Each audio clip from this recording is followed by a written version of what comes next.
Hello, is this Mr. Gambino here with a new stream. In this stream I'm going to be doing my day 1 stream for Grand Theft Auto Online, the contract DLC. But yeah, I started this very late, 11:59 my time, so I literally started this in the last minute, so I'm still going to count it as day 1 of the stream, plus these updates come out at like 2 o'clock traditionally, so I'm still counting it as day 1 essentially. I'll very quickly go over like event kind of stuff. There's not much of an event week or anything. But yeah, podium vehicle is the Growler, the P-Fisser Growler from the previous Los Santos Tuners DLC. Nothing much. Just getting started with this update stream.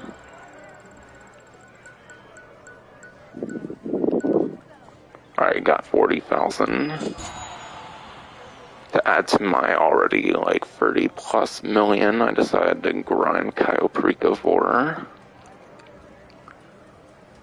But yeah, P-Fisser Growler here. Previous update Los Santos Tuners. Sport performance, not necessarily that great for much of the tuner vehicles. You mainly want these tuner vehicles for the tuner subclass performance for like street races, pursuit races. And I recall this one being pretty above average, so it's not a bad podium vehicle necessarily for street races and pursuit races.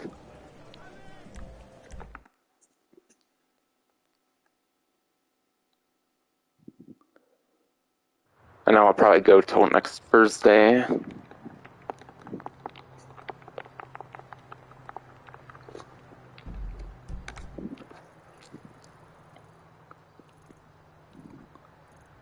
I don't seem to see a premium race marker, which if that's the case, then I don't need to go over a premium race at least. I'll make sure if there's time trials or not. See a regular one. Oh, I guess they changed it where it takes place and stuff.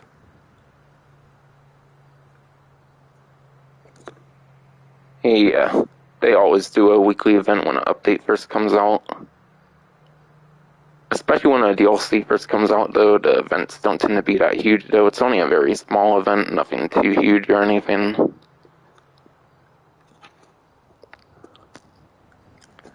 But yeah, supercar for lap time, I recall the #1 option. For a supercar previously, well, actually, there's new supercars. I'm not going to really bother mentioning that. And there's actually going to be new motorcycles, I believe, coming out. So I'm probably not going to actually go over time trial stuff because it might be outdated eventually, pretty soon. Podium vehicle last time was the Squatty. I believe yesterday, started the Growler.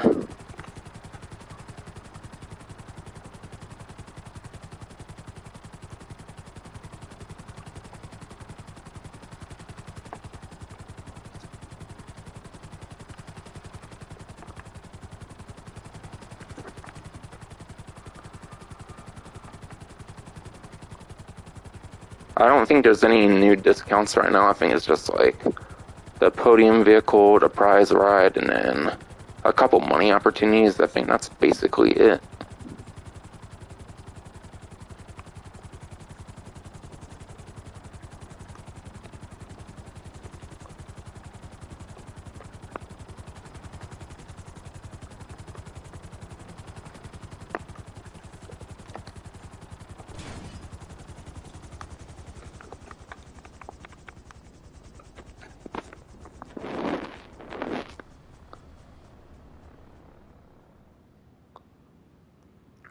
Yeah. No new like property or anything like that would be on like a day 1 sale. Though they did that previously for other properties of like Prime Gaming. But for some reason Prime Gaming is only $100,000, which is really lame. They've been pretty lazy for GTA Online with Prime Gaming recently, I feel. Not sure why.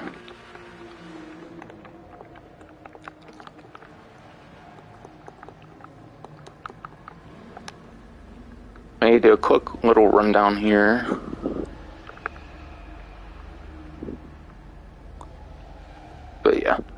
Previan here, coupe for the prize rides if for some reason anyone tests one out and might consider picking one up.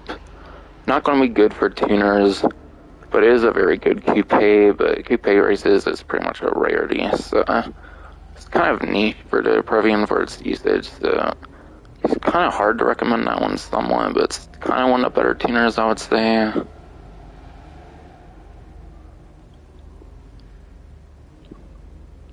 Yeah, there's new, like, mission things or something with the agency. There's obviously, like, new missions to do with the agency as well.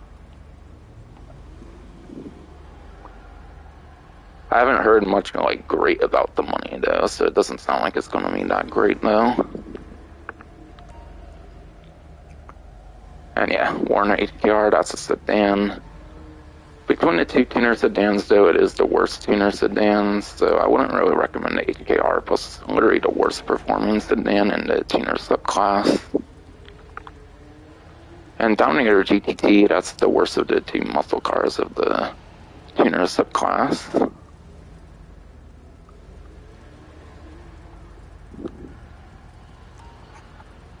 Well, I'll be going into, like, actual DLC stuff later down the line, so I'll kind of talk more about it later through the stream.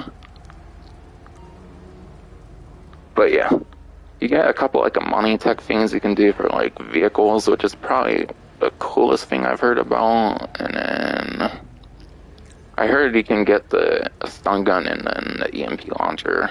You can't get those for ammunition, you can only get it for the armory and the agency, so there is kind of purposes for getting it. But yeah, obviously it's not going to be anything like Cayo Perico Heist or anything. It's not going to be like that good from what I hear.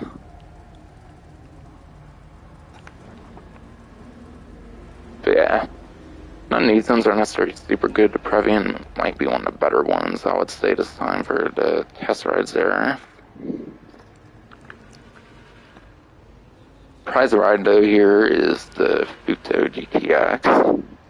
Now I'll probably be doing that after I do the like money stuff here. Might test out like the heavy rifle and stuff, and then yeah, then I'll probably get the agency. Might go for like some patch note stuff as well. So should be within the first half hour. I should probably be doing that.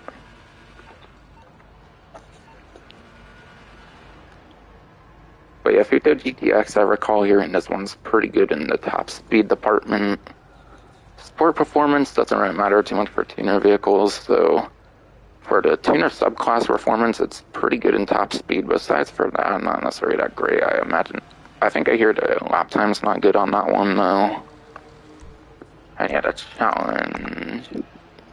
Place top 3 for 5 days in a row. 5 days in a row, that seems pretty ridiculous. I'd probably just do a couple hours of Cayo Perico and then just buy your own. I would recommend. And yeah, top 3 in a street race.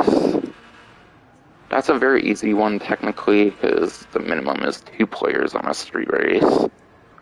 So the top 3 is not bad, but just at 5 days in a row is kind of ridiculous for it.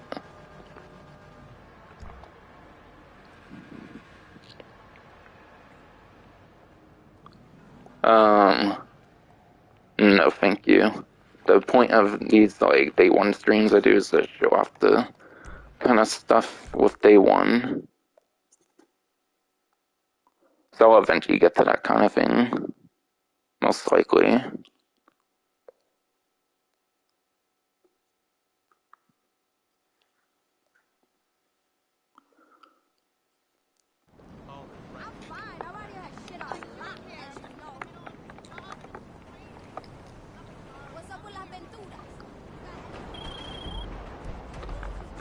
Nice timing there, Simeon.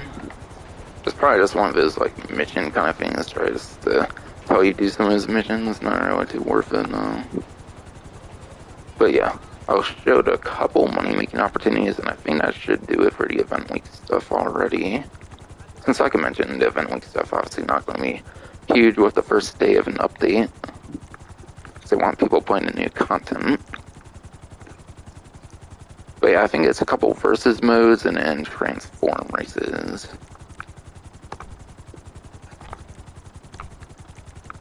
transform races, 2 times my RP.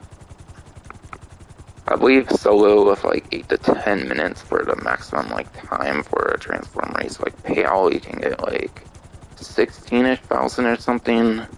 And obviously, transform races, it's dependent obviously on if people like want to spin you out and stuff like that. If you're like playing like contact without like non-contact, whatever. Transform races though is a pretty interesting type of race because you actually need like the very particular like vehicles customized. So if you know what vehicles you need with the engine upgrades and stuff like that, you could have a huge advantage in these transform races, just as long as custom vehicles aren't turned off by the host. So it can be kind of the best stunt races, I would say, for money making in a way. But yeah, it's pretty much the best thing I would say for the money making. Yeah, versus modes. I don't know much of anyone who really plays these versus modes. Personally, I haven't really played these versus modes in like forever. I imagine payload's not great on these either. I don't really think there's much more worth mentioning than that. And now I'll go into some of the new content stuff. I'll start at Ammunition, where you can get one of the new weapons. Or I guess I might check what this is. If it's an export vehicle, I'll do it so I can show something new.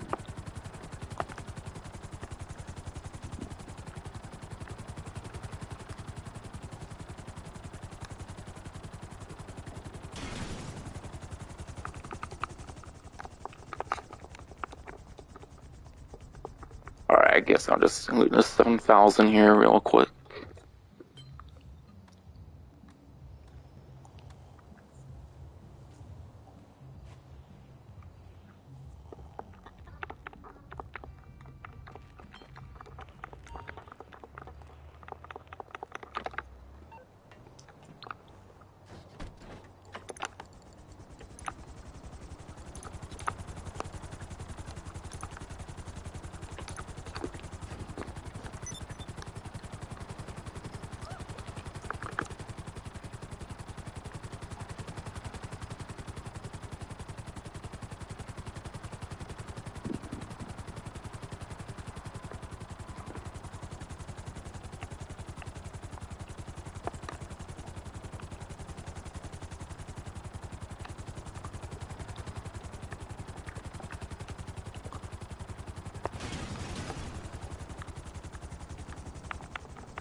But again, you only find one of the new weapons here. I don't think you can find the stun gun here, though.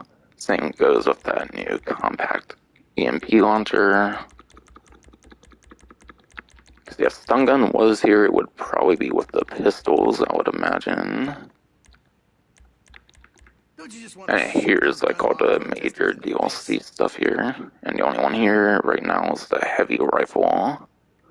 Though actually I might wait to buy that because I know there's actually discounts with the agency, but yeah.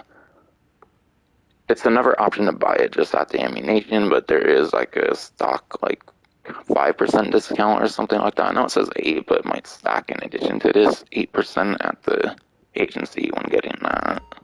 God bless America. Just want to show us an option there, pretty much. Maybe I'll check out some like clothing stuff and whatnot, just to show like the new clothing that was added. And then after all the like stuff that doesn't require the agency, then I'll probably get going with the agency. I'll probably do the vehicles after getting the agency, because I'll probably be storing new vehicles in the agency, obviously, because that's probably where they make the most sense.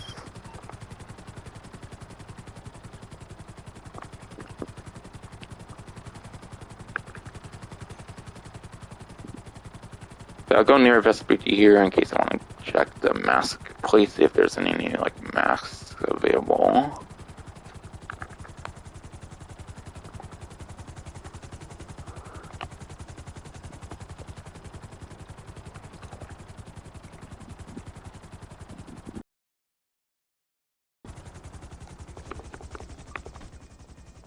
Yeah, I already watched quite some videos about some of the stuff, so that way I'm familiar with some things, but yeah, some of it I'm definitely wanting to save for myself and whatnot. I didn't watch much about the missions, I mainly watched stuff on like the vehicles and like weapons and stuff. And this stream isn't necessarily going to be doing much of the missions, more going over the like vehicles and like weapons, property and stuff like that. Missions will probably be for other streams.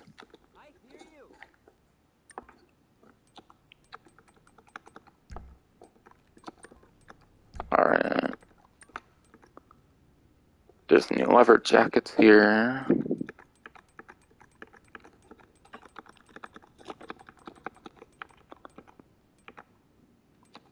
Looks like 14 new leather jackets. New work jackets. Shout if you need me. And yeah, I don't really care to buy all the clothing. It's a bunch of stuff I probably just wouldn't wear. Mainly just showing it off. Like 29 new work jackets, I believe.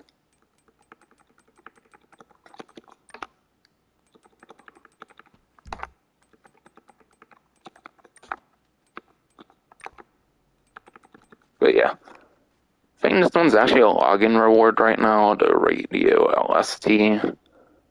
So I believe just for playing right now for like the next 8 days or something, the Radio LST is available for those who have yet to unlock it. Who? So that one's more limited time.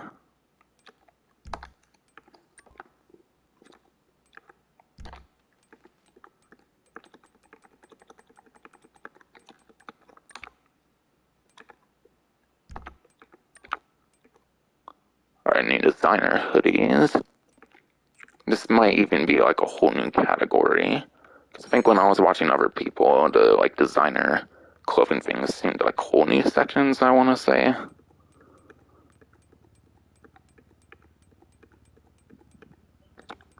Alright, this one's not all just contract, but I think there's some designer sections that weren't in the game before.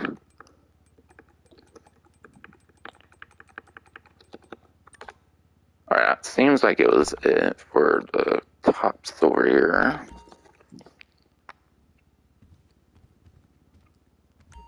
There's like lots of stuff everywhere. Alright, looks like no new shoes.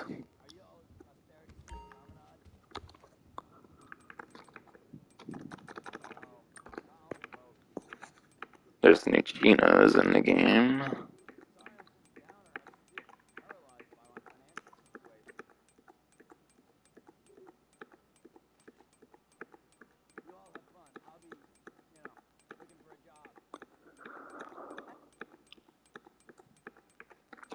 That's a lot of new chinos, look like 47. Designer sport pants.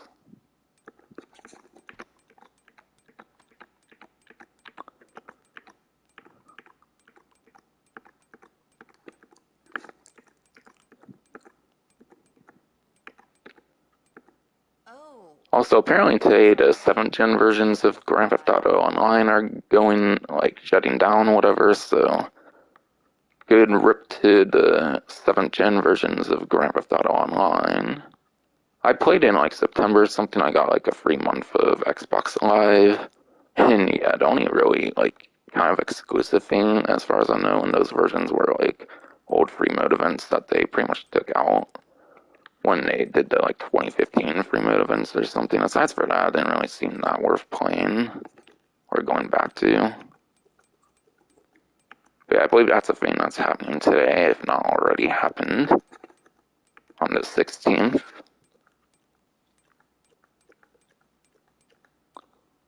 That's a whole new section of clothing with designer sports pants. Let me know if you need a hand, okay?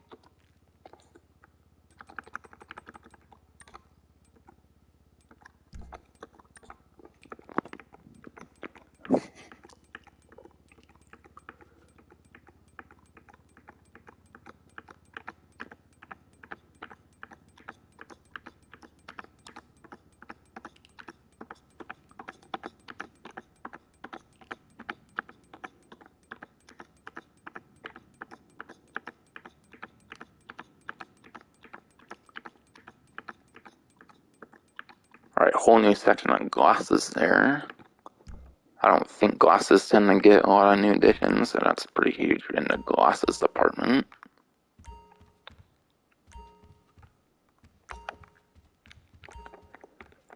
Did somebody say something? What the fuck, dude?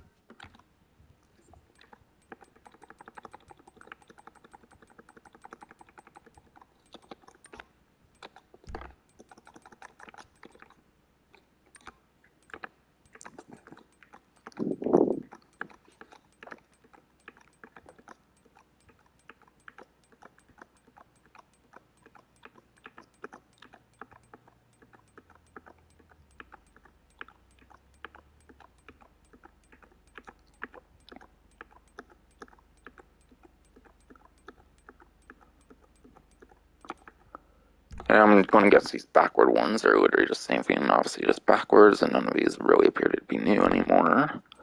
But yeah, those are a couple whole new sections there.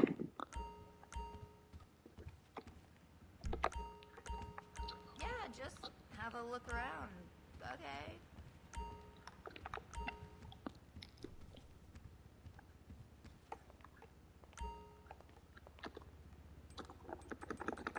Doesn't seem there's new outfits, because it still says the Santos tuners at the bottom. Unless there's unlockable ones or anything.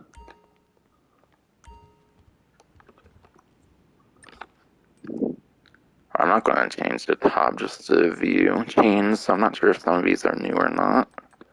Because they could be new from previous updates, or they could be new from the latest update, because some of the stars still persist.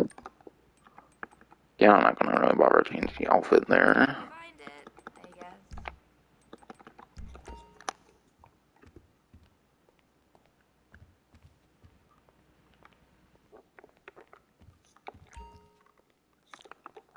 And yeah, I think there's new stuff at the barber shop and the tattoo parlor, so I'll be checking those as well. Plates. Hey!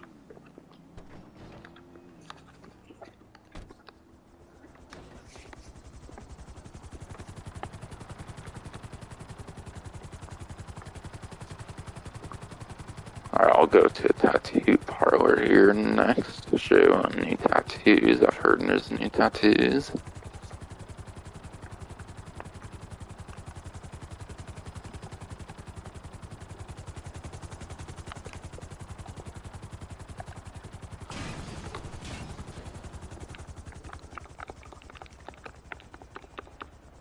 How's it going?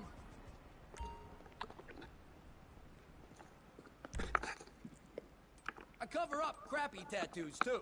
Alright, there's these three up here for torso back. Guy before you Another had a couple naked here. picture of his mom done on his arm. Another couple. I do oil on canvas, you know. Two Besides there. cock piercings. Another couple there. Hope you're paying cash. A few over here. Your body is a canvas. Fix it Good up. feed us several in this section. That's a cool one. Those I've done couple all and these then 100 these times. couple. I'm good at it. So every section got at least a couple to few to several, it Later. looks like, with the new update for tattoos. Yo, dude!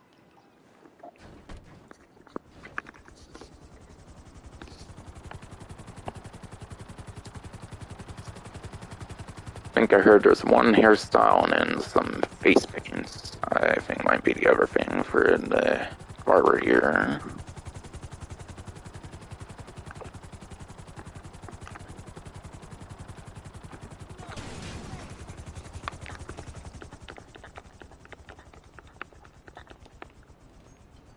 Come in, have a seat.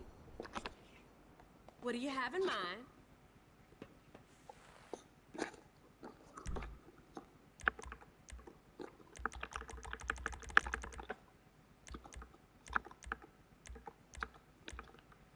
Alright, the new haircut with the contract is top knot.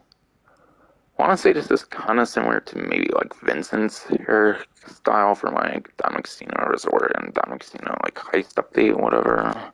Kind of interesting one there. And yeah, nothing else in this house stars but face paints.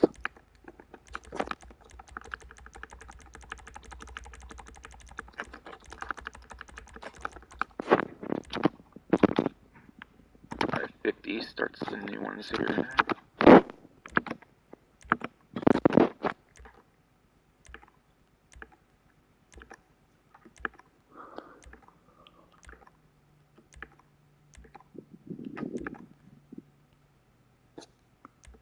So it's like 13 to 14 new face paints, it looks like. Come back anytime.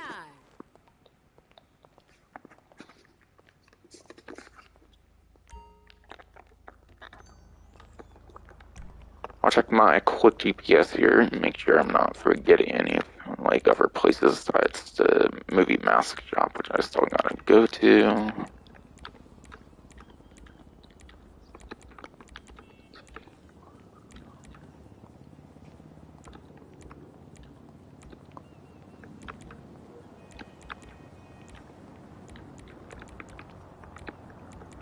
I don't think so. I should do, aside for the movie mask shop.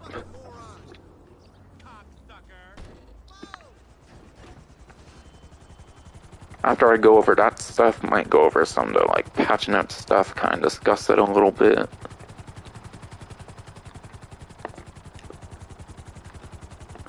And then from there will probably be the agency.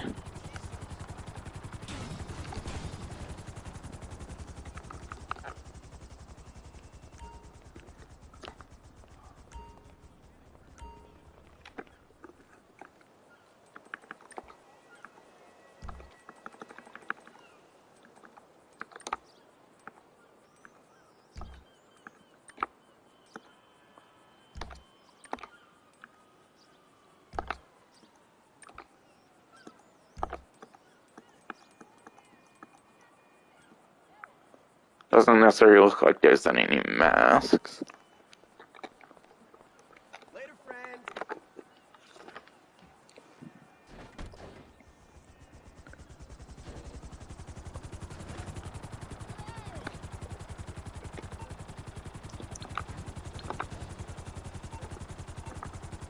But yeah, I'll have to think when I can think of talking about some patching up stuff throughout the stream, I suppose.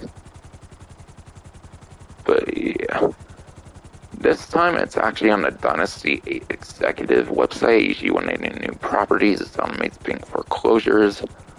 But it's been forever since getting a new property on Dynasty 8 executive, but you'll actually find the agency in there. But it's pretty much just been offices, and then to an extent the import-export like garages, like the 20 car garages times 3 for 60. But there's 4 locations for the agency. This one here, I believe, is the cheapest, being a little stole, which is $2,010,000.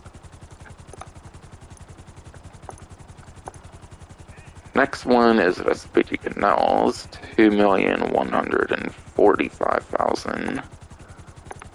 It's not that much more, so I wouldn't say it's that bad to go for this one over this one or anything. And from there, it's kind of debatable, but money making is so easy since the last years. So honestly, really any location is good if you know how to make good money, solo and whatnot. Number 300,000 gets Rockford Hills here. And then the most expensive here is $2,830,000, so number 415,000 from there seems to get Holwick. Now, obviously, like most properties, the location really makes little to no difference. Like, yeah, you can get different scenery, and depending on the location you choose for, like, windows and stuff like that.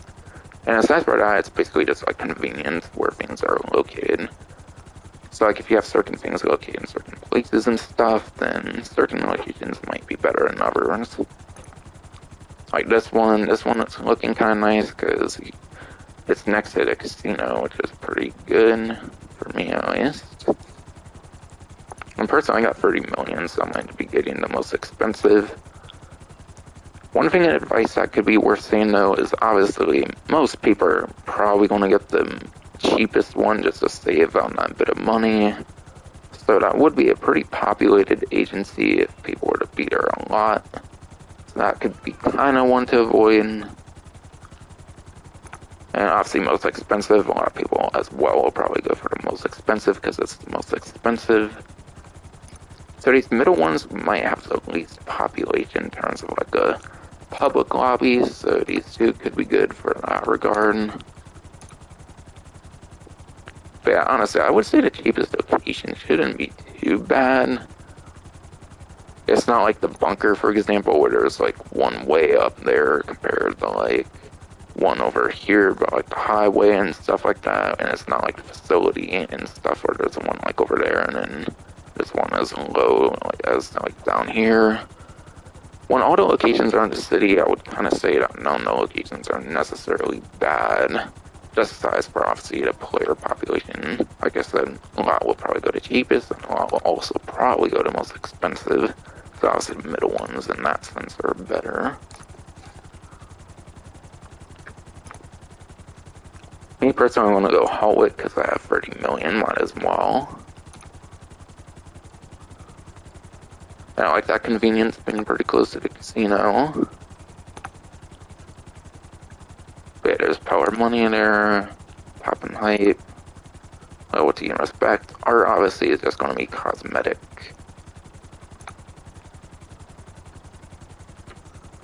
Wallpaper.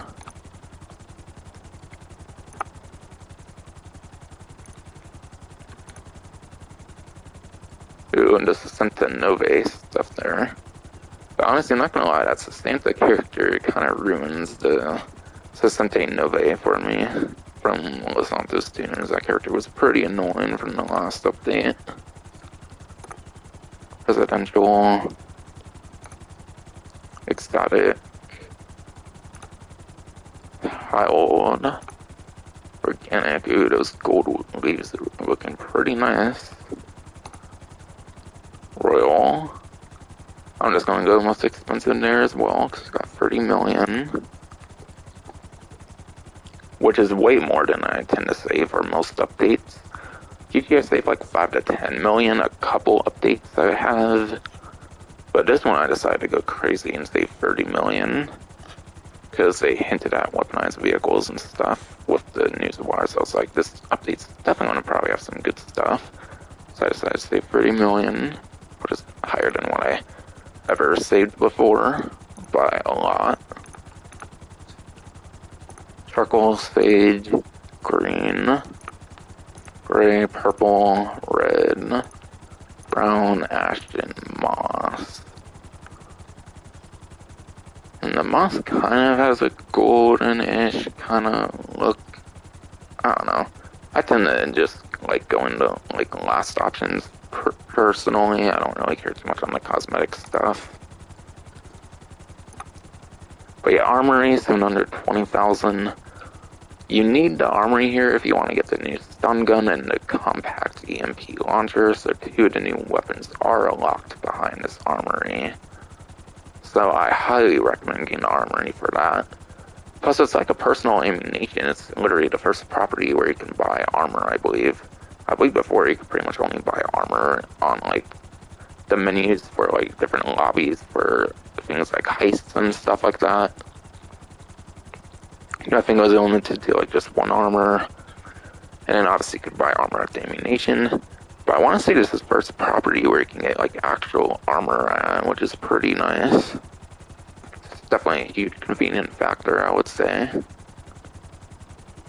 What the hell? I just got a random bot comment. Okay. I swear that's been happening since I started Vice City for some weird reason.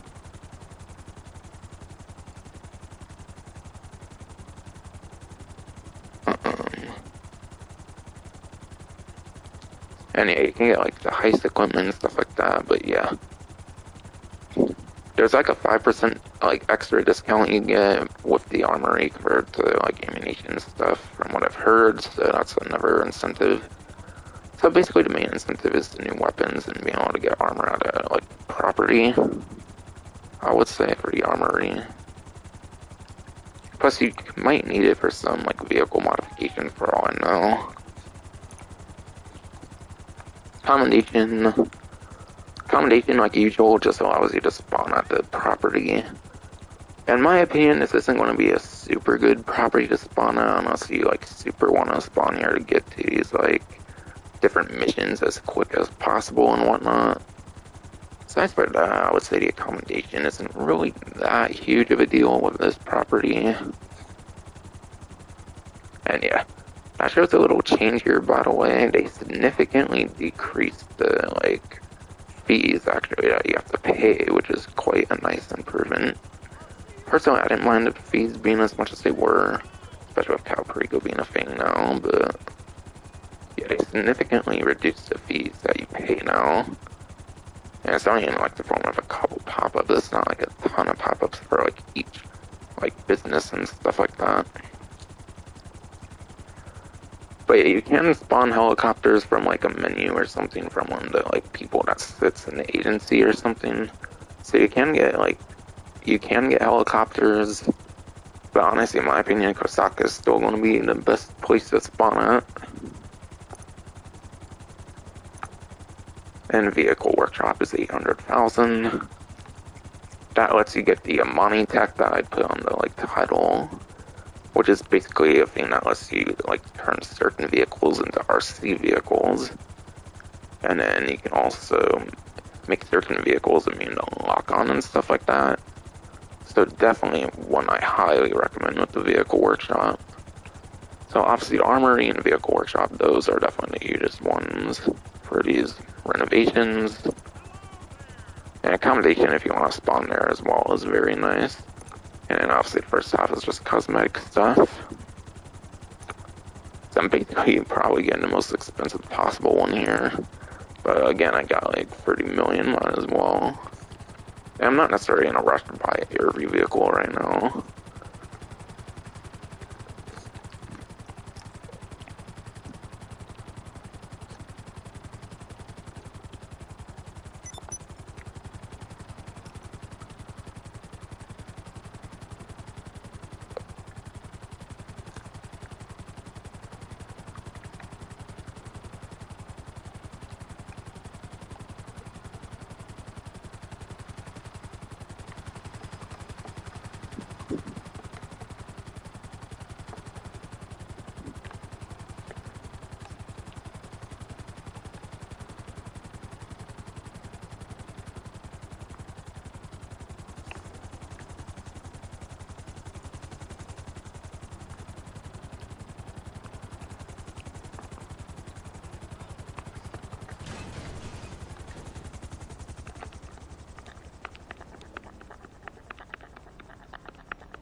Hey, can you just hold there for a second, please?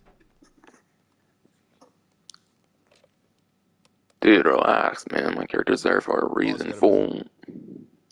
Oh, yeah? That's who it is. Okay. Sorry about that. I didn't know who you were.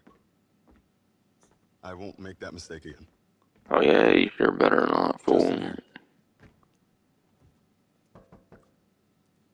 Hey, what's cracking? So what you Oh think yeah, about all it's this? Franklin. Shit, we looking good, right? Franklin finally This is our returns business. after like You 8 feel me? years. You put the bread down. Shit, you the owner. I'm the manager. Franklin Clinton, dog. And that over there is Over my 8 old years, I'm ass uncle pretty sure Tom. of it. Shit, he don't get around too much no more. Man, everybody I asked about setting this thing up, they all pointed straight at you. A genuine, real reputable.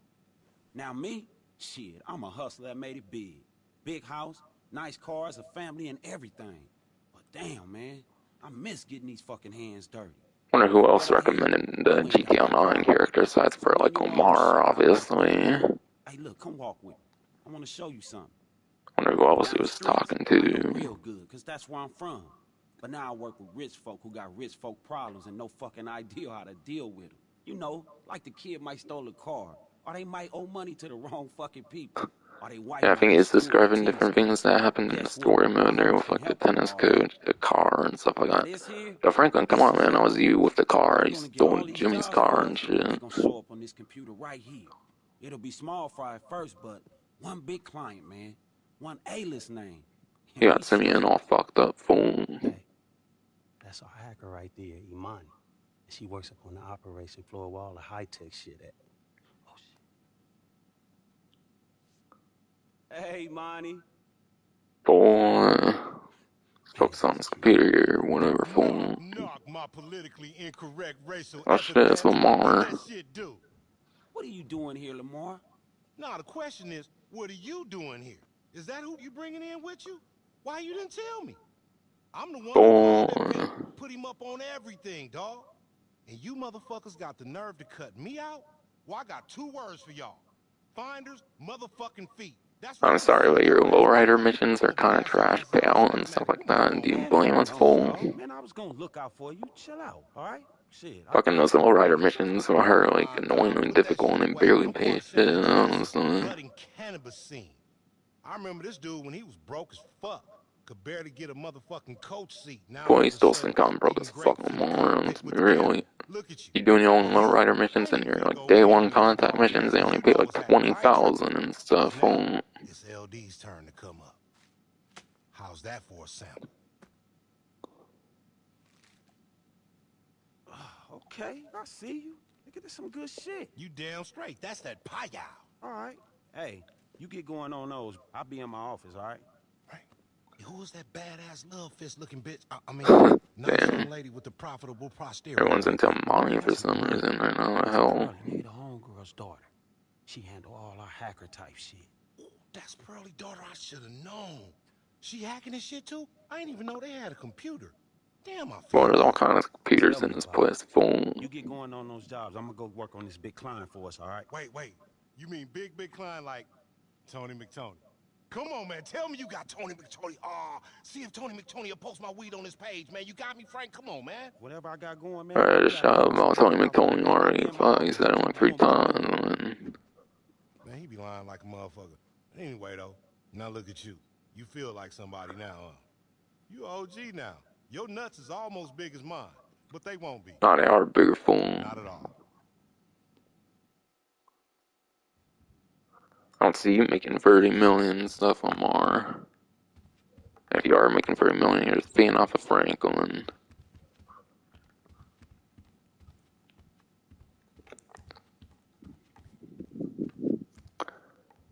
But yeah, there's a safe here. Apparently, it's marked for some reason, so I don't know if you get money in this safe, or if it's more like the office safe, where it's just like a cosmetic thing.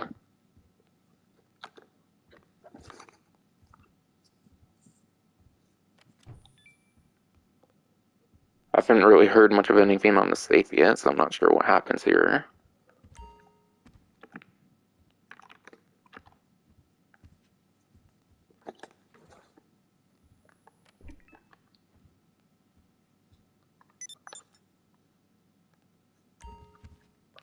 And yeah, right off the bat, you apparently have to join a public session to use this computer. Wow, very nice, Rockstar.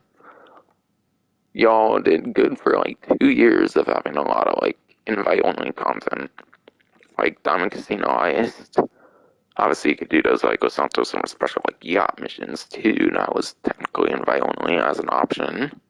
Those are like Those are soloable like story like contact missions for Los Santos Summer Special.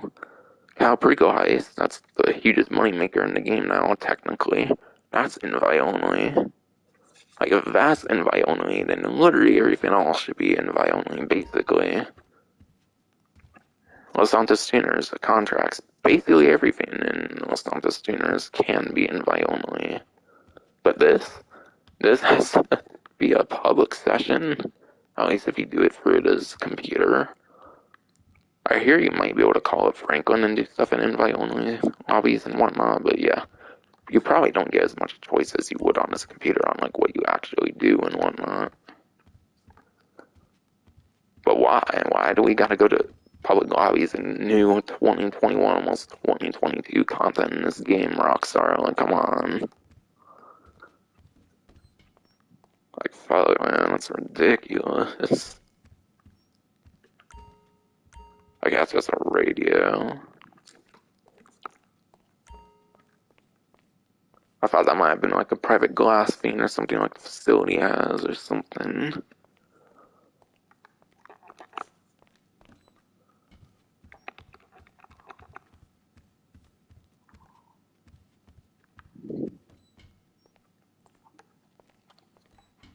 Hey, you trying to smoke later? And yeah. By the way, you can pet Shot, but only in like certain places he spawns for some reason. Can't pet him while he's in the bed for some weird reason.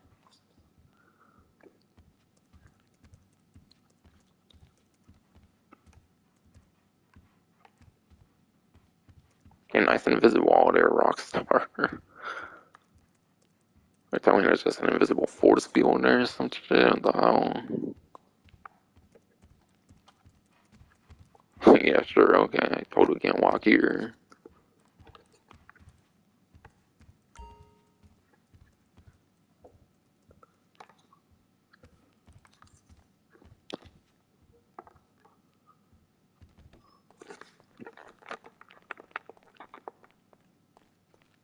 Okay, I gotta find this armory. Might be beneath or something.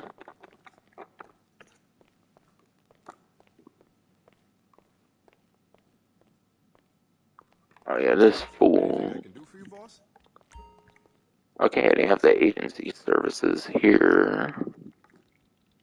But yeah, exit via personal vehicle. You currently have no vehicles in the agency garage, so anything you store here, you can apparently exit with it as a personal vehicle.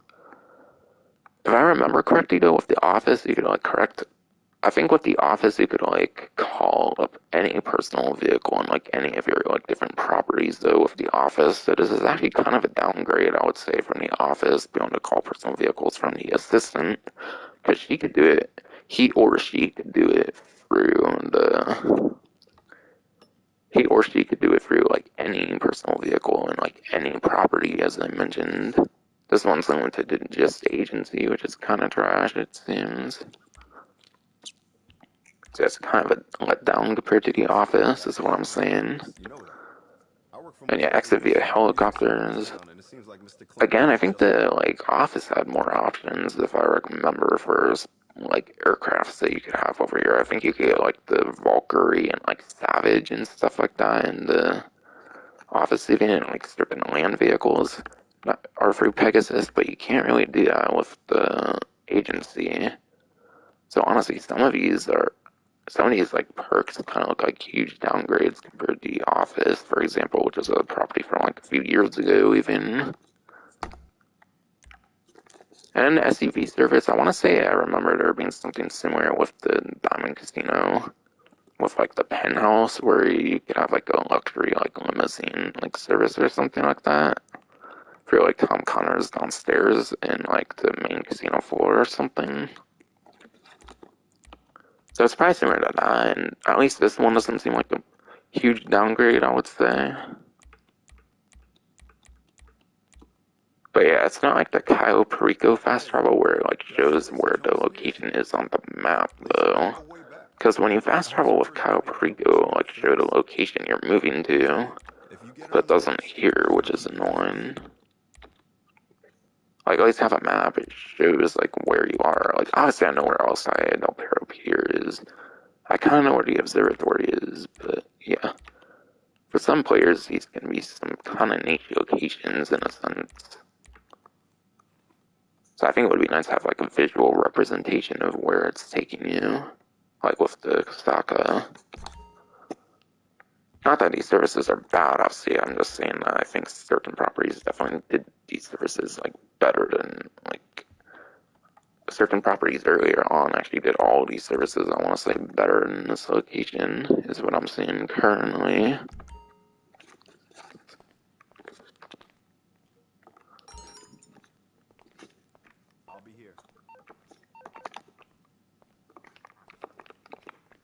might be even higher up from the second floor here or whatever.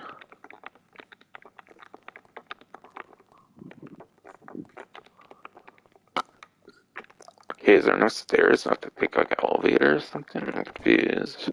Okay, here's stairs. They just weren't visible from there. But yeah, this here's the armory. Got some money here. What's up? The like hacker lady here, basically.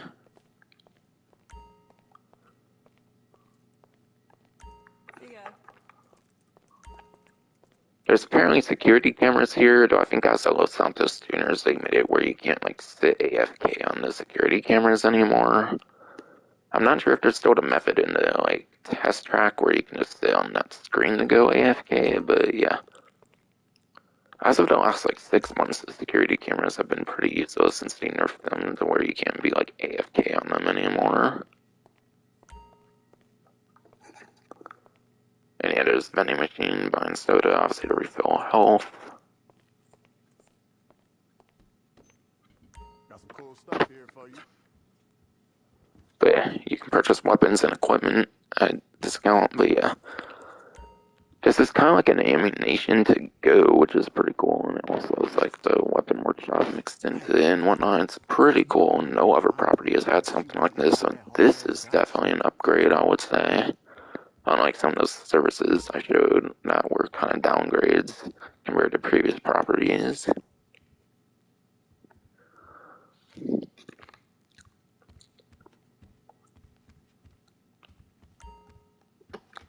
But here's a gear section. It's basically the gear from the original Ice update, and none of it's really that useful anymore. I don't know if the earpieces really ever did much, but yeah, there's the original night vision goggles. There's like night vision clothing, I think, as in the last like couple to few years now, and that's in that like actual clothing store. So, not really the most useful. And then yeah, you can get rebreathers, which is useful if you don't really want to use a scuba suit for some reason. But yeah, I don't know. That's kind of a niche use, I would say. The gear part, I would say, it's not really that useful anymore these days. Okay, maybe this is like ammo you can collect for certain weapons here. Because I don't feel I ever see like these kind of like textures usually in this game on the like left here. And yeah, there's health kit.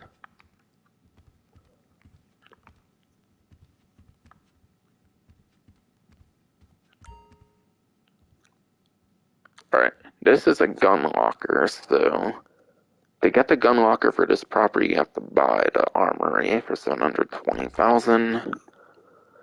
So I think there's the nightclub where you get like a free gun locker. I think you get the gun locker like complimentary with the nightclub. So if you want a free gun locker, I think you can just buy a nightclub, for example. So definitely not the best gun locker, I would say, but obviously it's a nice convenience regardless. But just not like the best one out there. And yeah, this does look like a Mark II weapon station, I want to say. So maybe you do that for this character here, I don't know. Or maybe it's only active during certain things. Because yeah, I think there's a free Mark II, like, weapon workshop or whatever with the Diamond Casino heist. But I think you have to be, like, in an active, like, Diamond Casino heist. Like, you have to have an actual active, like, Diamond Casino heist that you're kind of working towards, essentially. So I'm not sure if it's something similar to that. What can I get you? I don't know, maybe you just click the weapon and it will let you, like, show it. And yeah, if it says upgrade, that means it has, like, modifications, because, yeah, obviously not all these melee weapons have that stuff.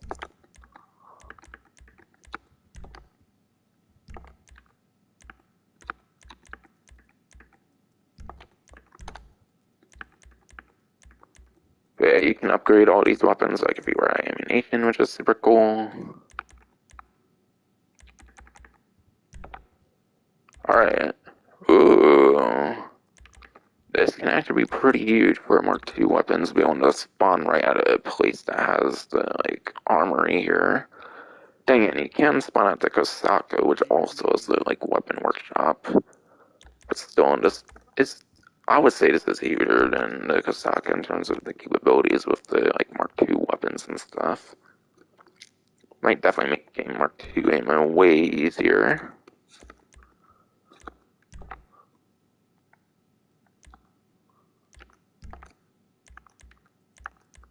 With that non-lethal shit too sometimes. And yeah, stun gun here, one of the new weapons.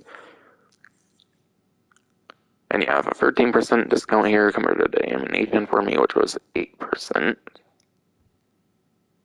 Yeah, I feel that. Yeah, for me, it was 326,250.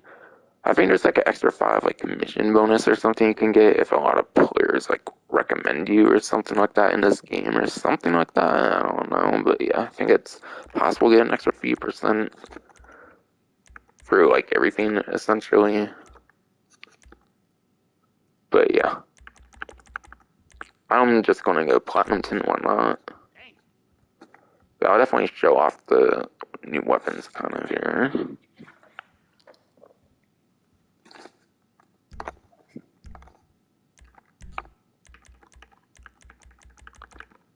Yeah, I think I heard of like older weapons getting like new liveries or something. I want to say the AP pistol is one of them.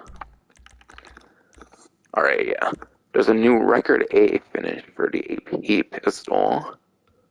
But yeah, if you complete studio time, you can unlock this finish for purchase for the record A finish. Though in my opinion, I definitely much prefer these like luxury kind of ones that were previously in the games. So I don't know. I feel like they added this kind of like stuff to weapons that didn't already have like a cool exclusive-ish livery. So I felt it was kind of waste being on the AP pistol.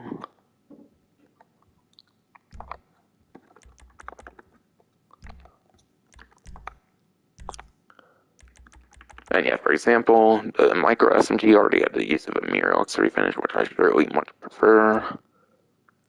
However, there's now a new organics finish where you have to complete the short trip story to unlock this finish.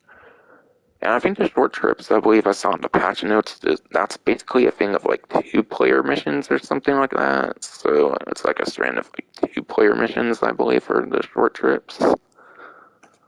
So that's how you can unlock the organics finish.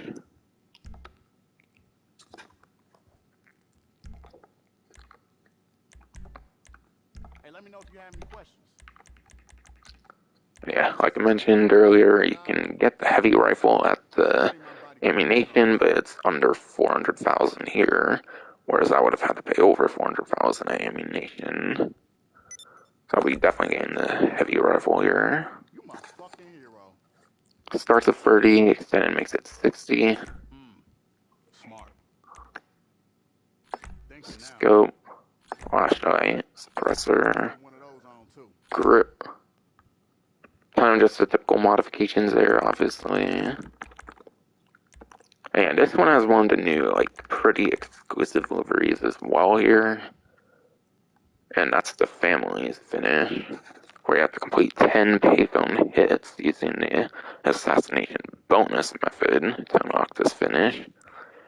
And I believe the assassination bonus method is you have to, like, listen to the characters, like, what they tell you to do for, like, a bonus amount of, like, money or something like that. So essentially you're having to kill people in, like, very particular ways with, like, certain vehicles, weapons, and stuff like that. From my understanding, from what I've heard. So that's kind of how I unlock this one. I'll be here if you need. And yeah, I think the pump shotgun, I think has the loss of the 4 new, like, livery things on it, I want to say. Might be the pump shotgun Mark 1 as a new livery thing for it, not this Mark 2, because I do have a Mark 2 on the pump shotgun, unless it's a different shotgun. I'll have to look at the patch notes here real quick.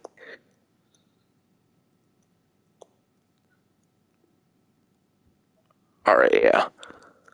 If you have a pump shotgun Mark 1, if you have a pump shotgun Mark 1, there's a bone finish for the Mark 1 pump shotgun, but yeah, the Mark 2 doesn't seem to have that. I don't know why they put one on the pump shotgun, considering you can literally upgrade it to a Mark II, which is obviously a better version, and you can't own a Mark I and a Mark II at the same time, as far as I understand.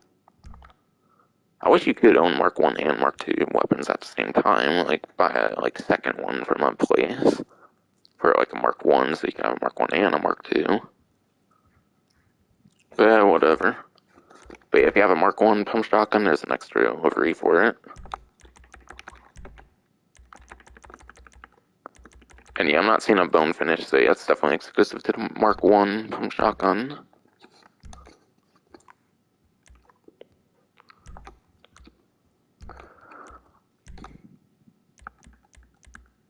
And yeah, new compact EMP launcher with 13% discount, 456,750. And again, like the stun gun, you have to get it from this armory, so that is an incentive of owning this armory. Let's go. I can't wait. And like with the stun gun, it's just a tin change for the most part. That'll light 'em up. And yeah. Obviously, yeah, kind of like exclusive like ammo type, obviously, so I had to buy the grenades there. It's not unlimited like a up and atomizer or like a stun gun. You have limited ammo. Probably as a way to balance it. And again, I haven't heard good things about the compact EMP launcher.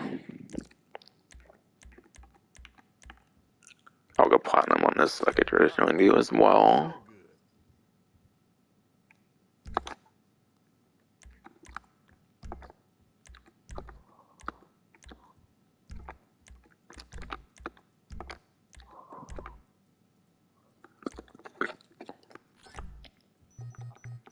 And yeah. Like I mentioned, you can actually buy body armor here, which is pretty helpful. I believe it's the very first property where you can buy body armor. Because I think before you pretty much had to go to ammunition for body armor, so that's a huge convenience factor with his armory, with his body armor. Especially if you're doing like original Doomsday and maybe even casino heists. I definitely don't think body armor is necessary for Calperico heists, depending on how you do it, obviously. But especially for the first couple heists, definitely nice for the body armor convenience here now. Let me know if you have any questions.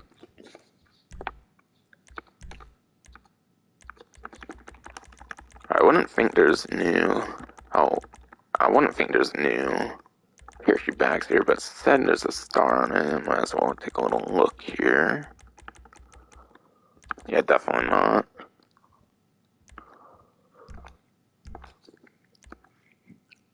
But yeah, the body armor, the couple exclusive weapons, those are definitely the hugest incentives for getting this armory. The convenience of body armor and the 2 exclusive weapons. And aside from that, I wouldn't really say there's that huge of a purpose necessarily.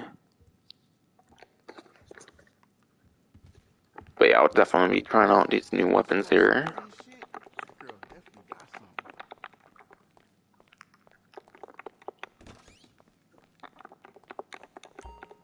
So I'll be going out of the property to do that, obviously.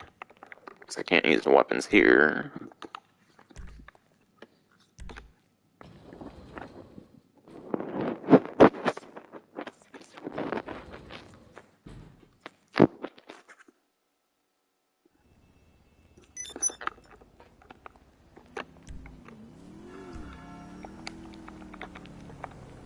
Alright. I'll probably start by category on the weapon wheel here, kind of. I don't know, maybe start heavy rifle, because it was all still at the ammunition, so why not? But yeah, heavy rifle. I'll have a little look at stats here. I'm not really going to compare to Mark II weapons, because those have the Mark II upgrades where you can do certain ammo types. Like, yeah, I'd probably be doing regular rounds on more of these, because it's kind of pretty inconvenient to get some of the ammos and whatnot for the Mark II stuff. But yeah.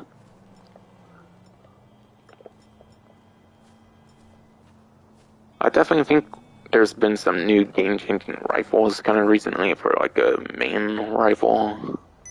Let's see here. damage for the like white is like between the G and E there. And yeah, I do have suppressors on all the weapons, obviously, so damage is kind of reduced, but still. The infographic should be enough. But yeah, there is a slight damage increase from the previous military rifle, which was the previous and latest rifle in the game from the Cayo Perico heist. So there is that slight bump in damage, so it is slightly better in the damage department. Fire rate seems slightly reduced from the heavy. Seems slightly reduced from the military rifle.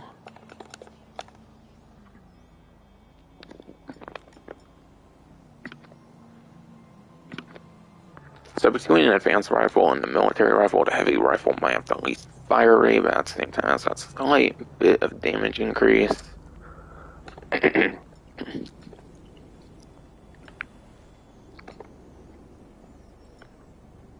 It seems heavy rifle has less accuracy than the military rifle. So I want to say it might be the least accurate between advanced, military, and heavy, according to the looks of the stats there.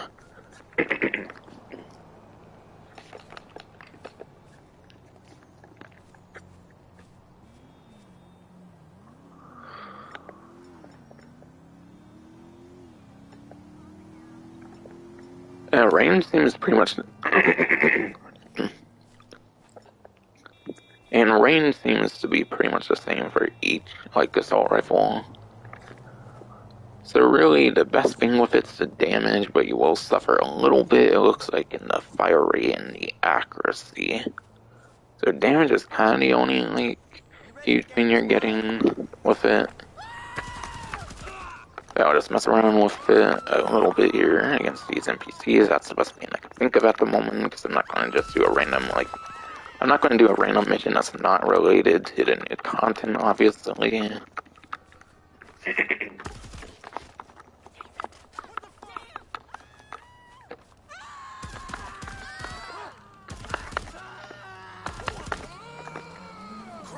Free shot kill to the body for traditional NPCs, it looks like. Not sure what it is for other weapons though, but that could be a bit of it, like a bit better than the other couple for all I know. Obviously the law, I imagine the police obviously have more like bullet resistant, obviously. Okay, of course it fell past the car there, so it's not a good one to test on though.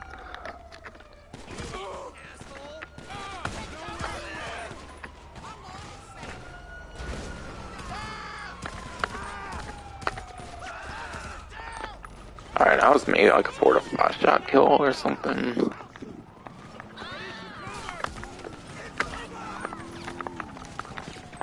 And yeah, obviously I'm not testing against a player, because obviously I don't want to be causing problems with other players or anything.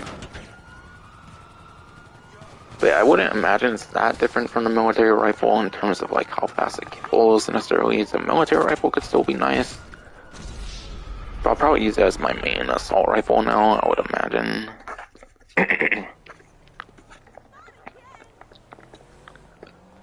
Advanced rifle was pretty much my main, like, assault rifle from day one of the game, literally until Cayo Perico heist, I would say.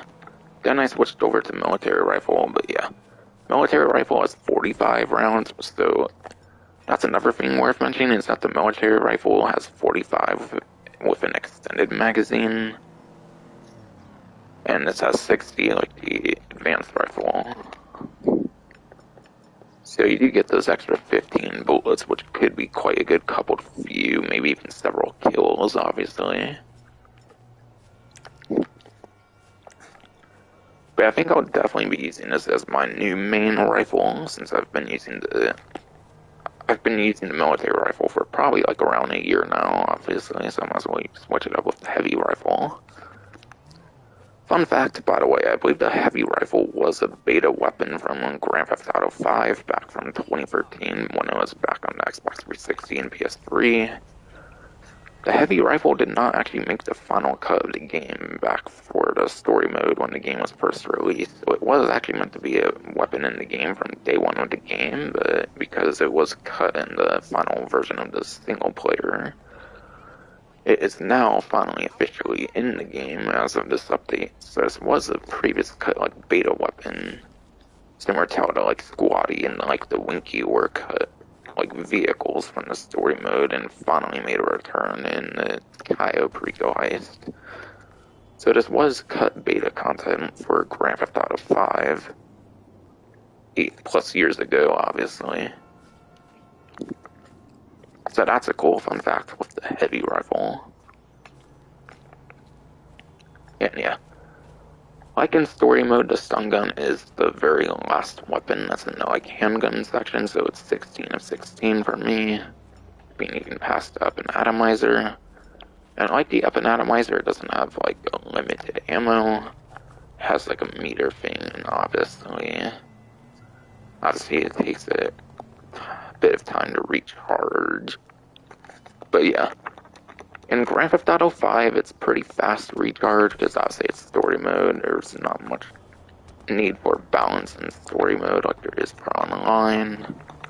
But yeah, they did change the recharge time with the stun gun. But yeah, as you see, it's reduced. As you see, it recharges way slower than in story mode. I believe it's 12 seconds from what I've heard. And I got another bot calling again for some reason. Weird. But yeah, massive 12-second recharge time from what I've heard on this stun gun.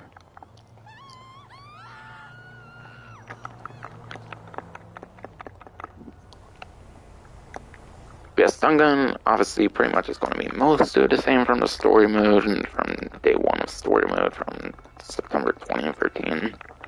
Literally September 17th, 2013.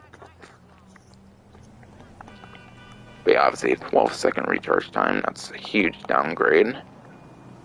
Obviously the reason they needed to make the charge time or whatever longer is so you can't just stun lock players. Because apparently when people can mod the like weapon on the PS3 and like Xbox 360 versions, apparently you can stun someone like infinitely with the regular like recharge time. So they did have to increase that recharge time so people can just abuse it.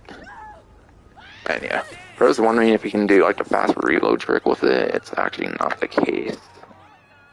Like it was full there, but it went back to being less. So fast reload trick doesn't work for the stun gun. So they thought of fast reloading being a thing, so that's good that they put fast reloading into account. As much as I don't like the nerf, obviously, I understand that they kind of had to do it so people don't like get stun locked in and have to like hold themselves, maybe even like quit out of an entire like lobby of Grand Theft Auto Online. Because obviously it would be a ridiculously overpowered like troll weapon or something if it was the same recharge time. But yeah, no, fast reloading does not work with the stun gun. I wonder if it works up an atomizer actually.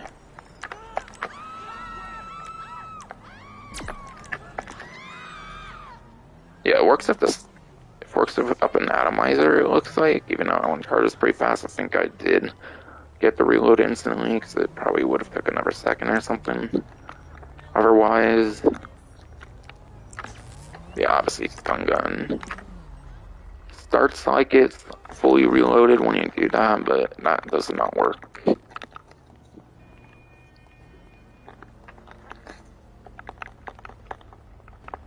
And yeah, obviously I'm only testing it against NPCs right now. It's kind of hard to test against. I wanted to kind of see if I can shoot this person actually because they're in a convertible. I think that's the thing in Grand Theft Auto 5. Yeah, you can shoot people out of like convertibles and stuff like that, so that could be a good use. But I think they also took out the ability to drive by, which was a thing in the story mode.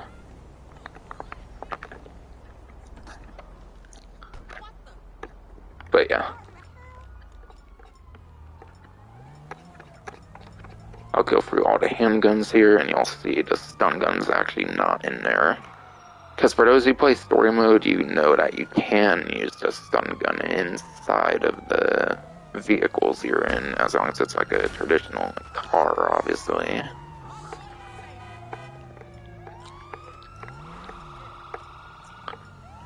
But yeah, ends there with the flare gun and like the AP pistol and like the Navy revolver, for example. But yeah, nowhere in there was the stun gun, so they took out the ability to drive by with it, so that will reduce its capabilities in GTA Online even further. So that is essentially the stun gun there, and how it was like nerfed to be made to be put in Grand Theft Auto Online. If I do like a further weapon review or something like that, then I might be comparing the single player online versions, obviously, for like a video or something, if I do something like that. Which, yeah, I have like walkthroughs and stuff to do still and whatnot, so that won't necessarily be anytime soon.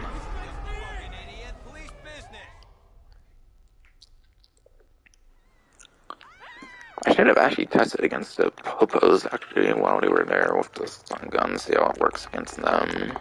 I imagine it like kind of instant kills them. But yeah, stun gun is severely nerfed, obviously, compared to story mode, hence why it wasn't available for 8+ years for the online, like legitimately. Okay, I was a popo just standing there and stuff, because I guess they didn't despawn yet.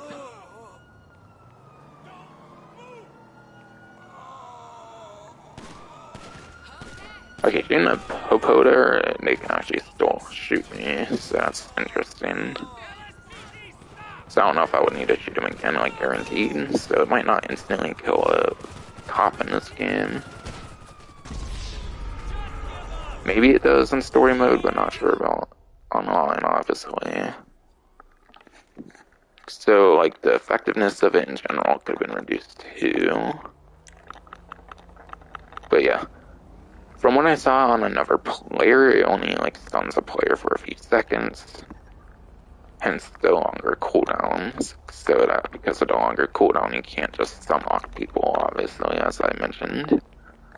I think I've pretty much mentioned everything that's worth mentioning with the stun gun as far as I know.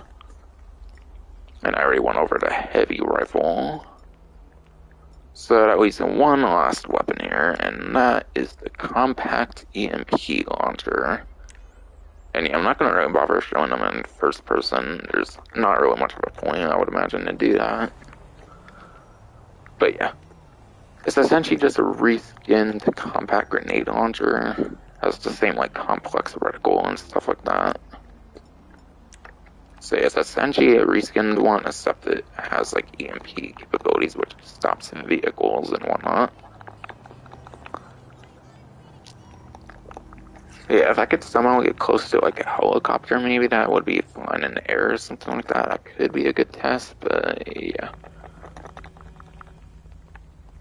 Or maybe I should get like a motorcycle or something. I imagine being a reskinned compact grenade launcher, I should maybe try to get a motorcycle, see if I can try to use a motorcycle or something, get a good circumstance going here with the compact grenade launcher.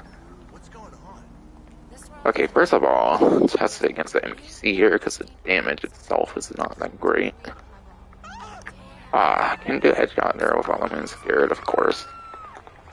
I thought they weren't going to attack me, quite honestly, but whatever. You would not believe how many celebrities live here. Oh, well, that didn't go well, apparently.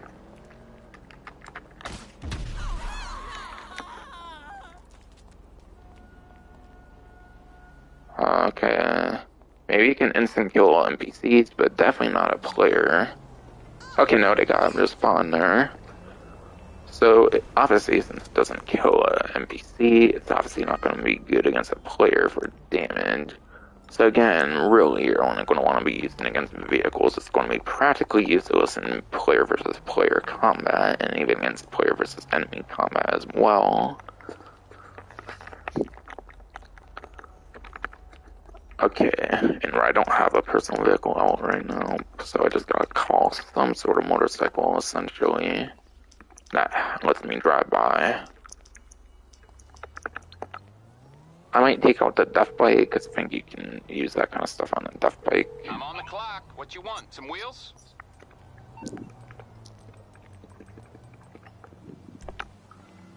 Okay, I'm gonna call my death bike, which I'm pretty sure is this one that I named. But if it's anything like compact grenade launcher, it should be usable on a motorcycle. I think I heard you can use it in boats as well, I believe, since I guess you can use that kind of stuff in boats too. So it could be useful in the water as well on a boat, from what I heard. Okay, but yeah, you can use it on a motorcycle. And again, I heard you can use it on a boat as well, but I could be wrong on that. That's just what I think I heard. Okay, there's a helicopter around here, apparently. But it's too high, unfortunately. I don't really know if I would really be able to test it, unfortunately. On a helicopter, but yeah. I did not there, and yeah, the vehicle stops there. It's for a couple to few seconds though, so it's not the longest time. Ow, come on. Alright, I might still lose ammo from that because it was my last used weapon, not sure.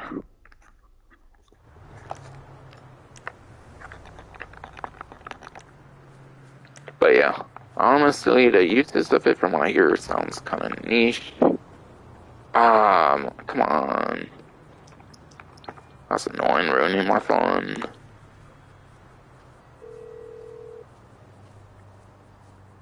I'm by my machine. Get my That impound shouldn't be a vehicle problem. full. I'll have your personal vehicle collected as soon as possible.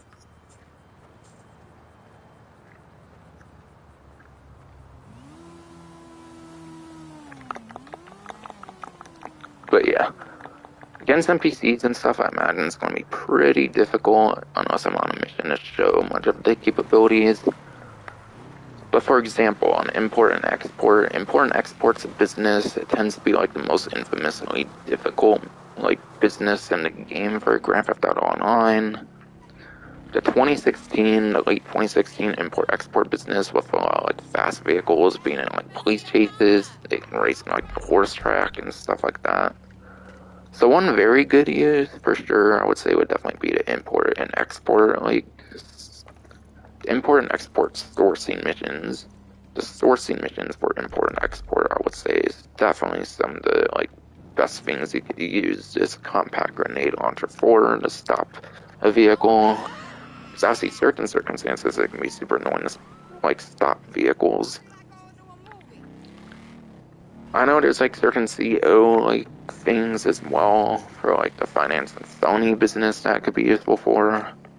So I think you can get those pretty easily as long as you don't like shoot a weapon or something around certain like CO vehicles for like the import and for like the finance and felony like sourcing missions.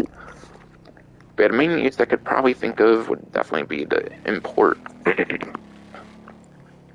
But most definitely the best use I could definitely think for this would be those import and export sourcing missions. But that's kind of a niche use considering that Cayo Perico makes multiple millions. Now you can literally make it in an hour. You can make $1 million plus easily as long as you know what you're doing in Cayo Perico Heist in an hour, literally. Maybe even less if you're good enough at it. So I wouldn't say import-export sourcing missions even would necessarily be worth getting this for. So yeah, the uses of this are definitely pretty niche. And yeah. You may ask why it might be niche, because yeah, people might think it's super good, obviously, because that's EMP, it can stop vehicles and stuff like that, but yeah. Damn, wow. The fees aren't even $5,000 now, that's crazy. But yeah, especially MC businesses were a pain in the ass before when it came to those MC business fees. So the decreased fees might now make the, like, MC more worth using for the motorcycle club. So yeah, that might be no more MC, like, fees as well. It might just be consolidated in, like, business fee, like, I didn't see a bunker fee pop up or something, so I guess the business fee now covers the like bunker fee. So I imagine that's the case with the MC as well. So I guess gone are the days of paying 30,000 like business fees for the fucking different biker businesses if you have all of them and whatnot. So that's something good, because I would always avoid MC, because I was like, I don't want to pay 30,000 for these fucking, like, business fees for, like, businesses that don't use this as for the nightclub, like, automatically producing stuff, and I'm not even involved in all that, obviously, because the nightclub produces itself, and I don't really tend to do business battles, because I'm usually invite-only doing Kyle Pericos and stuff.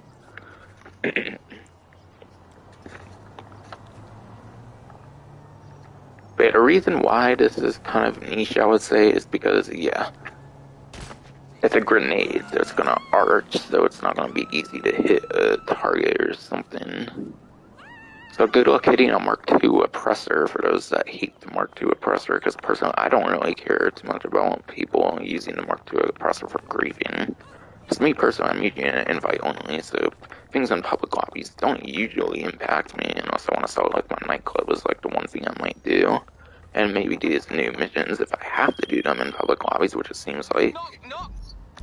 No English, Dave. No one wants to do DJ mission right now. Sorry. And ever really, I must say. I really don't get why they don't let you do those DJ missions in the music locker and not have the characters like call you in the most random moments ever. Like, it's so annoying, honestly. Like, I want to do a whole stream of all the music, like, DJ request missions from Kyle Perico Heist, but when they're all, like, random and stuff like that, I don't think that's really much of a, like, easy thing to do. Unless they're in, like, a video format, but I don't really care to do that, because it's been years since Kyle Perico now. And they refuse to let people do that shit for Music Locker and not fucking having the characters randomly call your ass.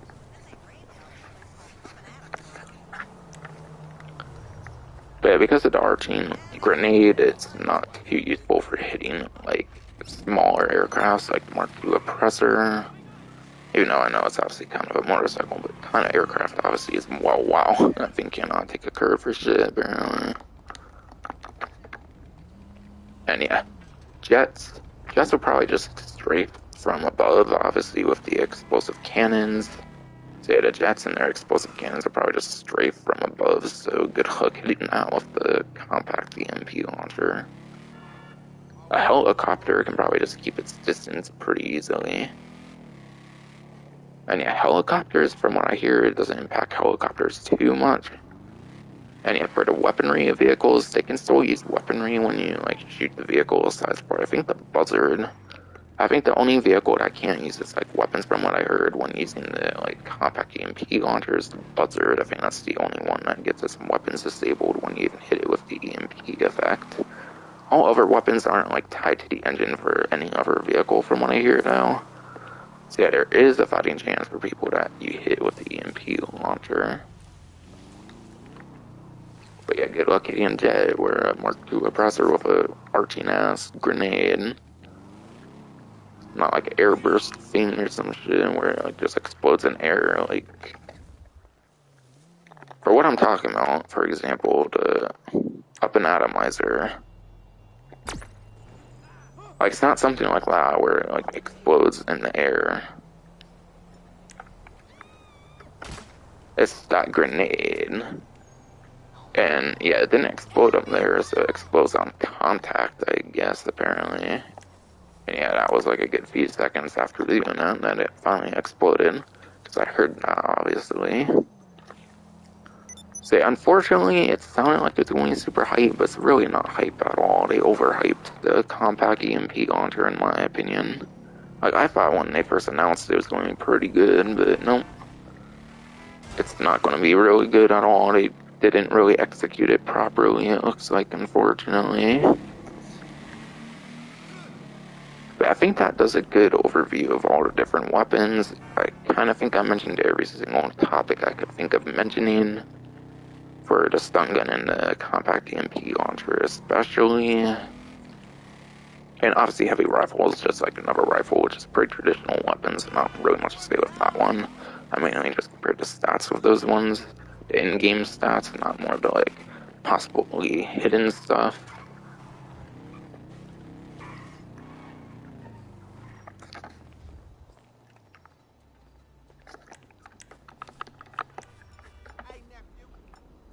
But again, the 3 new weapons, stun gun, which finally makes this return from the story mode. Heavy rifle, which was a beta weapon for the story mode, that finally made its return with the contract DLC. And the compact EMP launcher, a reskin of the compact grenade launcher, but has EMP grenades, but as I kind of explained, not going to be super useful, unfortunately. So honestly, I don't highly recommend the stun gun or the compact EMP launcher. Both of those seem kind of terrible, not gonna lie. Fortunately, the stun gun, they kind of had to be terrible, because otherwise people could just stun lock and stuff like that, I imagine. Though if they made the, like, gun do, like, damage similar to the up and atomizer, then they could have had, like, the same, like, recharge time, I feel, and then it would have been more fun. If every time you stunned a person, they took, like, a good bit of damage, so you can only stun them a good, like, couple to few times in a row or something, then they're just killed, and then they can fight back the time after. So I definitely feel they could have executed the stun gun and the compact EMP launcher a lot better than they did. I feel they didn't do a good job on these 2 weapons, unfortunately. Because I'm not sure helping you philander is And really yeah, removing drive-bys from vehicles. With a 12-second timer, removing drive-bys from vehicles, I think they over-nerfed the stun gun. I feel they nerfed it overly much, I feel, for the stun gun. Compared to the story mode. But yeah. So really, the best weapon of the bunch, I would say, is definitely the heavy rifle. That's definitely the most usable one. These other 2 are just super niche, in my opinion. They're not going to be too useful, unfortunately. I think that's pretty much everything I want to mention with the weapons here now.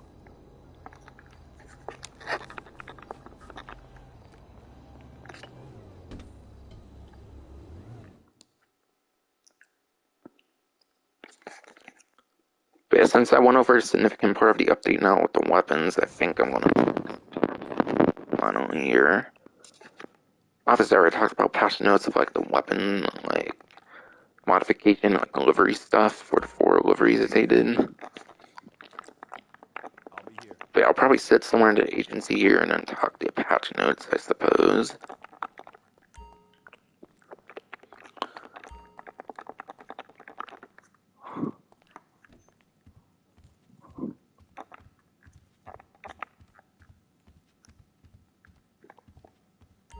So I might just have my character sit here while I talk about the patch notes.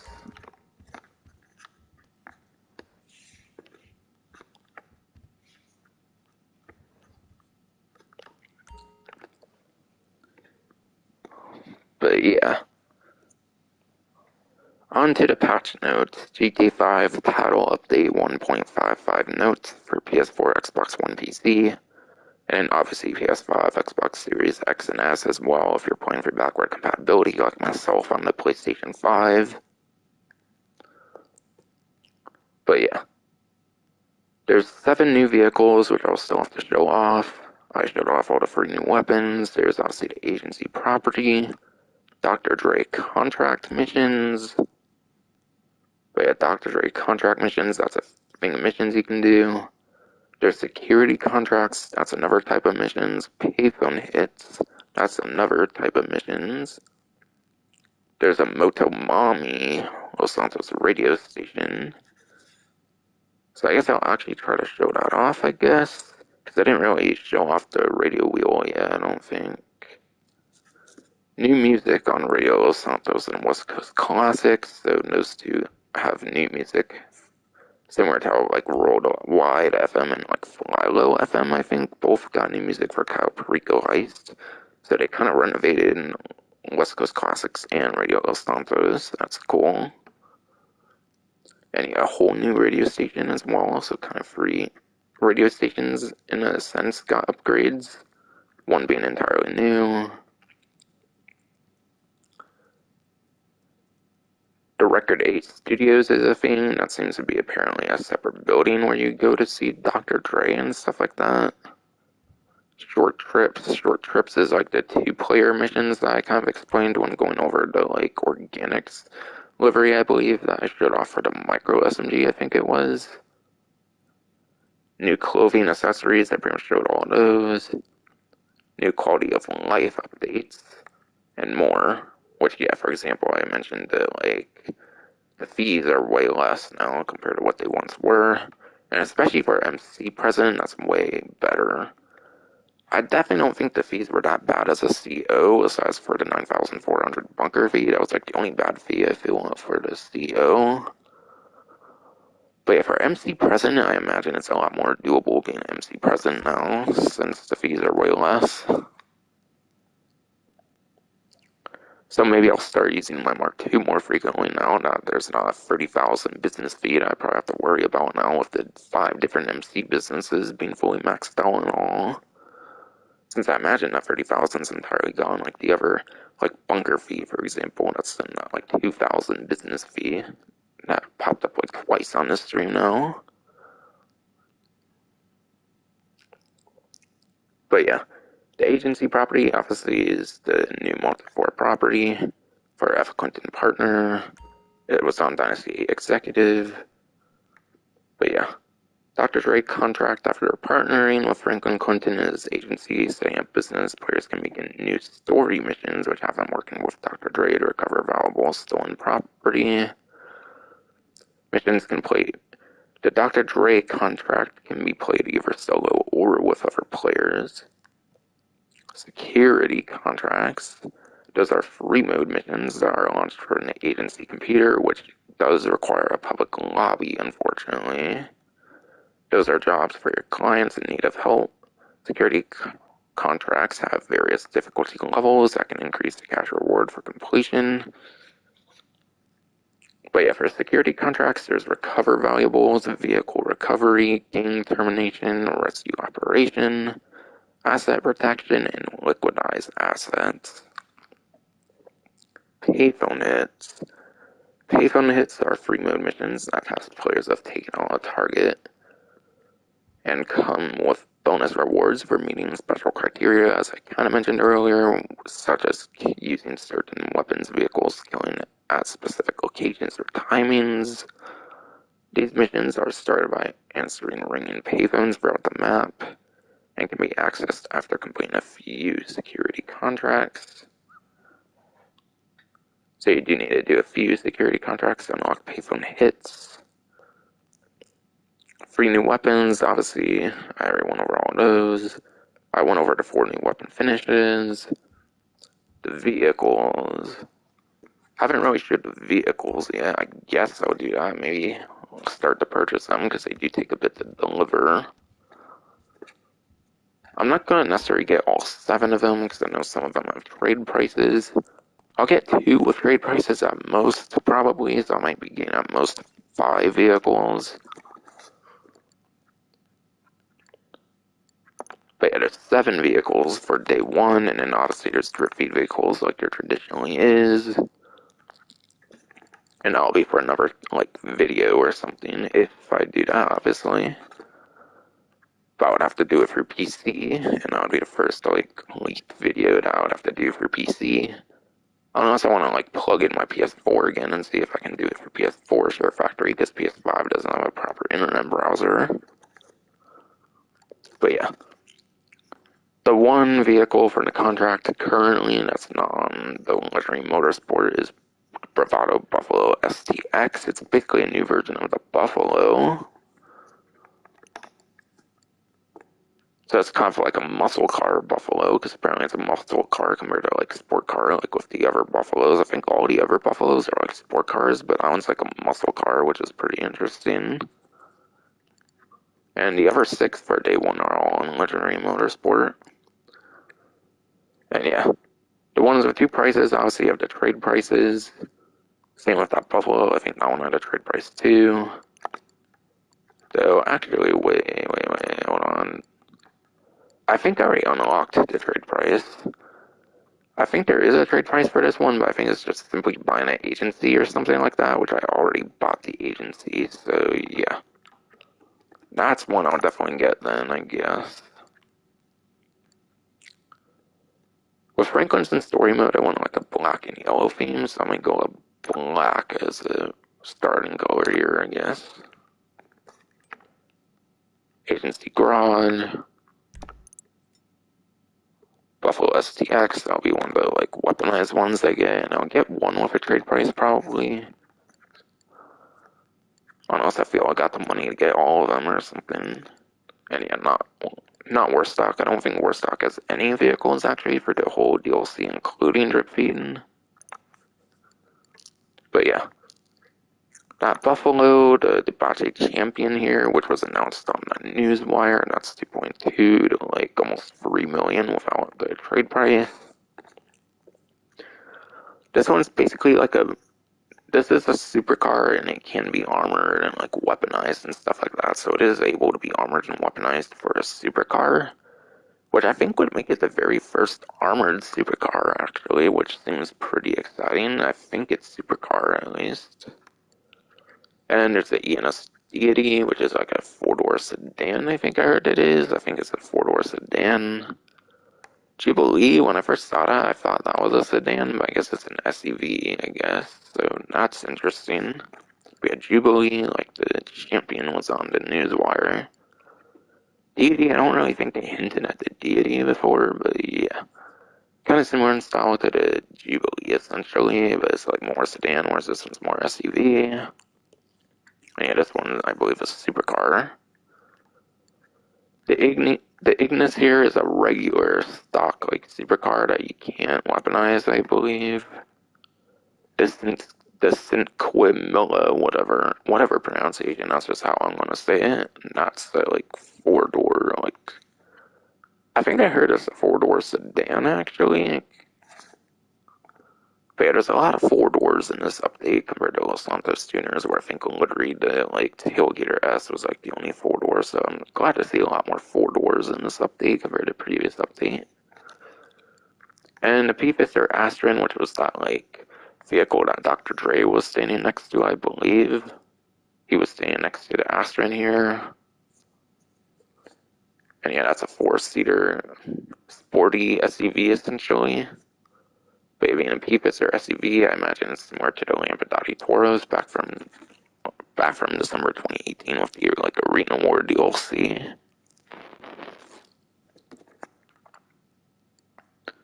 Okay, so I got that Buffalo.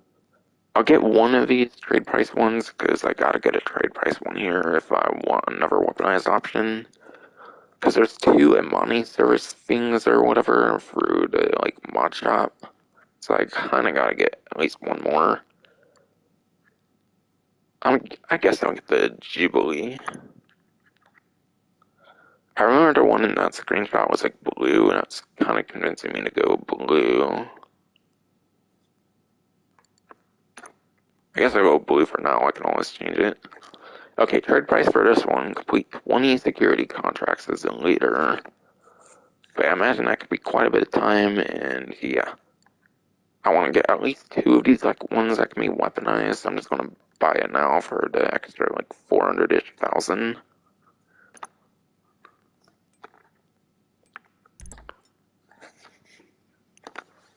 Alright, that gets me down to 20 million now. And I think I'm gonna get all three of these stock ones actually. Because I've actually been. Because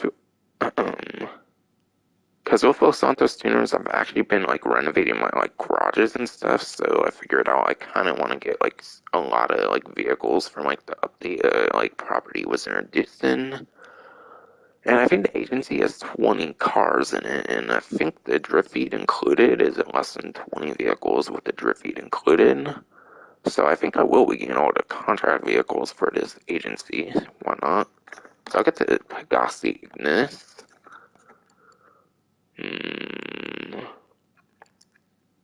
I already want a blue, and the picture on there is blue. I guess I'll go green for now.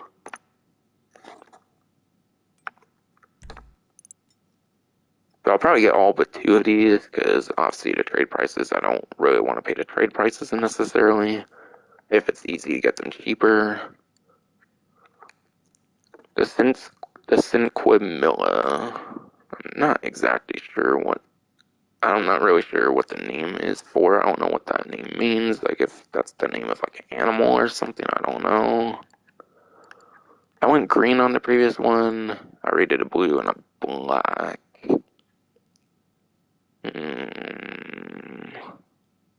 Red, yellow, or orange? I guess I'll go red. I don't know. I can always change it, obviously. And resprays aren't that expensive, so. And the P-Fister Astron here. I definitely gotta go to pink for the P-Fister pink, so I'm definitely going pink on the Astron here. Probably won't come with P-Fister pink, but yeah, doing pink because of P-Fister.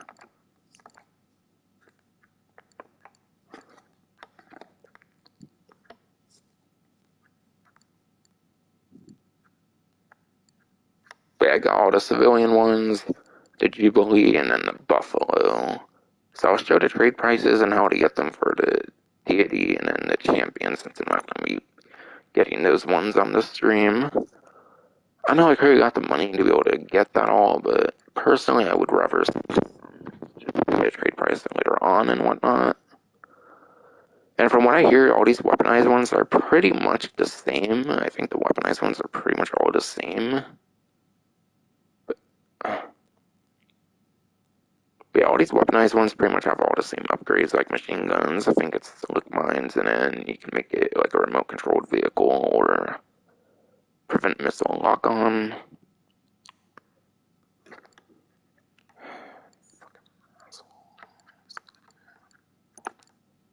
But yeah, trade price, you gotta complete 10 security contracts as a leader.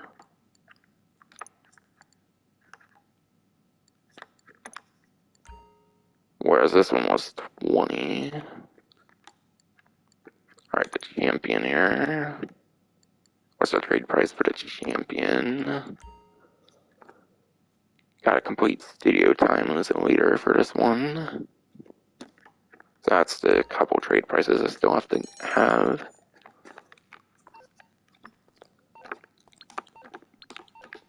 That's 3 of them. I'm waiting for a couple more. Cinquemilla, one more. The Astron, I think, should be the last one I should be getting.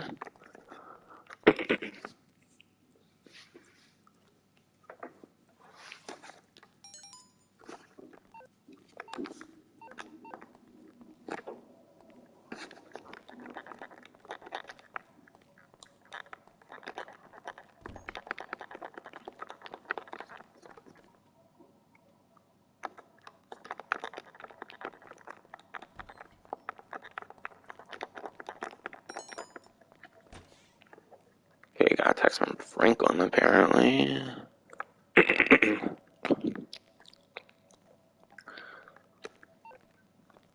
But yeah. You making smart moves, homie. I appreciate the investment in our business. These guns are gonna give us the edge we need for real.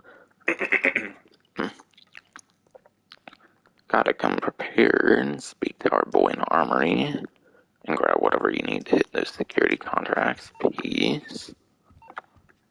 So that was a text from Franklin. There was a call from Lamar, but that was at like the beginning when I was setting up the stream, so I couldn't show off the call, unfortunately, from Lamar. But surely it's out there on other streams.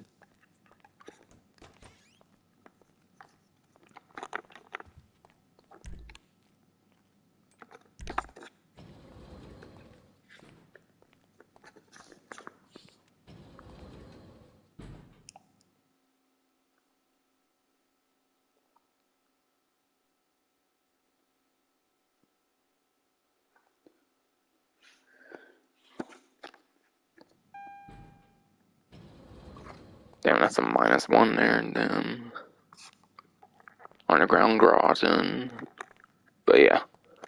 These couple vehicles up here aren't actually yours. They're actually vehicles of other, like, people that reside here. But I believe you get 20 whole slots in this agency garage. Fun fact, actually, yeah. Fun fact, actually, you can see that Franklin has his, like, FC 1988 license plate down there. So he has that same license plate from his Buffalo S from the story mode on his STX here.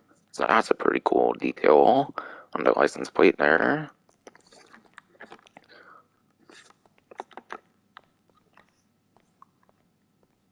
Yeah, that one might be mine, I'm not sure. Oh yeah, I did get mine blocked, that's right. So that's mine, next to his.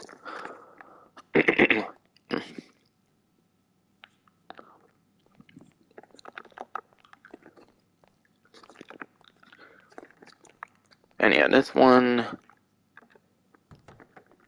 also not yours, actually. This one's like the vehicle you can use, I guess.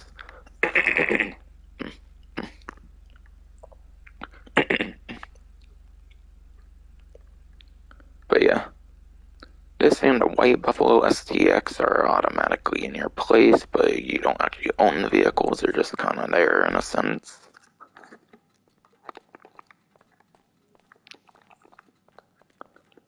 But I think this is kind of like a stock vehicle you can use here for the Jubilee here.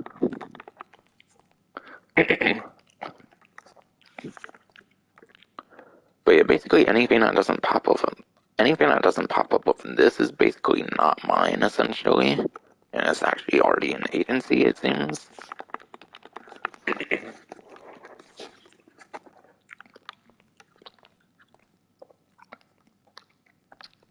This looks to be the vehicle workshop.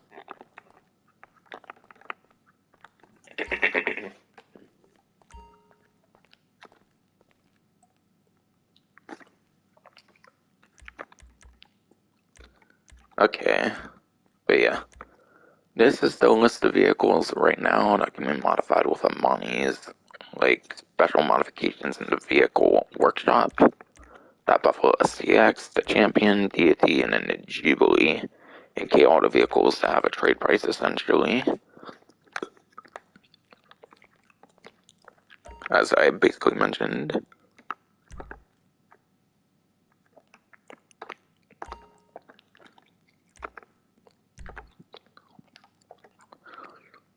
And yeah, from that menu you can go to the website.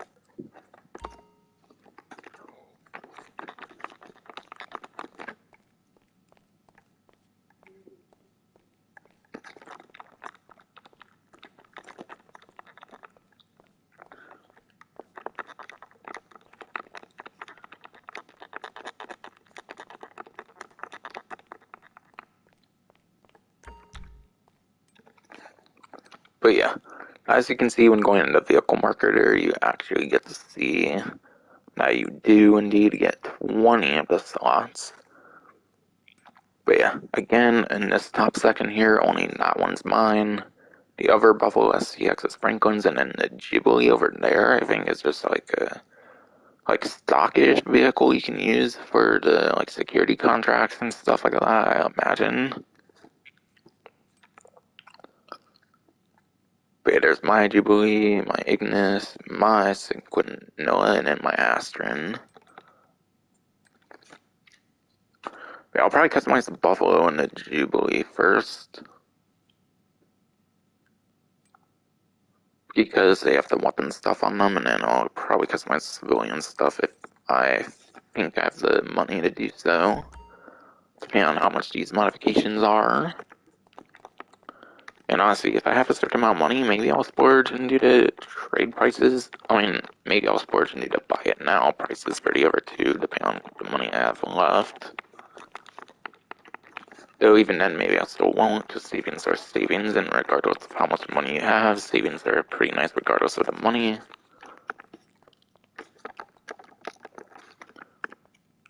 And yeah, this is one of the drip feed vehicles down here. It's one of the two new motorcycles that are coming out, actually, with the contract DLC for the drip feed. So one of the motorcycles is down here.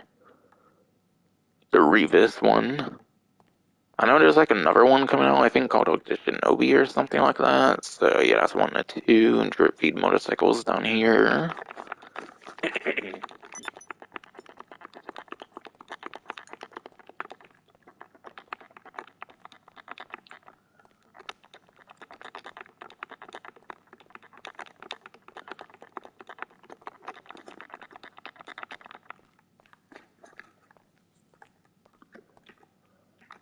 But yeah, that's the muscle car, Ghibli, SUV. I think the Deity sedan, Champion supercar. And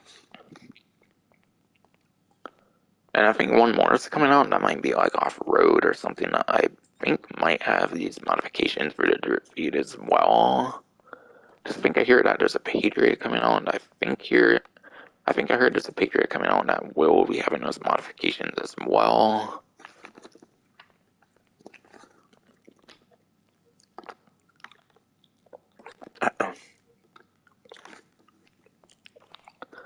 So I'm trying to think what would kind of be the slowest of the vehicles, at least currently.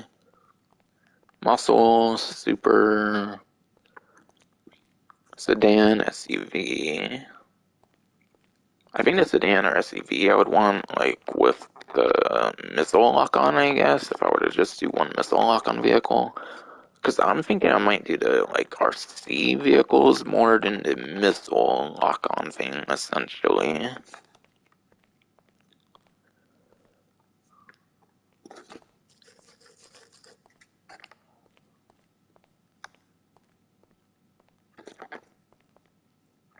Okay, Jubilee.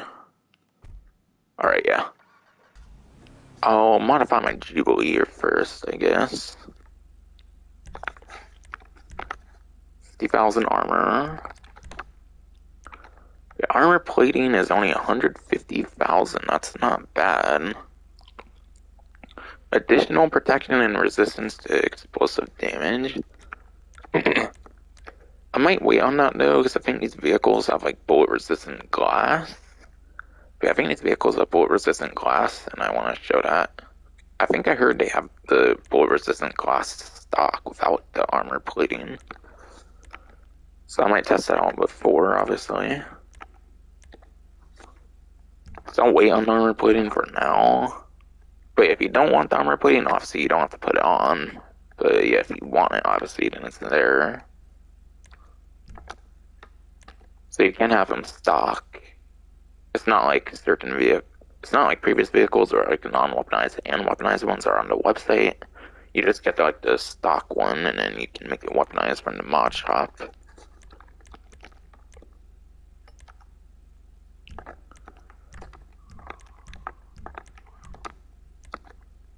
Brakes, race brakes. And yeah, I'll be putting all the stuff on there so I have the maximum performance, obviously. So that's why I'm going on those things that are obviously copy-paste from vehicle to vehicle. So that's why I'm doing that.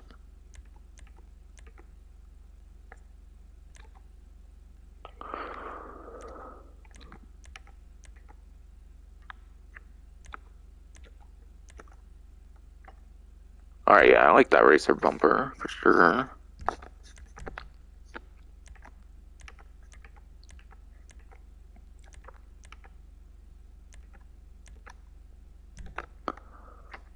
Why not?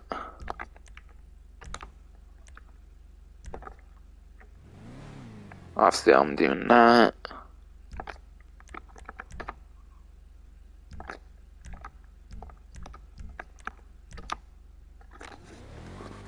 And yeah, again, for those that don't know, I like to mention it a lot, is that you can hold both triggers so you don't have the exhaust smoke, so you can see them more clearly. Because I know that's kind of more like hidden thing.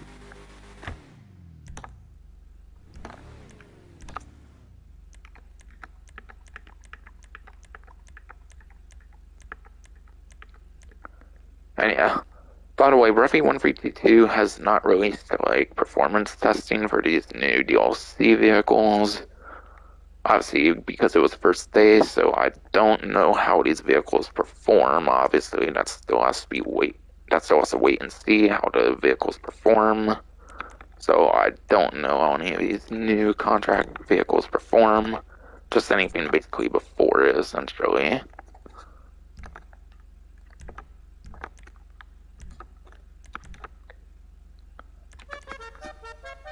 Honestly, I don't know what horn I'd want to do on here, honestly. I don't know, I feel this is going to be one of the worst of the, like, weaponized vehicles, kind of. So I'll do the sad trombone, why not? For the memes. But yeah, Imani Tech here. Remote control unit, take control of the personal vehicle remotely, which is huge, not having to be in a vehicle and you can control it remotely.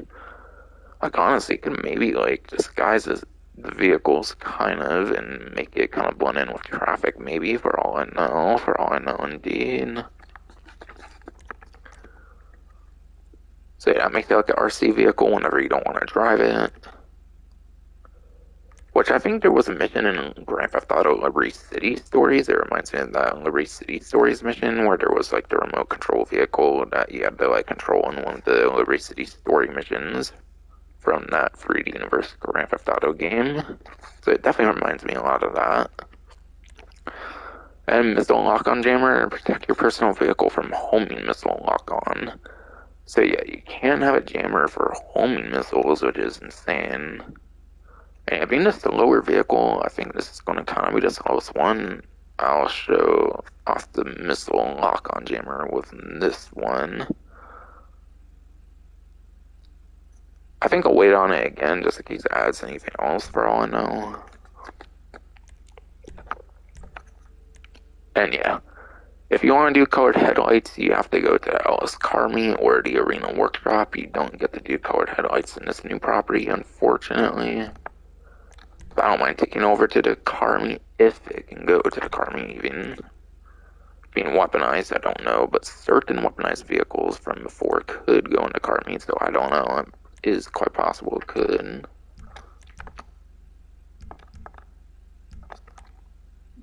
Alright, liveries. There's flames. Pretty nice one there. Graffiti. Definitely liking that one as well. With camo. I don't know, that one kind of makes it look like a gun running livery in a way, so I don't like it too much, but I mean, they're all pretty good so far, in my opinion. Skull Island, ooh. That one's not bad. I'm not the biggest fan of the look of the skull, but it's definitely not a bad one, in my opinion. Alcohola Stripes. I like the name Alcohola. Sounds like alcohol, obviously, but I don't know. It looks a bit, like, plain and minimalistic compared to the other, like, view up there, in my opinion. Nice for me. Oh, it's 24 stripes. Color stripes, black stripes, white stripes. So I feel the last 5 for sure are more like minimalistic, like more plain looking for those that want more of a build like that. But especially these first few are definitely pretty nice. I might.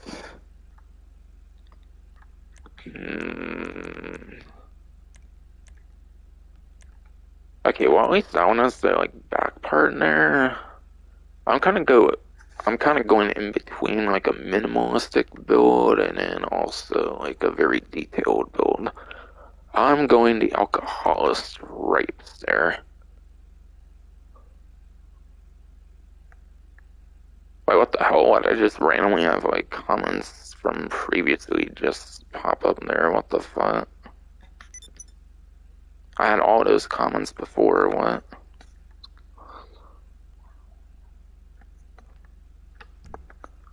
Like, I had like 4 comments just randomly pop up on my PS5 stream. That's like never happened before, and they were all ones that clearly happened before. But that's kind of the theme. I'll go for an alcohol-looking build, I guess, with the vehicle. So I might be going for more of a red, actually, then, in that case.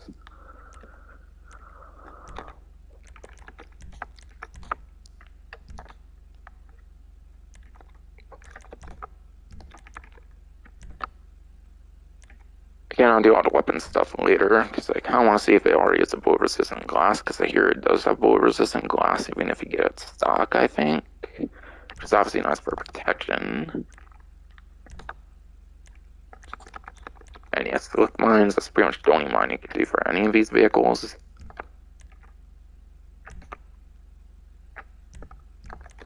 Obviously, I want my crew emblem.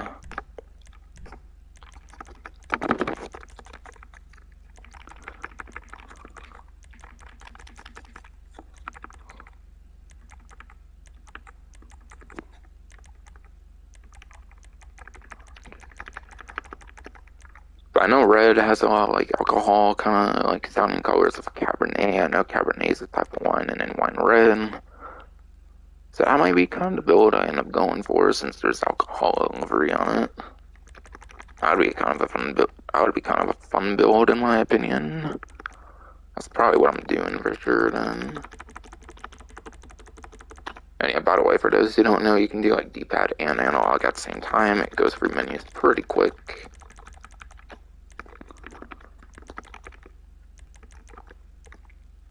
Yeah, I'll do Cabernet Red for primary.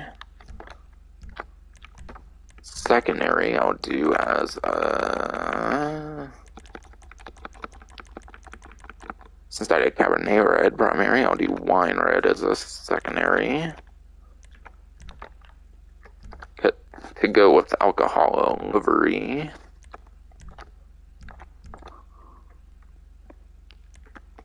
And that means I'll go back over to neon color here, since I have my theme figured out. I'll do the red, and I'll do red colored headlights with the car meet, assuming it can go there. If not, then I'll probably take it to arena off stream, I guess.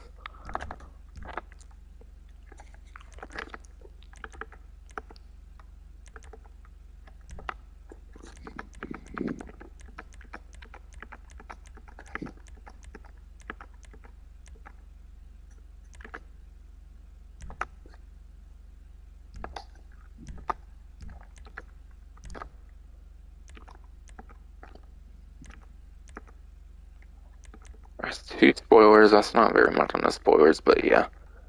Don't expect the customizations to be as good as Los Santos tuners. I feel Los Santos tuners was definitely a special case, I feel, for sure, with the customizations, with having all vehicles being pretty good in customizations, but yeah.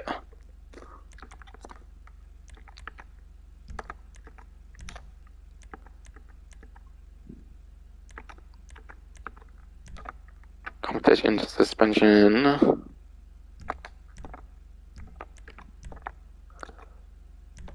Race transmission. Turbo tuning. Okay, there is SUV wheels, chrome. And yeah, this is the ENS Jubilee.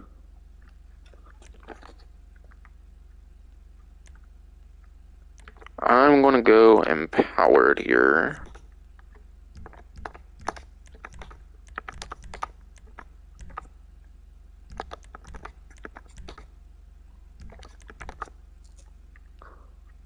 Red tire smoke, obviously, because I want a red theme.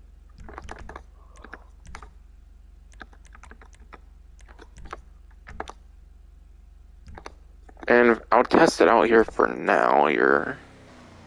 I'm gonna check my stream though, because I don't know why, but there's a weird glitch on my stream on PS5 where the comments just reappeared suddenly out of nowhere. So let's see if that was the case or not.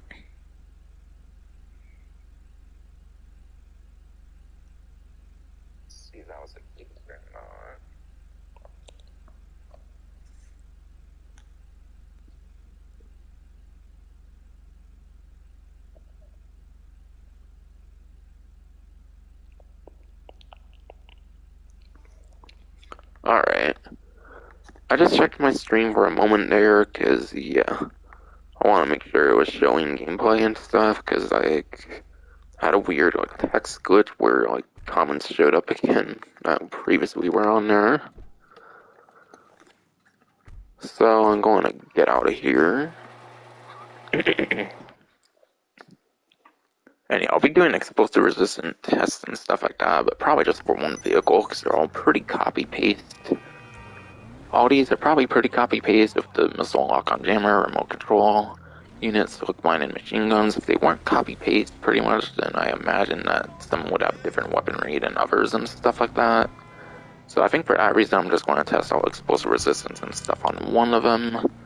Maybe do one of my explosive tests and stuff like that on both like vehicles I decided to pick up for now. Okay. Traditionally, I like to do a pistol because I think it takes like around like a whole magazine for a pistol to break bullet resistant glass. Assuming it's pretty much the same.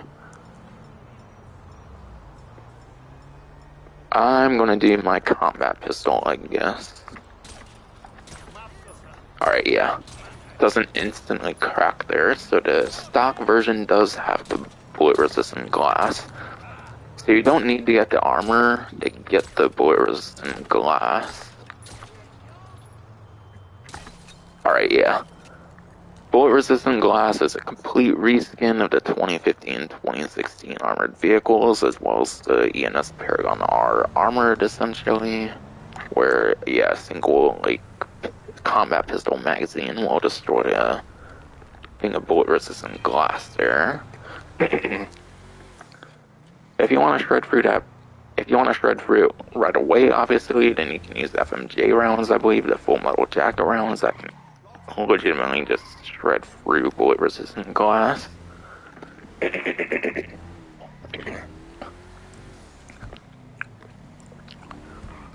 So obviously, if you want to counter people, FMJ rounds could be a good idea.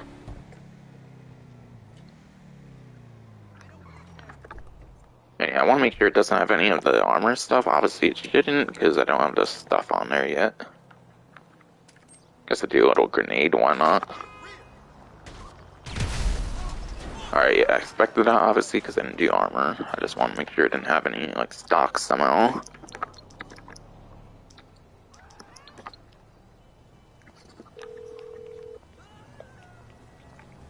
You calling for some wheels? Okay. No, I not got the stuff to mechanic, do. didn't warm as mutual fallout.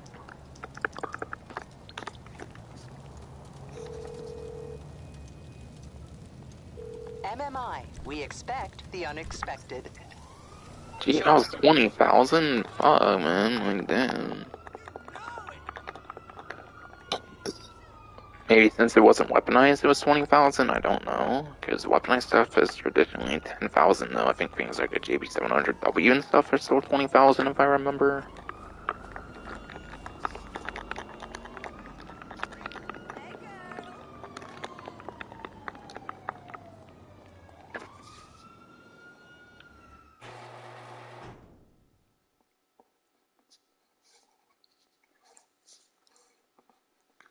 And now I'll put all that, like, cool stuff on the vehicle. And again, for, like, the third time now. Oh, man, what the fuck? The business fees are over 20,000 still as an MC, I guess. Okay, so I wanted to know that, because I know those were normally expensive, so I wanted to know, like, how much they cut those down, but apparently they didn't cut down the MC fees by much. It's still, like, 20,000 something, compared to, like, 30,000. But I think you still have to pay bunkers as well with the, like... Yeah, I think you still pay bunkers MC as well.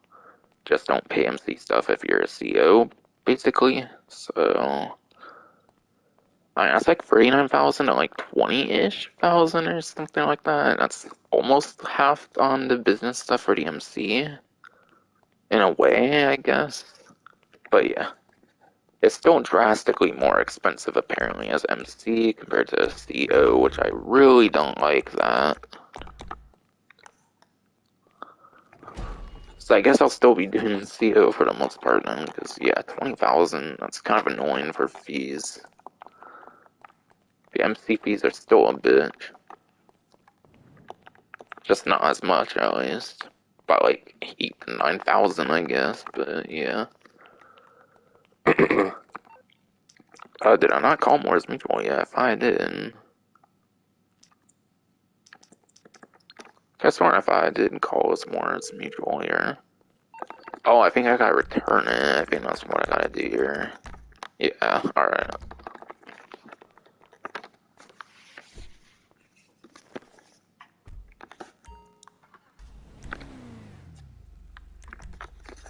The armor plating. That's obviously where you get the explosive resistance, additional protection, and resistance to explosive damage. But as I showed off, you already get the bullet resistant armor to copy paste. As I showed off, you already get the bullet resistant copy paste like 2015, 2016 ENS perk on our armored bullet resistant windows. So those come stock with all these different ones that can be weaponized and stuff.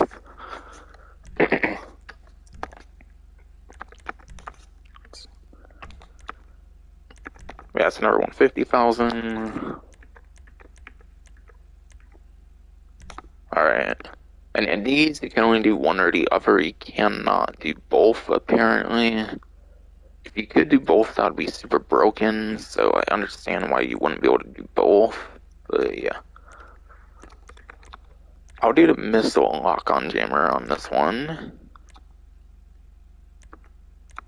But yeah, I don't know if there's a confirmation thing, or if it just automatically happens. I'll show it, I guess. Okay. But yeah, I paid 235,000 there, obviously. But got rid of that one, so yeah. You can only do one at a time, so keep that in mind.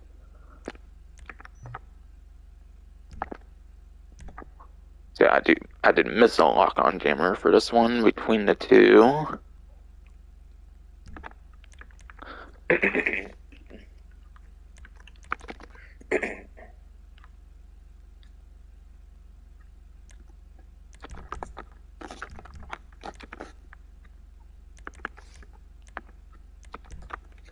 Mounted machine guns, those are probably just going to be like typical Paragon R armored machine guns for a comparison here, kind of. Probably nothing too special, just traditional machine guns, I imagine. I think the last thing I need to put on here would be the silk mines. But yeah, you only get the silk mines as an option for these new contract vehicles. You only get the option for silk mines, it appears.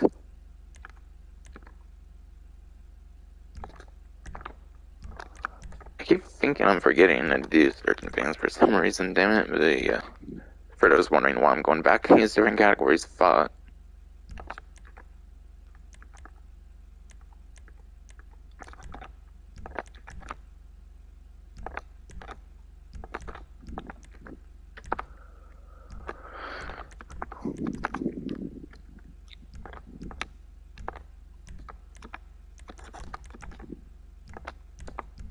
Roof tires. Yeah, bulletproof tires. Red tire smoke. Alright. Alright, that should be everything on there.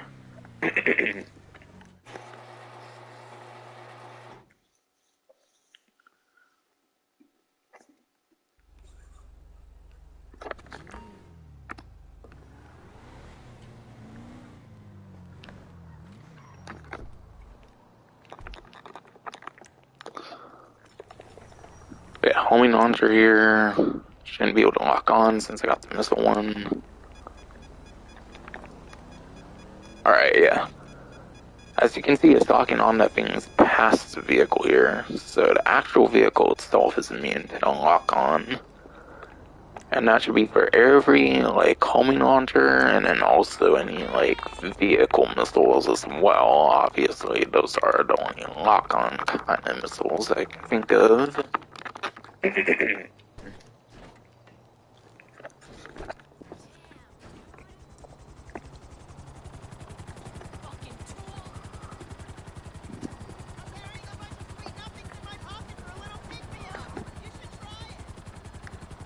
Got one homing off right now, obviously, but homing on, can't home on either, obviously, for my vehicle.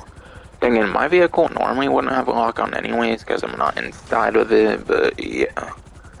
If someone's inside of it, you can be able to lock on with something like a Sparrow or a Press Mark II, other missile-mounted vehicles like that, essentially.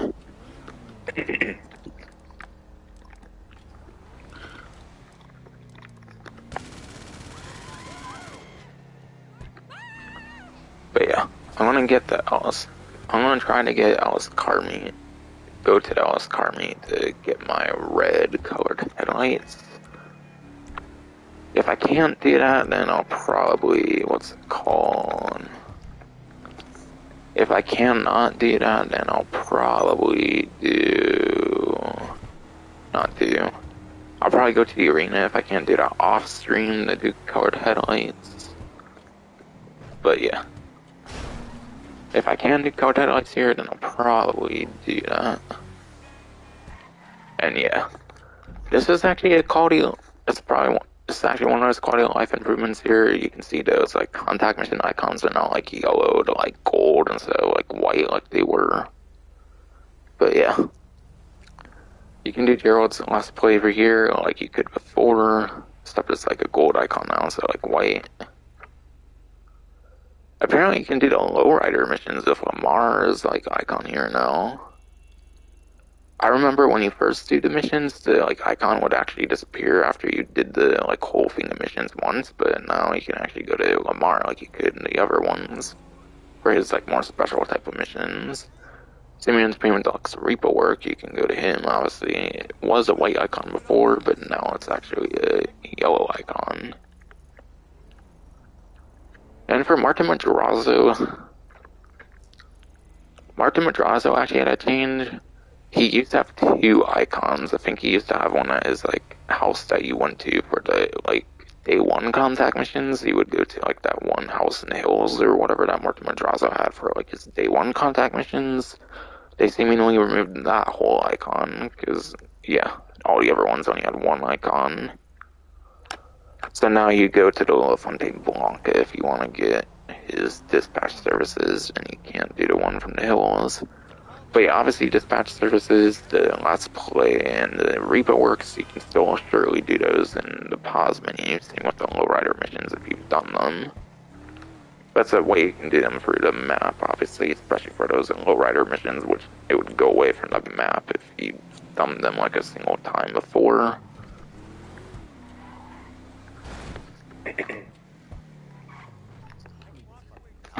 Alright, it's Cam going to Carmen. Good.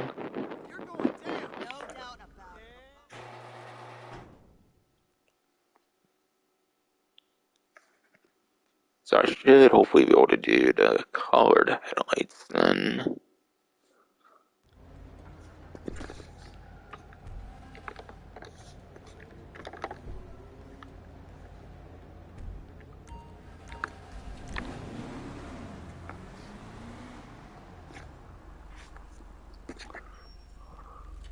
And yeah, this has 23 options in the other ones, so I'm guessing 4 of them were weaponized. The machine guns, the mines, the armor plating, and then the Imani tech. Those are the 4 exclusive categories to the agency's vehicle workshop.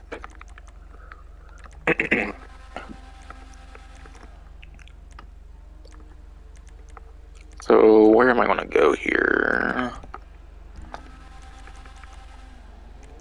Oh yeah, lights, obviously. Duh.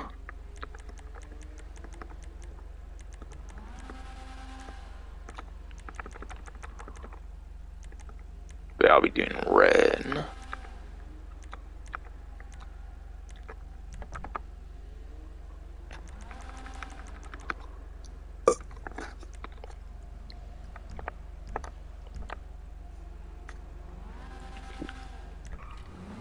That should do it for the customizations on here now.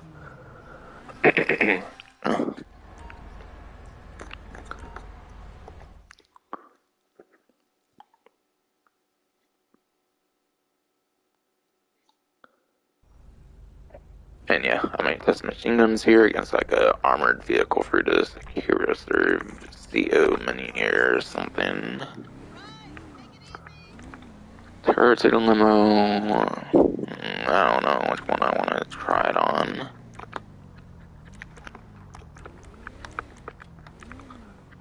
Probably like the armored Cognoscenti or the baller. Or even like Chapter LWB. I know it's not the best example necessarily to test the machine guns out on, but It's one of a couple of few I can think of that I can spawn without having to have another like player in my lobby or something. I think I'm gonna do a baller here because it's kind of most similar, kind of in a way to this.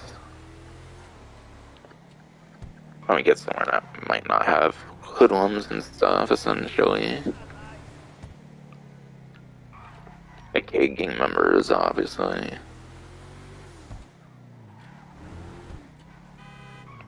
I'm gonna do it here, I guess. I want to test out these machine guns. See if they're good machine guns or if they're not so good machine guns. And yeah, like other vehicles with machine guns that are mounted, you can use drive-by weapons as well, because obviously certain ones like the corridor and stuff don't allow you to use drive-by weapons depending on like how good they are and whatnot. But yeah, again, that's not necessarily the best comparison, but I'm not sure. I don't feel these are necessarily some of the worst machine guns. Like, I think vehicles like the Stromberg and stuff have good machine guns, but I think vehicles like the Night Shark I heard don't have pretty good machine guns. I think this one has some of the better, like, regular machine guns in the game, I want to say. But again, I'm not sure, like, what the best kind of, like, test for that would be, and if it would require, like, another player or not.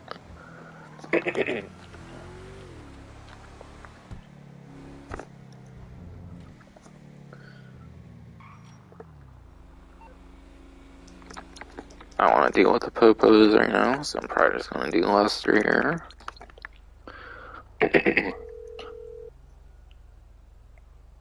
Hi. What service are you looking for? Okay, my friend. I'll take care of the LSPD. Leave it to me.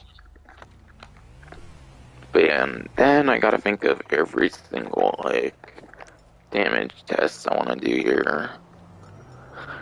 Now, it's not a fragile vehicle, so I don't want to do up an atomizer.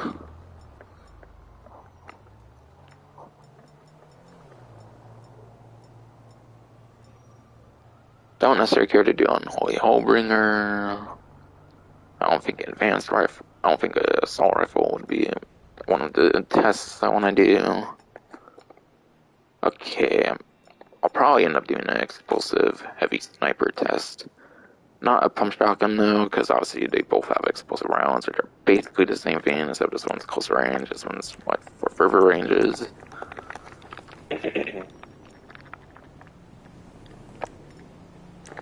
Yeah, it might not be the best spot for this, but I'm gonna try it, why not? Not going for engine shots, I'll just go for the middle, kind of keep it a bit balanced here. Oh, whoa. 5? I expected it to take more than 5, kind of. Because I think I heard that I can take like 12 homing launchers, I think I heard. So I feel 5 on the explosive snipers is kind of low in a way, I feel. Then again, obviously it's a land vehicle, you can go like between buildings and stuff like that, compared to like an air vehicle or something like that, so... I mean, 5's not too bad for a land vehicle, I suppose, but still... I keep going to mechanic instead of fucking Morse.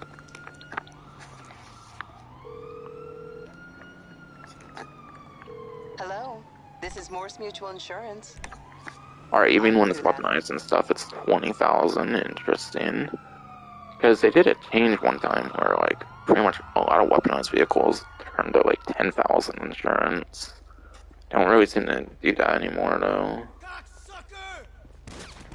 I'm just gonna let them kill me, I guess. Why not? But yeah, 5 explosive sniper rounds on my, like, experience outside the vehicle. If being inside, like, changes it even, I'm not sure. Some vehicles can have increased protection when you're inside. I don't know if that's really a thing with the heavy sniper. I don't think heavy sniper is really something that can take more bullets if someone's like inside a vehicle or something. I think that's more for like homing launchers typically.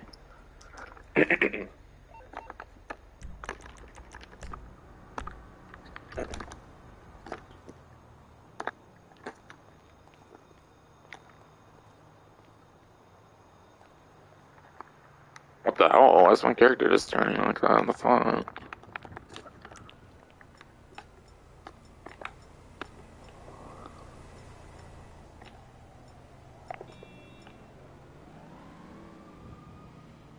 Okay, yeah, I think it took 5, but I guess when I died, I lost another 4, I guess. But I'm pretty sure it took 5, but I lost another 4 because I died, I guess. Because I think I was unarmed, so I guess I took that from my previously equipped weapon. So I'm pretty sure it was 5, and I just lost 4 because of dying to the popos. Though even otherwise, I would have basically got rid of 4 too, because it was my last used weapon.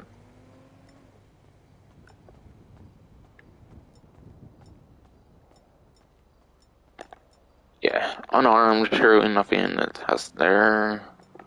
That's worth testing. Pump shotgun's basically just the same thing as heavy sniper, so it should just be 5, I'm guessing again. So I'm not gonna waste time with that one.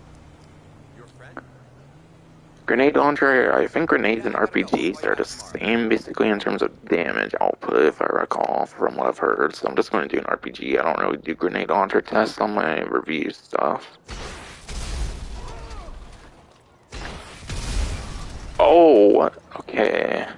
2 RPGs, so it could just be reskinned armor, like the 2015-2016 armored vehicles and the Paragon R armored, for example.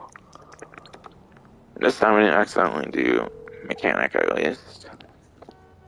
Morse Mutual, how can I be of service? I'll look into it. But yeah, at least regular RPGs, that was just 2. Minigun. I'll do a minigun test for sure against the engine. Probably nothing too special, but just in case. Not doing firework launcher, obviously. Homing launcher, I'm definitely going to do that. I'll do the homing launcher and the minigun still.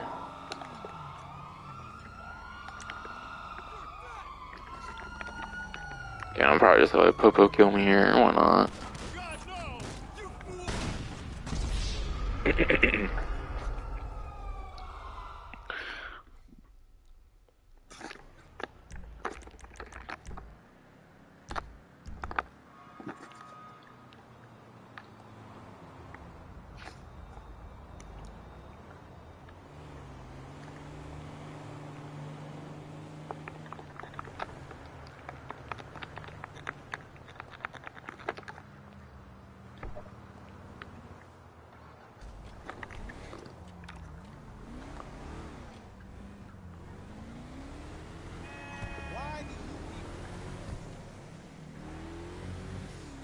Got this median here again, I guess. I know, not the greatest, like, most open location considering vehicles drive here and stuff, but... And, right, I'm just doing a minigun test here. Not expecting much with the minigun test, quite frankly, but just in case. Alright. Only took like 300 rounds of that. Like I said, I didn't expect it to be special or anything in terms of bullet resistance on the engine. And obviously that would shred through and bullet resistant glass surely for a minigun.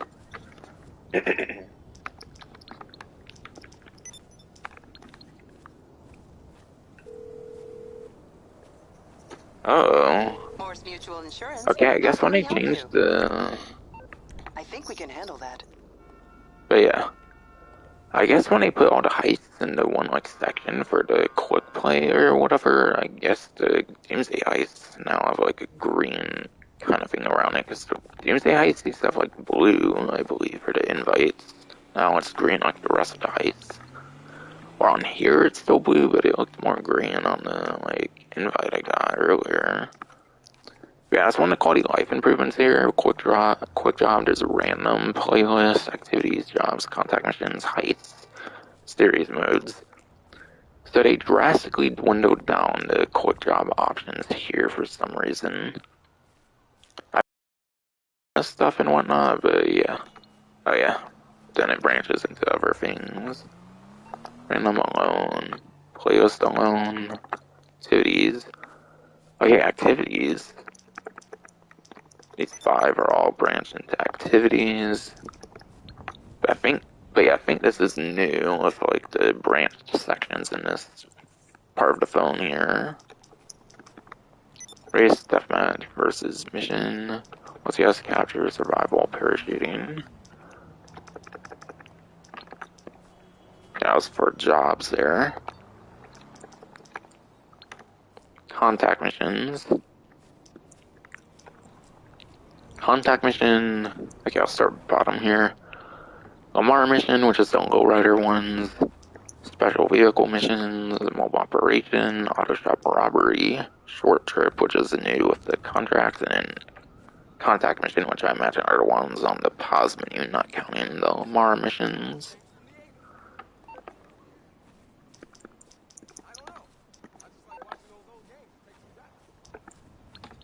Heists, obviously, there's heist for the 2015 heist, Doomsday heist for 2017, 2019 with Diamond Casino, and then 2020 with Cayo Perico.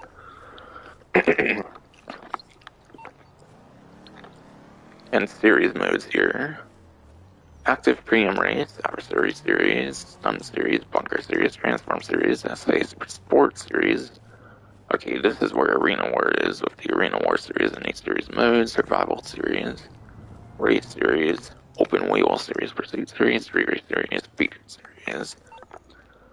And that is huge that they renovated the like quick jobs, like look here, so that it branches into these different like subsections and stuff like that. That's very huge in my opinion. That's a very welcome change.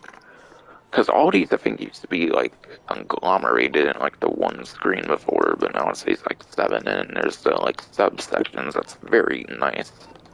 That's a very nice change there.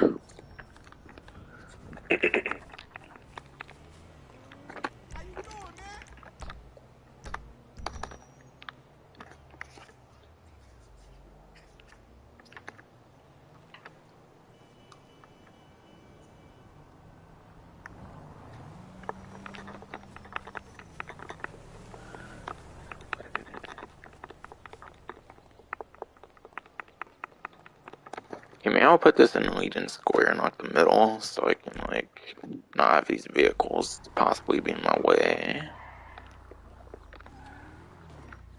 See, I'm not really in the best location right now, because I don't want to be too far from the agency necessarily.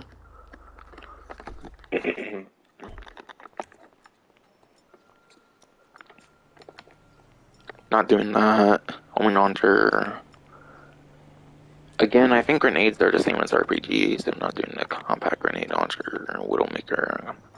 Alright, yeah. Just want to do homing launcher for the heavy weapons still.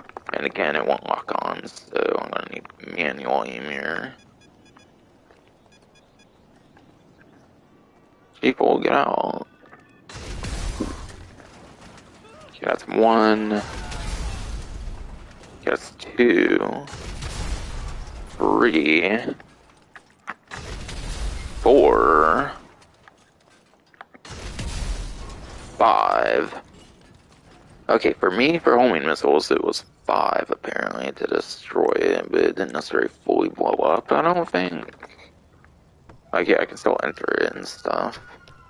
Or attempt to, but yeah. The armor is actually better than I think the armor is actually better than the 2015 and 2016 armored vehicles. Maybe also the Paragon R armored, obviously, which is kind of the best comparisons to this kind of style of vehicle, I would say. In a way, at least.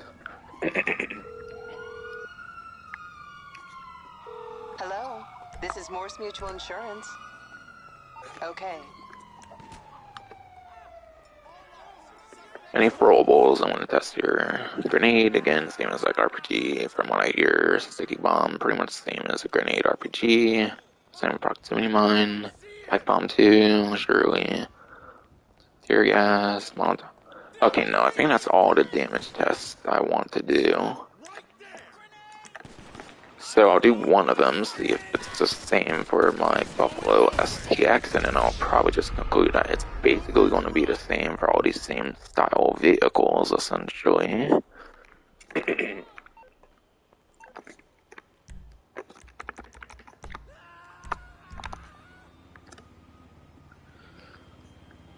But yeah, I might do the homing launcher test again for the Buffalo.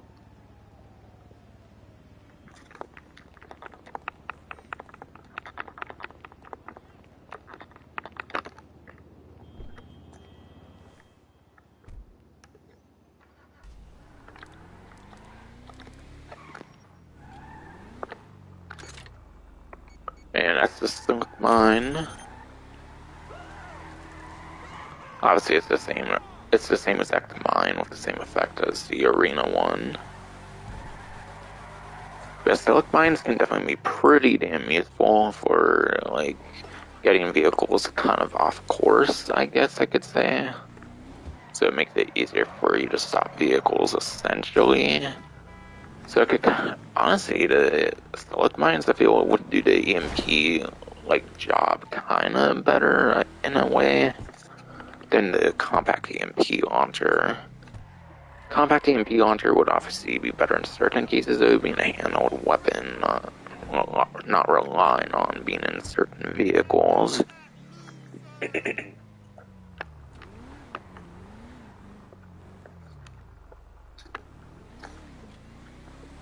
But even then, like I mentioned earlier, compact EMP launcher is pretty disappointing, as I explained when going over that.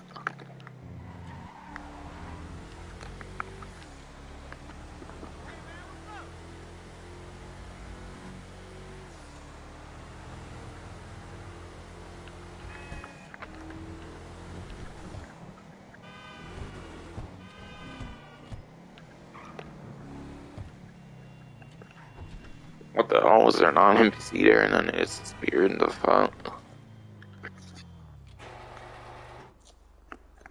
But yeah, I'll be testing the homing launcher test again, I guess on the Buffalo STX, whatever the fuck it's called, I forget. So that's probably what I'll modify next. Sorry for it being a long while on the Jubilee there, but yeah, obviously that was the first one of these style vehicles I needed to test out. Since obviously that was the first one I got. Okay. And yeah, by the way, since I got this daily objective when visiting the car meet, one of the like things on the like Rockstar support article for like the patch notes is that they added new daily objectives. So apparently there's new daily objectives that was not in the like previous updates before. Apparently, could be new daily objectives tied to like stuff in this new contract DLC for all I know, or it could just be like entirely different things as well for content that was previously in the game for new objectives.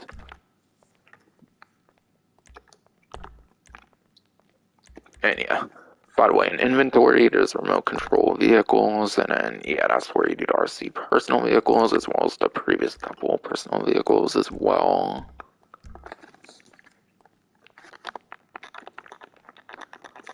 Beyond the Buffalo, I'll be doing the remote controlled one, because I feel that's more useful than a missile lock on, especially when I'm mainly playing invite only lobbies.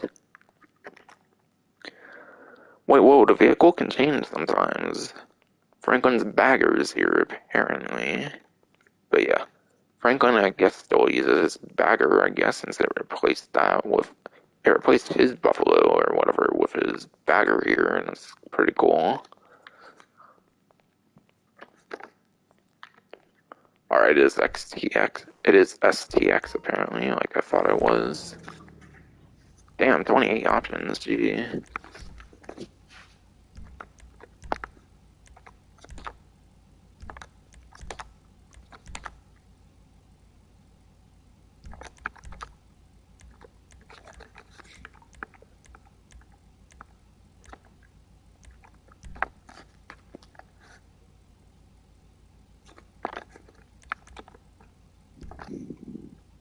Alright, only has front bumpers, no rear bumpers, apparently.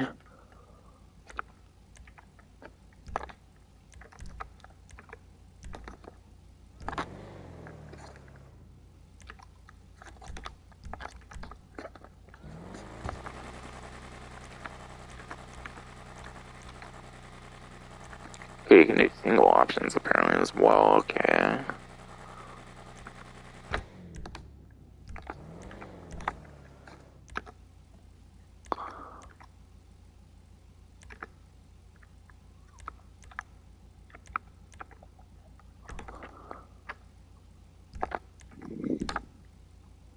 Okay, wasn't the mine button the horn button on that thing? I think it was. I think that was, because I think I was able to change my headlights, no problems. I think a horn would actually be a waste then, considering that there's the proximity mines. Dang, and the horn and the slightest can be used when, I don't know, I think there's slight moments where you might be able to use the horn. But, I don't know. Might as well just leave it stock, because the proximity is thing use the same thing.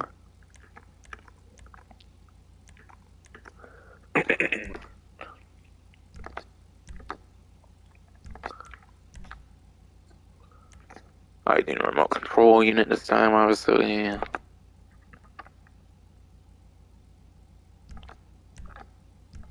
So obviously you can only do one of these, like I showed earlier.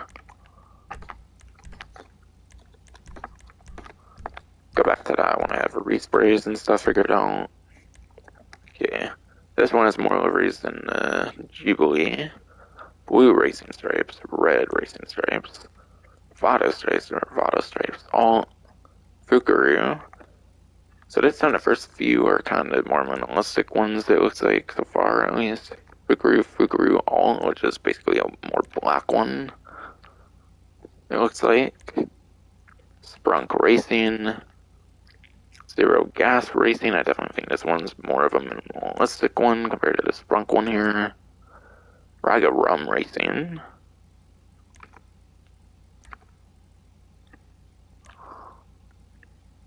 Cerveza Gray.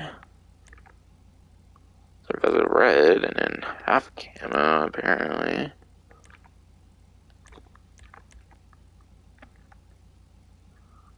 Alright, I don't like that only half of it. I don't like that only half of it seems to have a design for this one.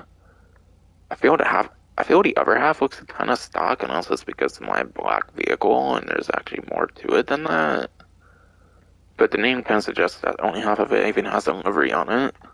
It's kind of unique in a way, but yeah. I'm gonna go my Cerveza Red.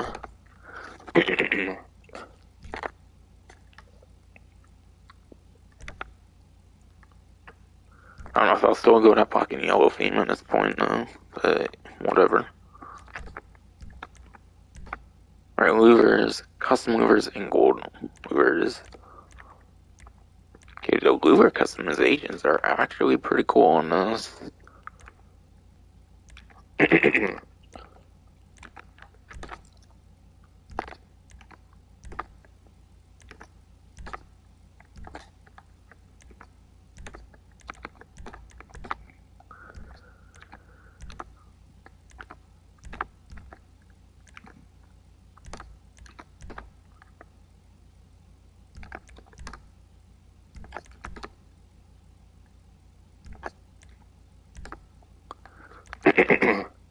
Okay, this one has a trim color too, okay.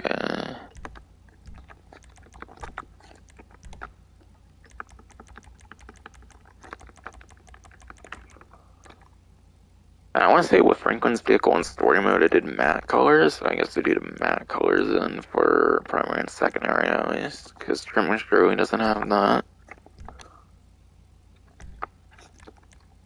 Oh, it looks fine with the black for the primary, it looks like.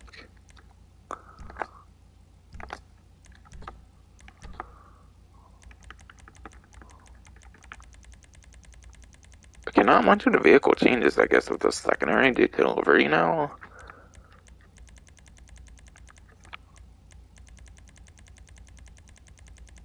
So this is mainly the inside with the stitching that's changing with the secondary, at least with this livery that I have on it.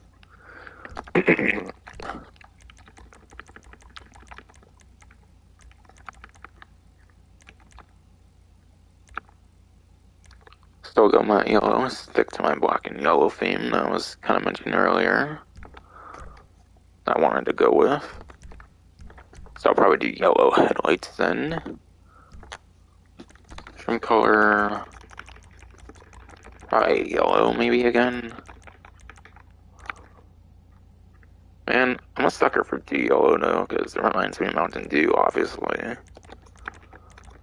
Franklin's a racing kind of person, so I'll do a race yellow for the trim color then.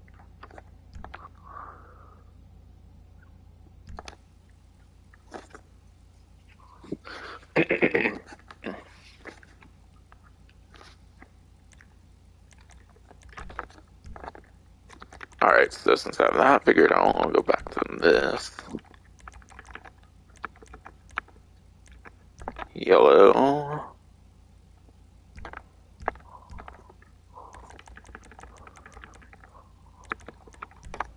Okay. Ooh, I'm liking these seats actually.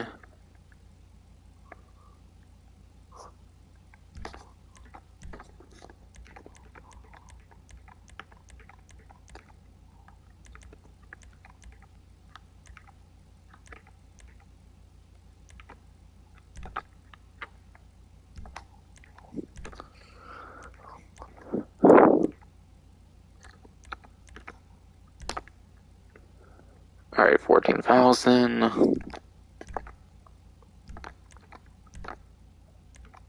A lot more spoilers on this one compared to the Jubilee year.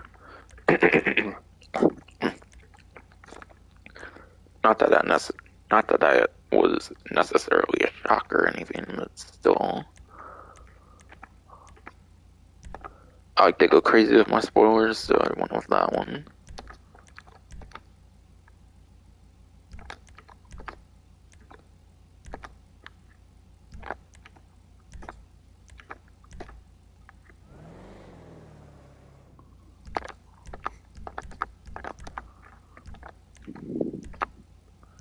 And yeah, this is a muscle car, I recall. I believe so. Bravado Buffalo STX. I'm gonna do this 6-gun.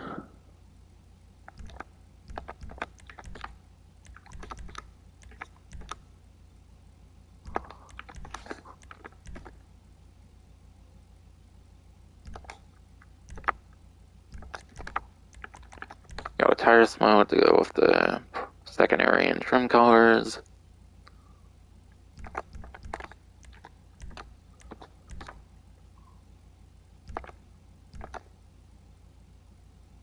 Should be everything on there. Aside for the colored headlights, obviously. Which I'll do that real quick as well. Alright, yeah, this one is a muscle car.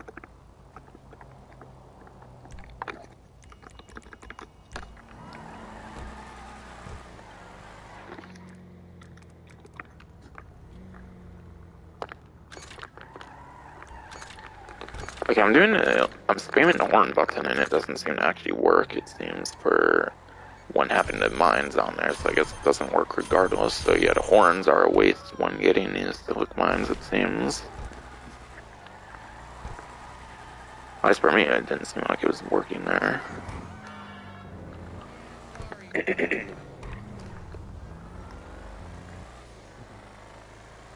So I feel stupid for wasting 26,000 on that sad trombone on the Jubilee earlier then.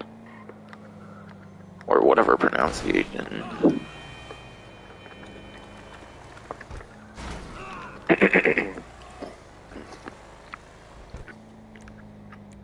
Oh, right. Left is the radio wheel. It's no wonder they don't do left for the one thing. And yeah, that reminds me, I didn't show off the new one here. But Moto Mami Los Santos is the new radio station here with this icon. And as I mentioned earlier, West Coast Classics has new music.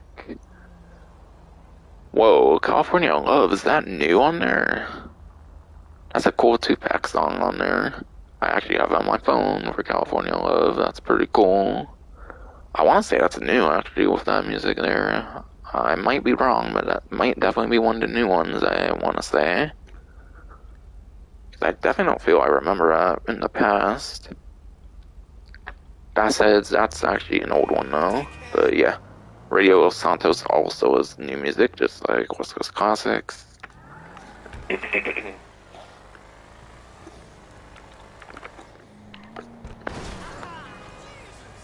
bad I can't listen to it on the stream though, otherwise I would be like me asking to get copyrighted or whatever.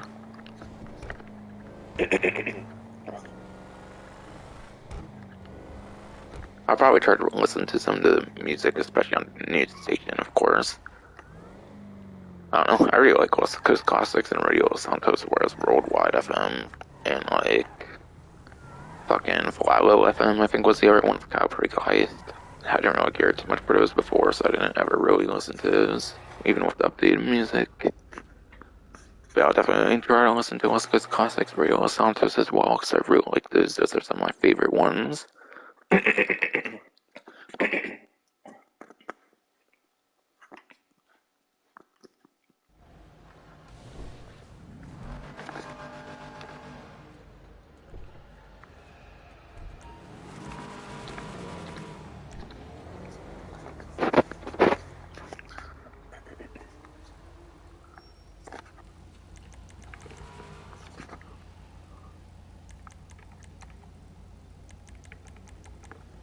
Oh yeah, right. I don't know why, but I think I was looking for Imani Tech in here when I meant to just be doing code headlights. And I already did all the Imani stuff, so...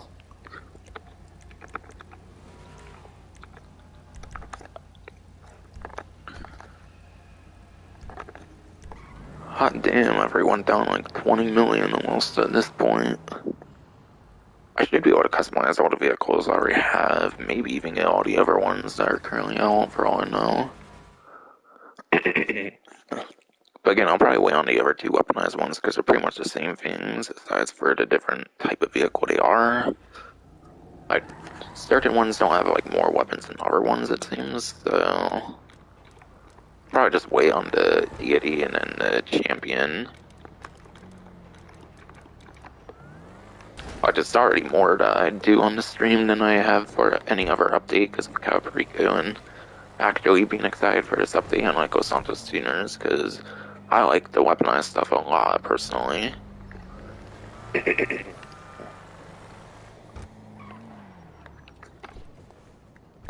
But yeah.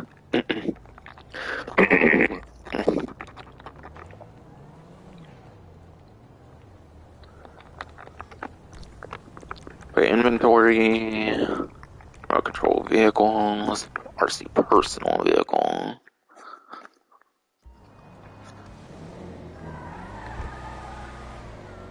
But yeah, you can hold square detonate, LC to drop a mine, which is really just a look mine. Then press triangle to exit.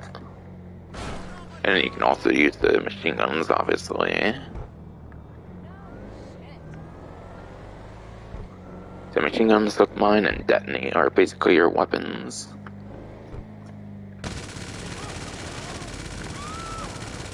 Ah, y'all getting attacked by literally no bloody fools.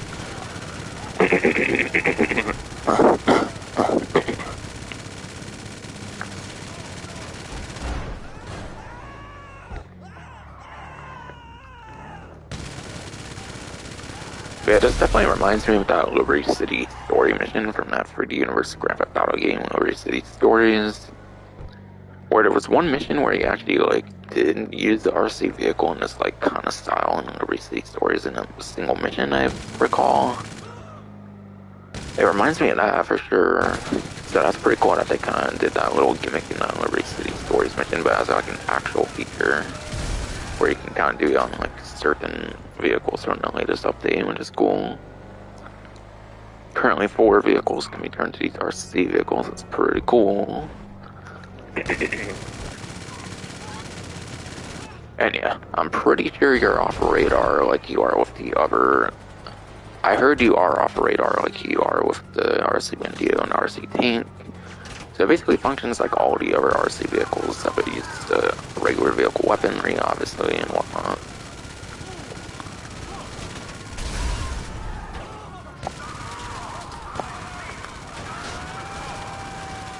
And this wolf opening officer trying to escape, bro. Trying to do vehicle weak spots here, honestly. Not working the greatest, so I'm trying to shoot the weak spots of these vehicles here.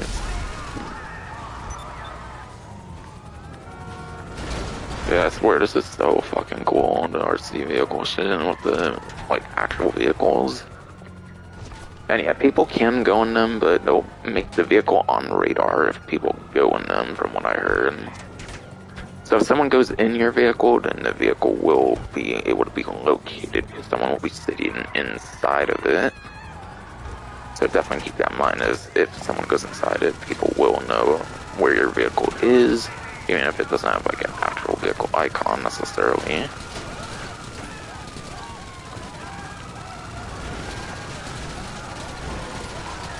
Hey, I'm currently getting shot the fuck up, kind of, damn.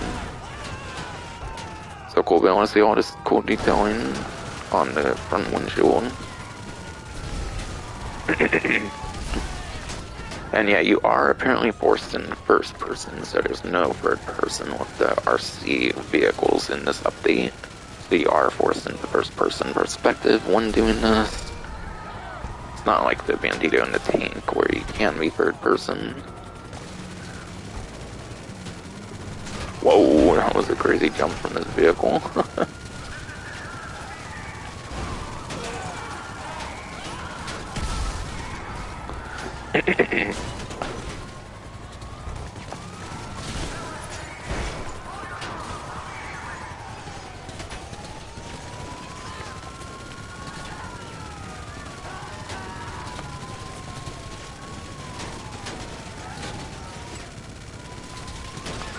I wish you could actually see beneath the steering wheel so you could see that there's no, like, your character's arms aren't in there, essentially. Okay. I'm guessing my bunker got included because my business charges were 6,625, whereas I think other times my business things were like 2,000. Unless I wasn't a CO earlier, and I was not CO, so I didn't pay bunker. So I guess CO and bunker, it's now like 6,000 for business fees. Which is definitely quite the improvement, I would say. That all your business fees are 6,000, so like bunker be 9,400, and then there's all your different other business fees and stuff as well.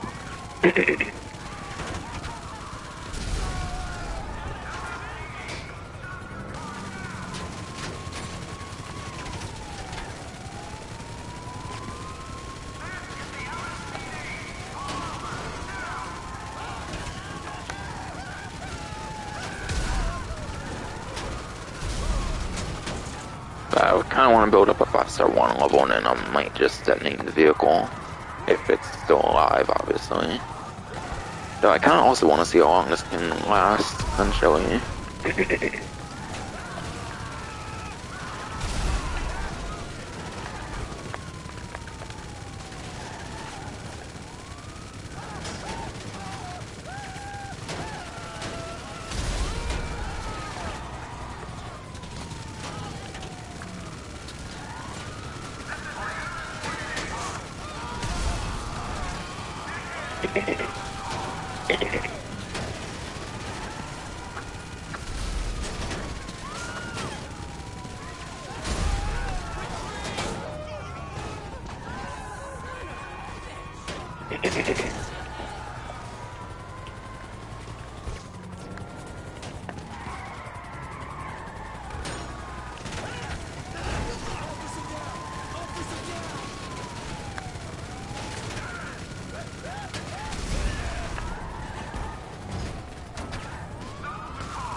The SWAT stone is zebra.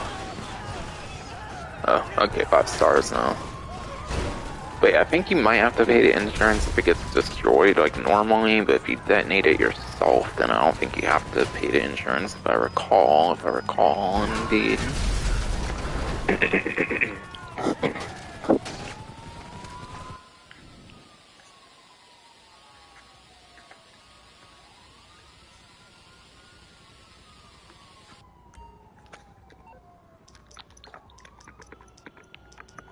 I still got that one level 2, right? Oh well, Lester's definitely ready again. Morse Mutual, how can I be of service? Wait, what? Okay, I guess I had to think we pay. can do that. Could have been because I got like a gunshot in the vehicle because of the popo, so I don't know. But if I heard you didn't have to pay for that shit when it gets blown up by your own detonation.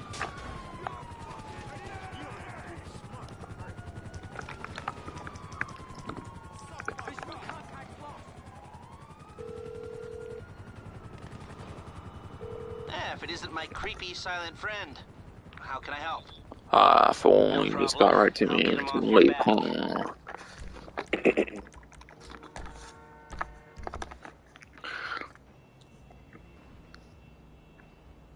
And yeah, I might just do a quick homing launcher test here as well. Make sure that's also 5.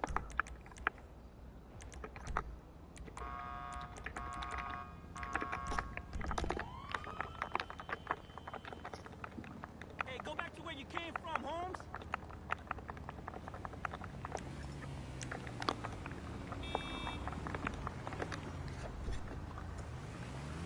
Okay, gotta see if I can get this in a more secluded spot here. Hey,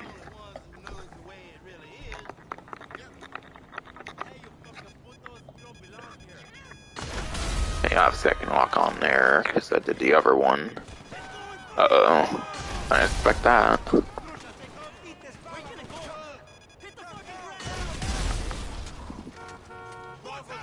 Whoa.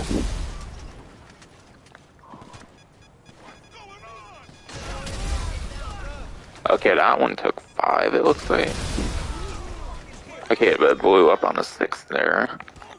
Unless you need like a lock on for it to be 12, but I don't think it works like that for other vehicles, so... That one seemingly took 6 compared to 5. So some of the testing can be inconsistent, I guess.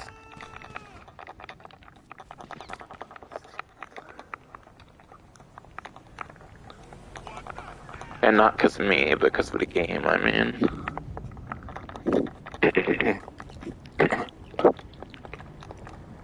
Because, yeah, there's been other releases of vehicles before where the, like, things it can take could be differentiated and just depending on, like, luck and stuff, I feel. Oh, well, I didn't see the train coming here.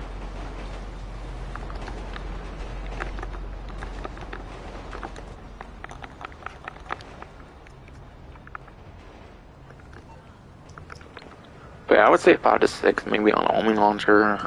Seems to be like around the average, it looks like, for what it can take. I'm on the clock. What you want? I'll get And I back to did it then. mechanic again by accident, of course.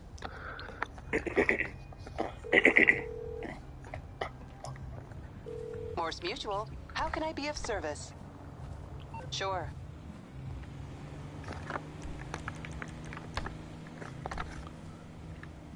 But yeah, I want to say the different vehicles, I imagine the same, like, style of weaponized vehicles because they have the machine guns, the silk mines, and pretty much everything is pretty much copy-paste.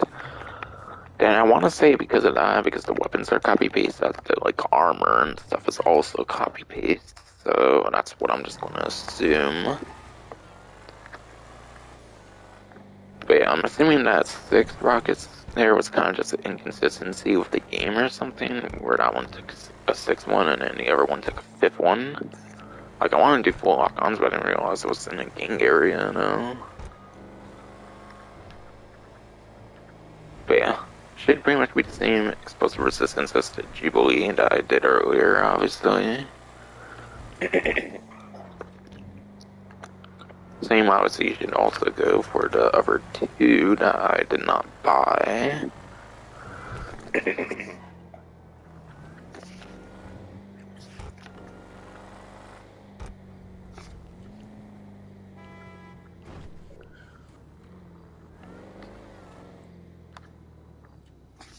But yeah, I'll customize my civilian ones. I bought the 3 civilian vehicles of the update so far, not including Drip Feed, obviously, because those come out later.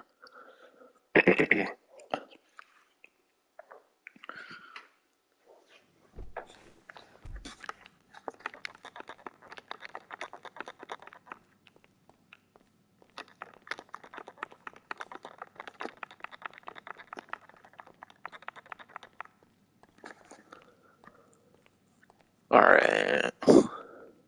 Ignis and Quamilla Astrin.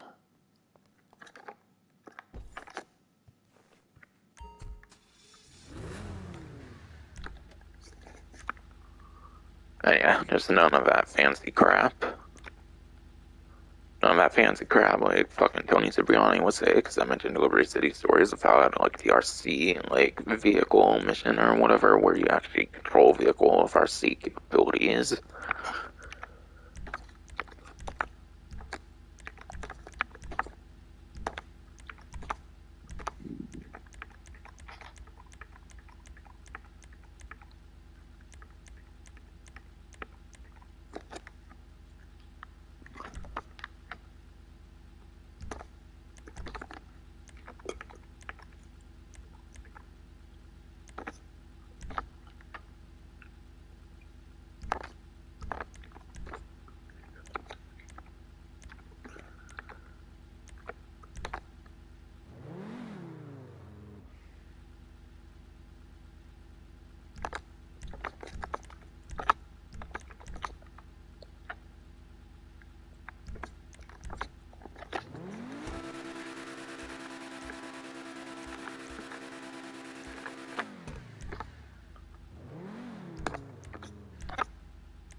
Alright, this one has less deliveries than the Buffalo STX, but more than the Jubilee, I'm certain of it.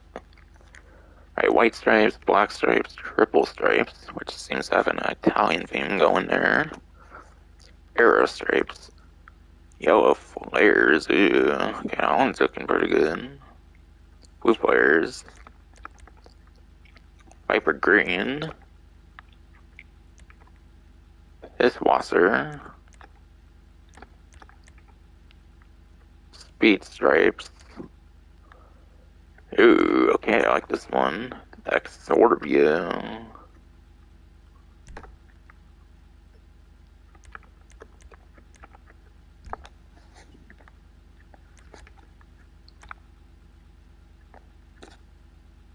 The fuck?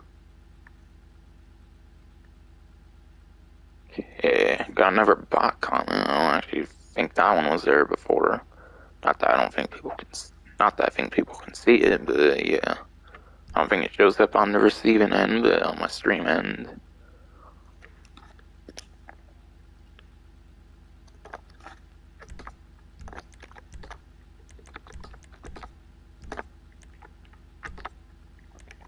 Oh, liver customizations again, that's cool.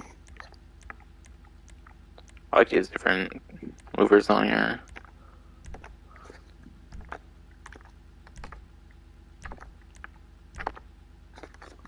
I feel lime green's a pretty good one. I don't know, I think with delivery, I do think I want to stick to my green theme.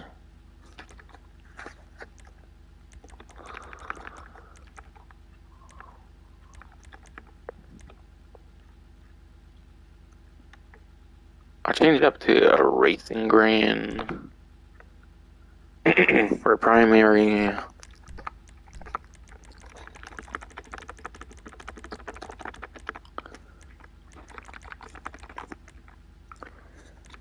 And I don't know why, but I'm a big sucker for the gasoline green. A lot of people might not like gasoline green too much, but I'm a big fan of gasoline green for some reason, and I'm not sure why.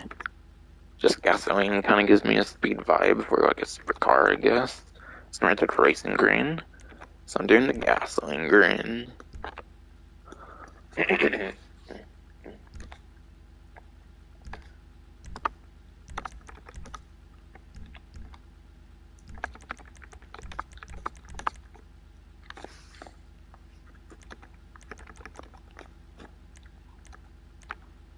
Okay, the green sectors are closer to mint green, so I guess I'll do the mint green.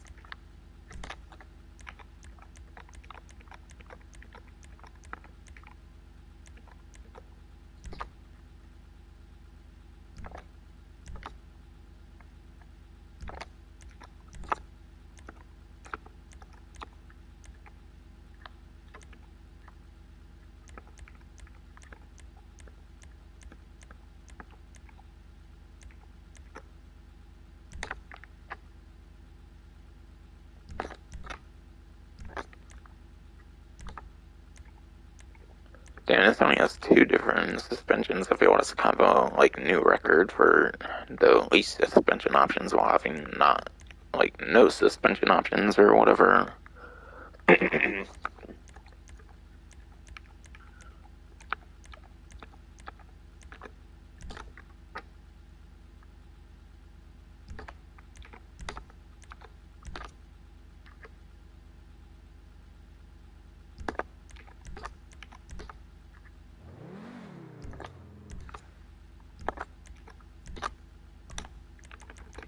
And I'm pretty sure this was supercar, so I'll do high-end rims here.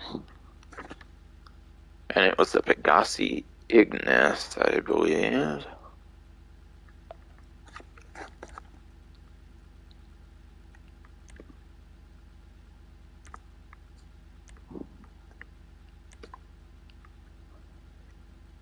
Okay, I'm gonna do the Carbon Inferno, I guess.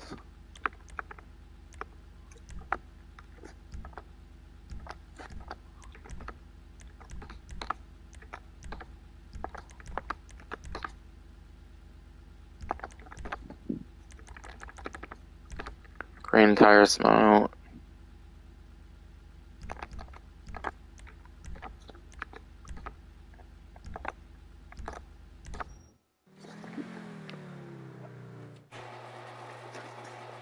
Take it for a little spin here, I guess. Why not?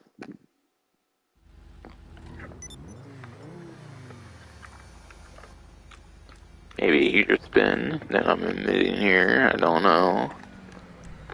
I don't know, maybe I'll just do a little test in the car mate for each of these. But yeah, it didn't seemingly have any exclusive modifications at the agency, so I'm assuming all of it's at the car meet too, so I might just call the other ones over to the car meet, if that's the case. And yeah. By the way, I think there's one more supercar that's coming out for the drip feed. But yeah, there's one supercar coming out for the drip feed, and it'll probably be one of the earlier drip feed releases, by the way, so keep in mind there might be a better supercar from this update than this one here. And maybe also the Champion 2, which is one I'm not going to be getting on the stream. But I think that's a supercar as well.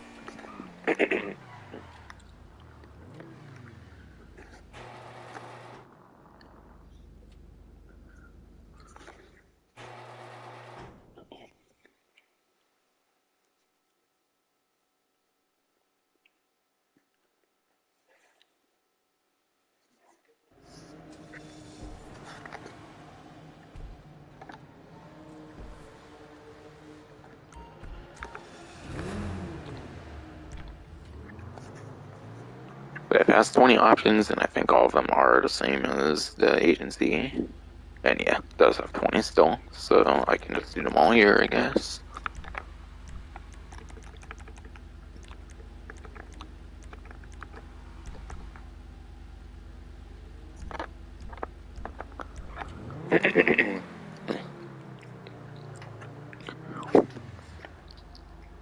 But I might just do a lap in the test track to kind of mess around with it.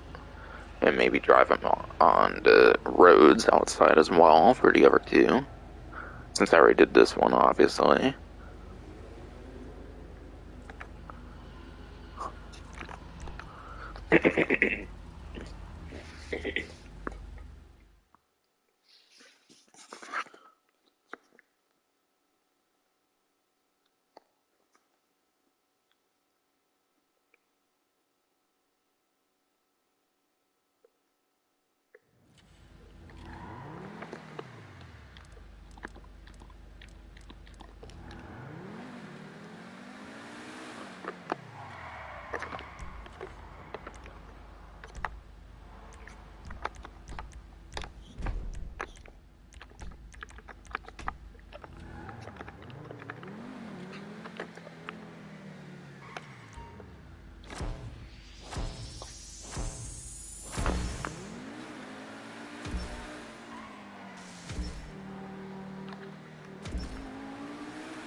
I'm not the best racer, so I'm not going to be best tester of this, and yeah, obviously this isn't a good place to test the vehicle in a general circumstance, but yeah.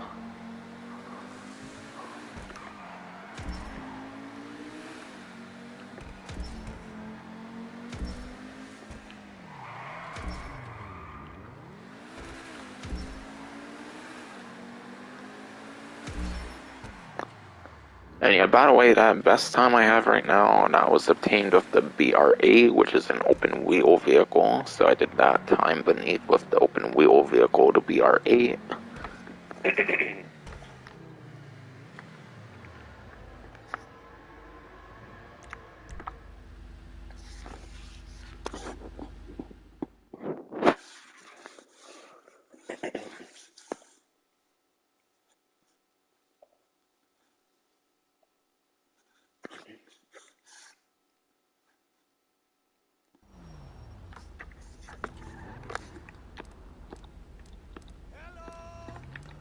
That's cool. On the standard lighting, the badge shines in front on the like standard lighting, but when you do the bright lights, it goes away. Unfortunately, that's cool that the like light over there lights up.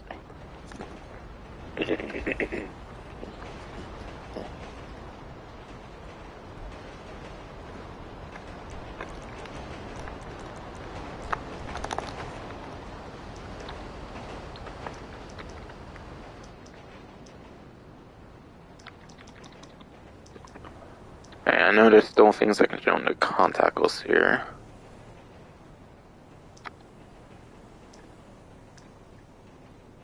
Oh, I don't have Imani yet. I guess I gotta maybe do like kind of thing on that laptop. I gotta do the thing on that computer, but it requires a public fucking session, so I'm not gonna be doing that. But yeah, I'll kind of explain Imani as like services I heard of then in that case later in the stream here, so.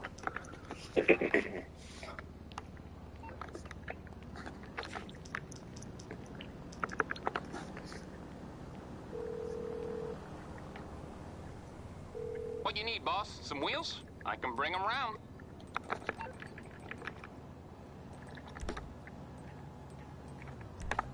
I'll bring it by.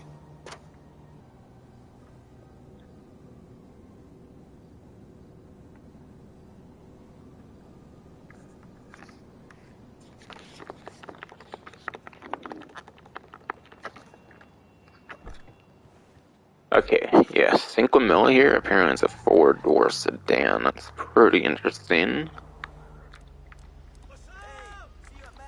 I feel sedans don't tend to get a lot of like DLC vehicles until recently. I feel with the last couple updates actually.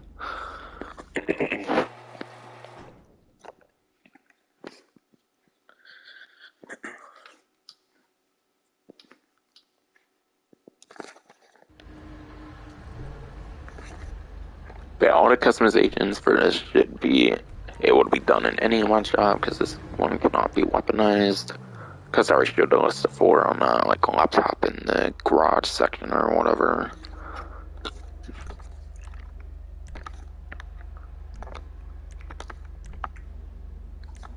Whoa, what the hell?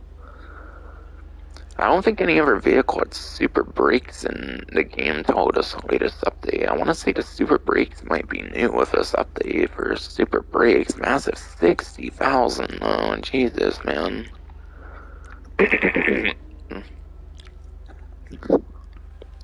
But yeah, Jesus, I don't think super brakes existed before the contract DLC. I could be wrong now.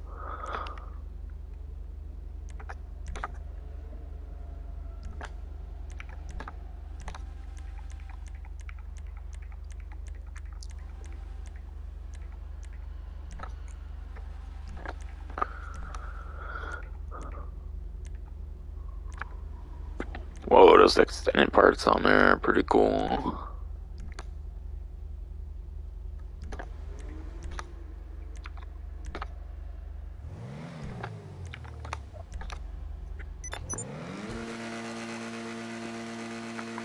Alright, the game acts super funky when doing the exhaust and the car meat for some reason, getting rid of the smoke. And I'll have to scroll for some reason when doing the car meat in particular. So I'll take a look at them more on the side, I guess.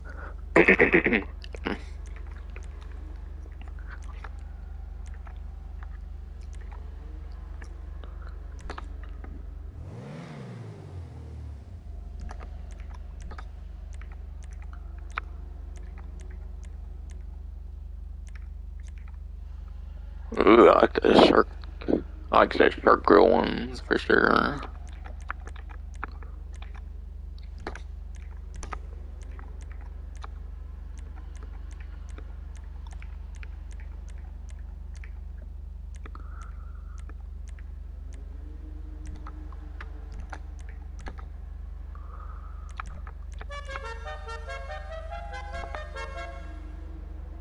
Honestly, I don't know the fate of this one yet, so.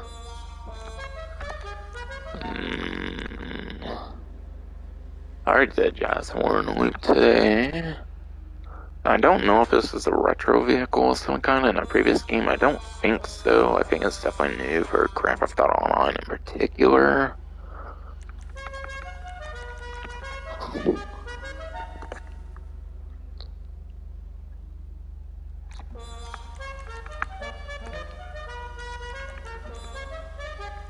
I did Jazz Horn 1, why the fuck not?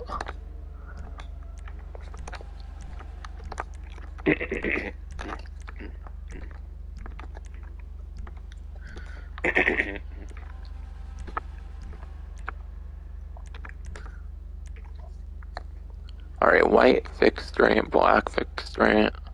White double race stripes, black double.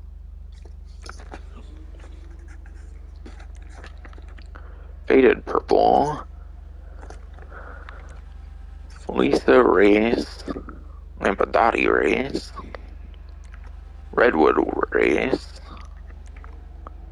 Yogursma half camo, whatever.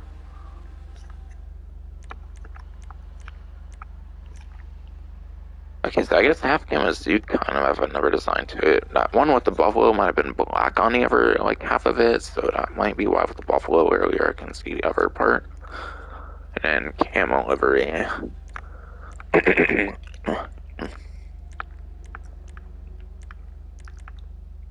A lot of these ones are kind of minimalistic, actually.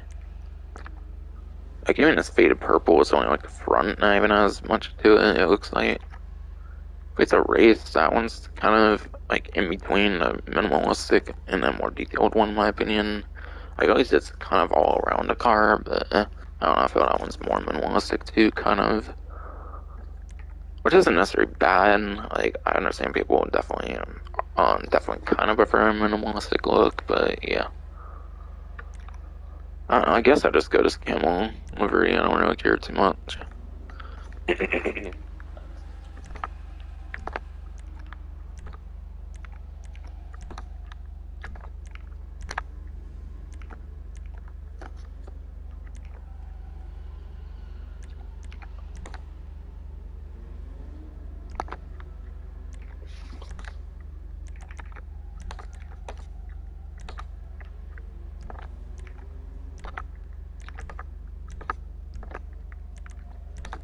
Alright, because the delivery might kind of go like a brownish kind of themes. Plus, I don't know, Cinquamilla kind of gives me like a animal kind of vibe or something. I don't know though. I didn't really look much into the name if it has much of a meaning for the name or something.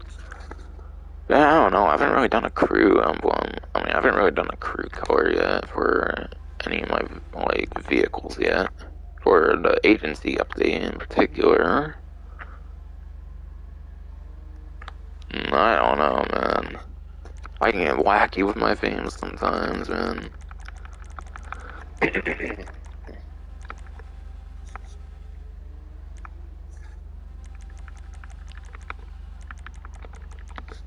Screw it. I'll go a bison brown.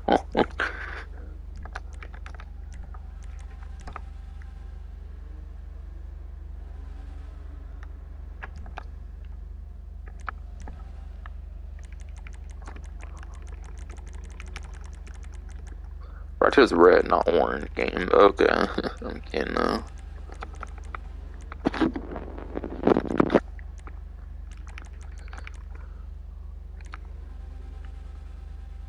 Okay, screw it. I'll go to Saddle Brown and the Bison Brown as I did earlier.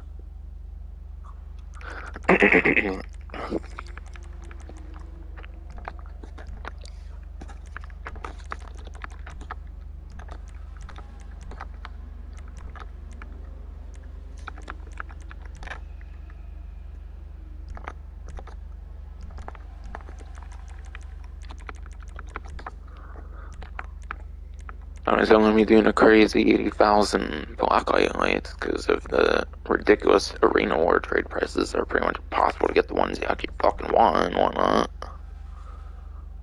So that's for pure fucking randomness, obviously.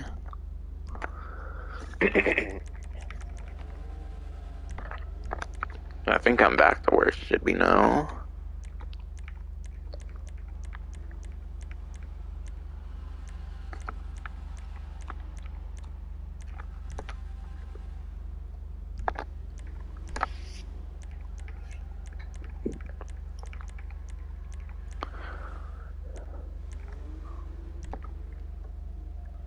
Damn, all these chrome modifications seem kind of crazy, not gonna lie. I feel it's kind of unique for these like chrome like skirts and stuff. I don't feel like there's a lot of like chrome skirts out there for sure.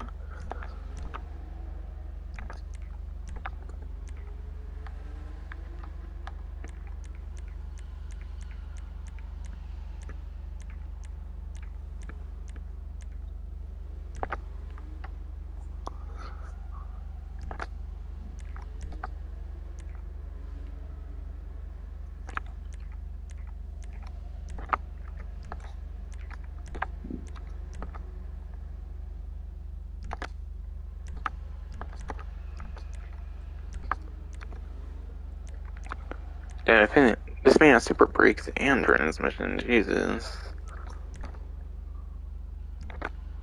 For a sedan, too. Jesus, man.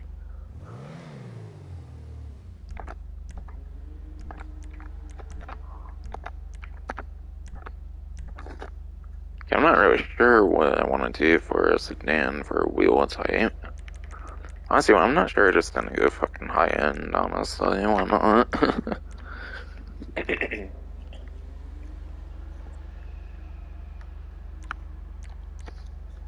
Yeah, I wasn't sure, so I'll just go to Carbon S Racer. Why not?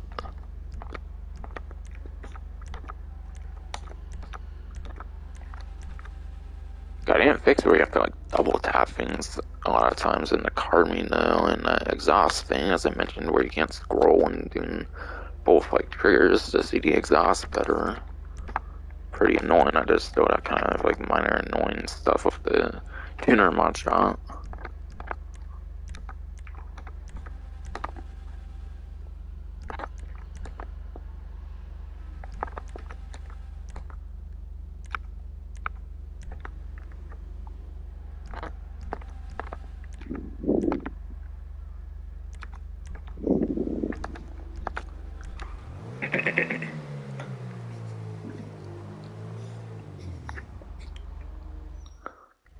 Yeah, I wonder if it's just like the super transmission. I wonder if it's just like super transmission. If it's going to be a pretty good sedan for performance. I wonder. I obviously don't know that answer, but I'm waiting for the YouTuber I watch to have that answer.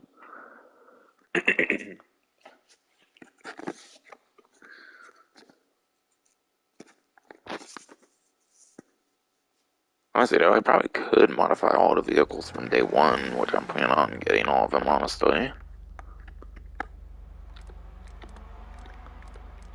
Because, yeah, like I said, I did come up with themes for, like, all my different places, kind of, so I kind of know, like, what vehicles I want, in a sense, and whatnot. Like, currently, I can always change the vehicles I want later on. Especially with Caliprico being a fan, I'm just kind of going for what I think I want at first.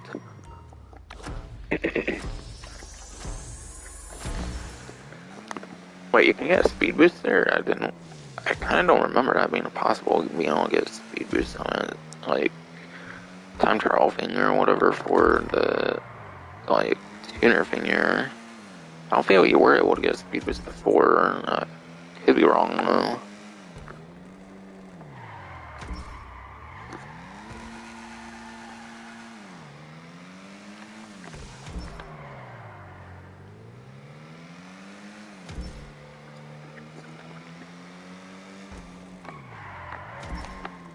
Oh.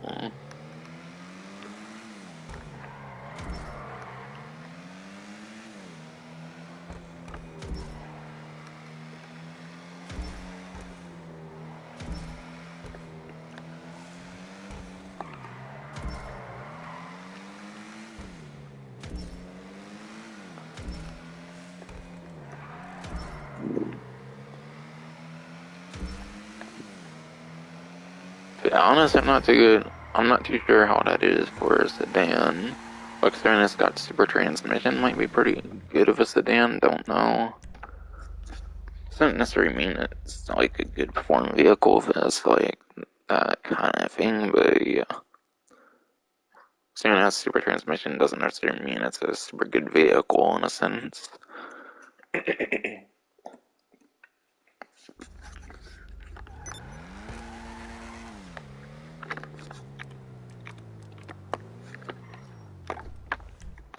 And now the P-Fister.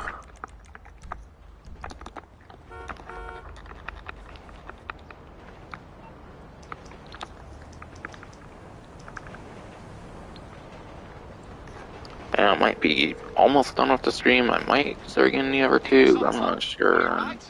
Let me know. Like I said, I would kind of like to be able to get a couple on the trade prices so I save a little bit, but yeah, I don't know. I'll probably just finish with the P-Fister though. With the P-Fister SUV. I'll bring it to you. And yeah, I already know I'm basically going to pink theme, pretty much. Because P-Fister has a P-Fister pink. Or there is a P-Fister pink, doesn't necessarily mean it's like an actual, like, P-Fister endorsed, like, P-Fister pink or some shit. Damn, this thing has a crazy sunroof on it in the front. That's a crazy sunroof on this shit. But I'm gonna assume this is like the Toros, where it's one of those like super sporty kind of like SUVs.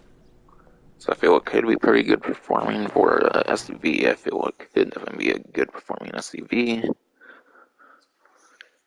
And by the way, there is at least one other SUV I believe in the drip feed. I think I hear it's an electric SUV actually, which might be the first of its kind in this game.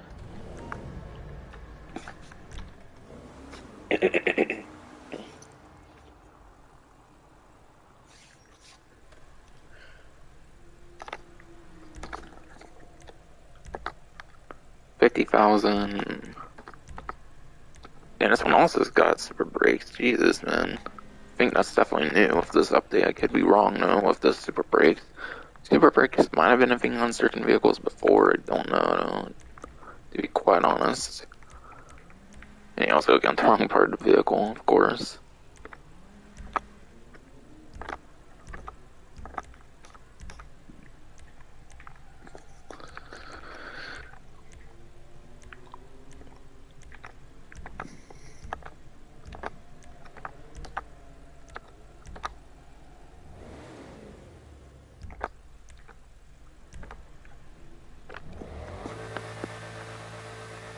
And right, I forgot again. In the Alice Carmi, you can't do that for some reason. And then scroll at the same time.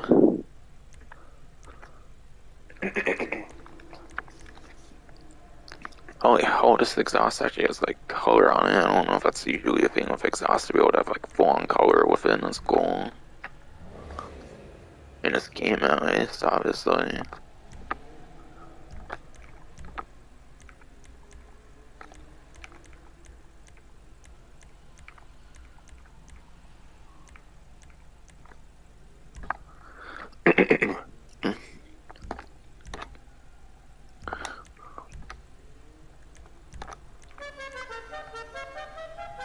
Okay, Okay, since I haven't done a jazz horn loop last time, I'm gonna go jazz horn loop on this one. Why not? Why not indeed?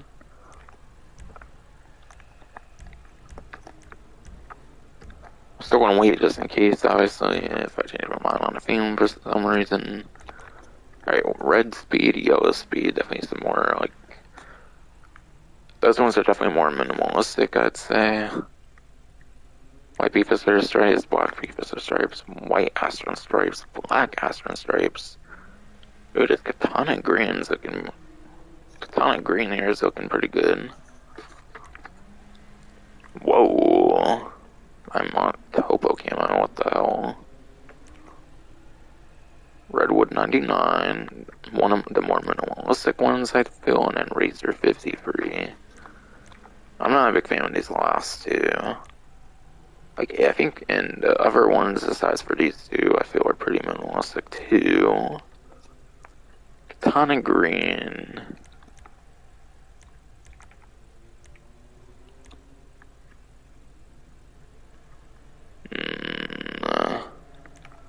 I'm gonna go to Mind Mock, Topo Camo.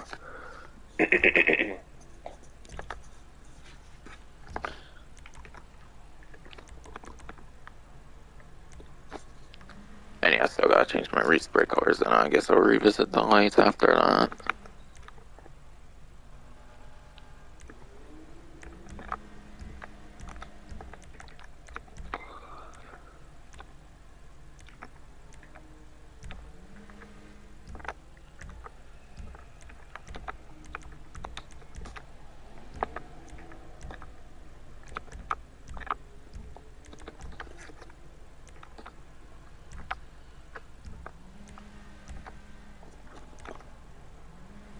Alright, primary, I'm obviously going to do a P Fister pink.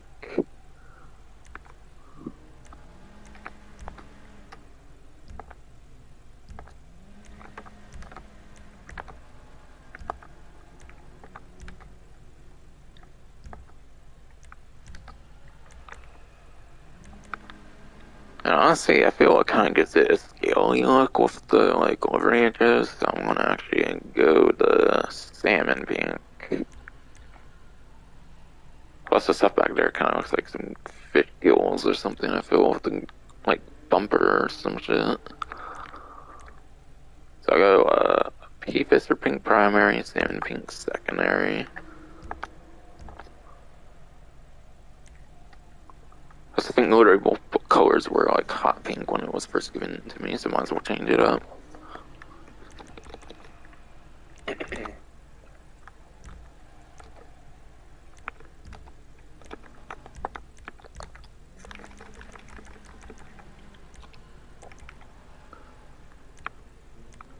Okay, pony pink looks closer to the secondary salmon pink I did, so I'm doing the pony pink.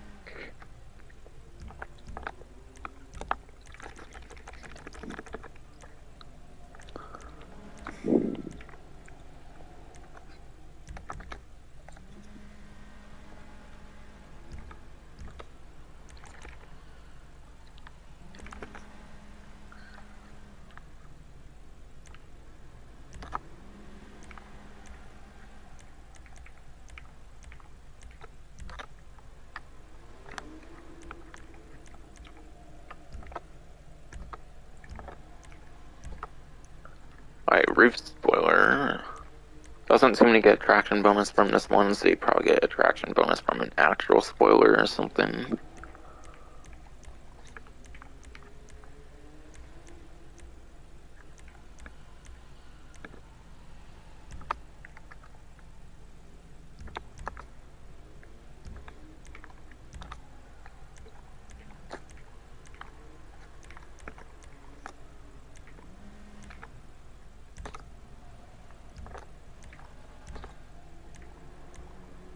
And there's the actual spoiler that gives the actual traction bonus.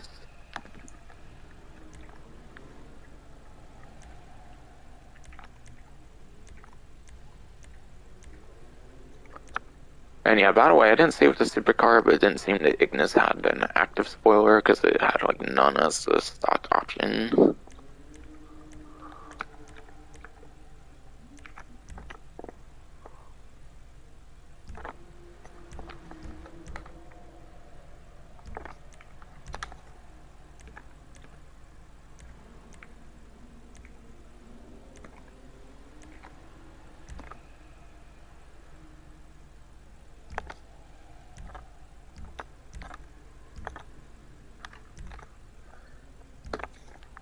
God damn it, me. Yes, I did do the fucking goddamn fucking carbon sunstrip for like the 5th fucking time. Shit. I keep feeling like I'm forgetting things or some shit. At times.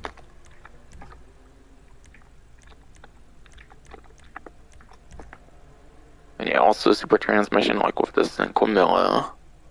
Or whatever, indeed.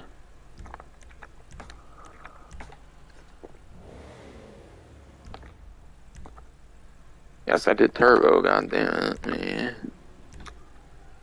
Yeah, it's SUV again, surely. Like with the Jubilee from earlier.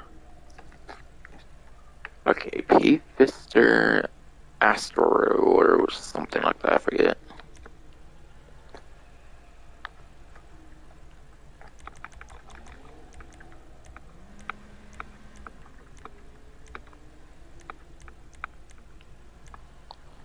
I'm gonna do the Dash VIP for the SUV wheels here.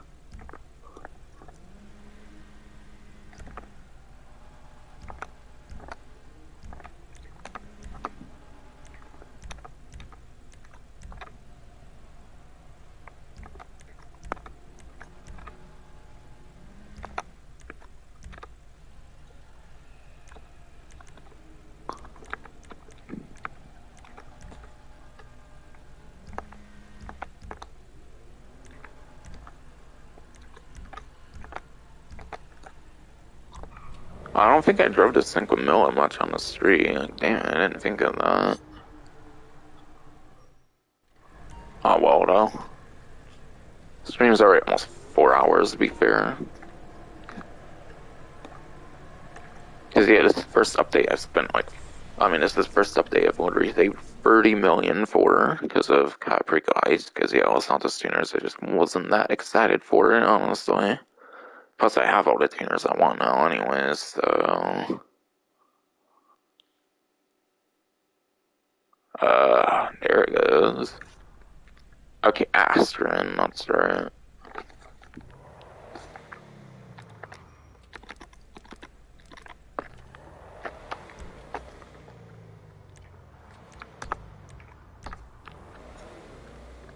But I don't know, I feel these time trials are kind of enough test for the vehicles. I feel I don't care to spend more than a minute for them.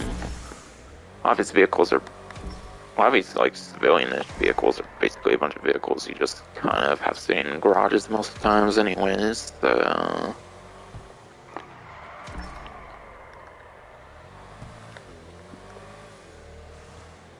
And yeah, this thing is pretty damn sporty, so I could see this rivaling something like the Tauros or something.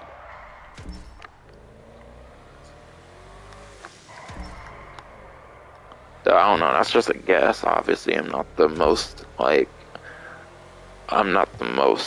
knowledgeable when it comes to this, like, performance stuff. A lot of stuff I go over when I talk about performance is from Ruffy 152, as I always mention.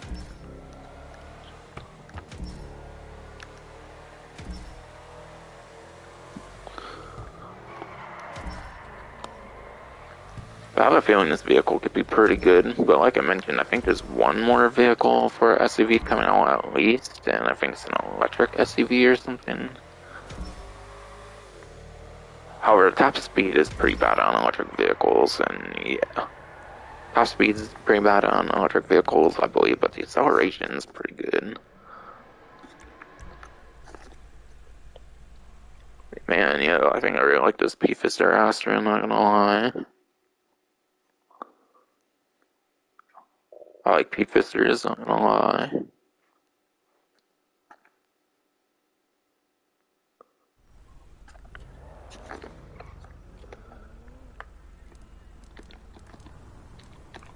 And yeah, I guess even because I got that same, like, business of 2,125 is that I'm guessing I wasn't a CEO for most of the stream then, when I got that, like, 6,000, because the bunker movement account as well. But yeah, unfortunately, MC still got to pay like 20,000, but still that's better than like 30,000, so that's definitely nice. But still, probably won't be a MC. Probably won't be MC anytime soon because I'm not fond of that. Man, I'm reduced to 7 digits already though, like, jeez. Man, I'm almost wondering if I want to get all 7 of them though. Like, honestly, I might as well. Like, it's only like another like hour I feel, and I would have to grind a cow Perico if I get to buy it now prices anyways. I don't feel I'm gonna be doing these missions for a while, so because of Trilogy, I still gotta play Vice City and San Andreas still.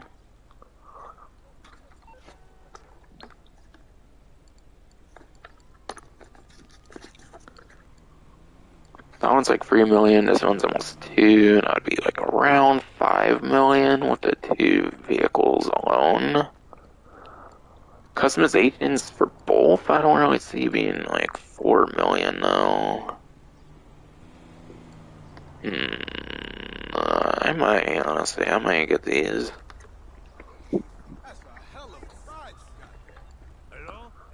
Yeah, why not?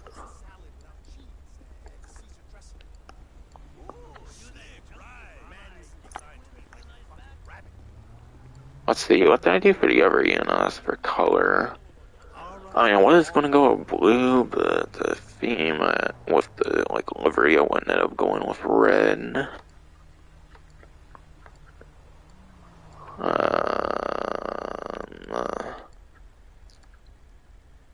Yeah, I'll change this one to a blue then.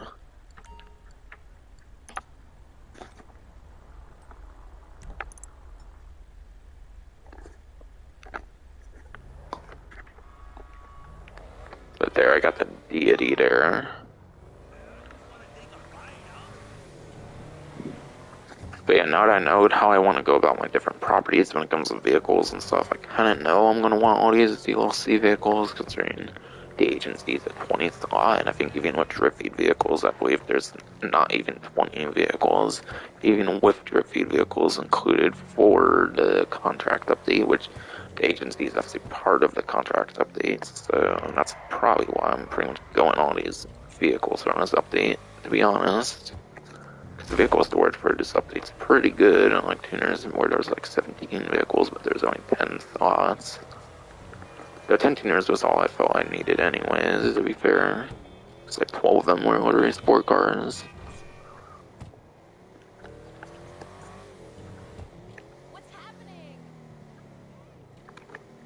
But I'll see where my money is at after I customize the deity to determine if I'm gonna want to go for the champion as well.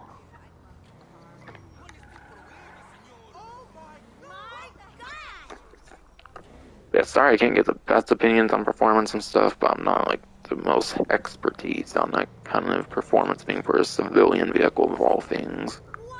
I'm more of an expert on these weaponized ones, obviously. Again, like I mentioned, check out Bruffy 152 if you want good like performance shit though.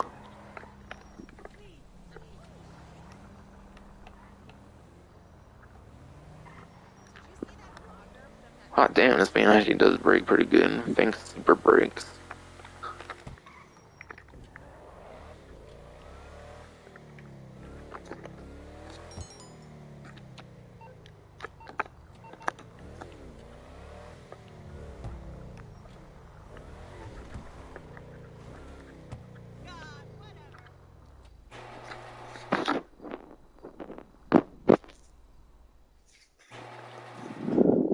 But yeah, apparently DD is also a sedan, but yeah, that one can be like weaponized and stuff like that.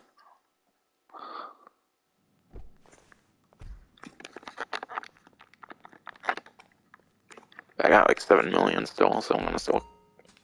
I decided to just buy it with a buy it now because I don't feel I'm gonna get to those missions anytime soon. So this is a huge stream I'm doing here, so I'm gonna want to break from these other major streams I have planned.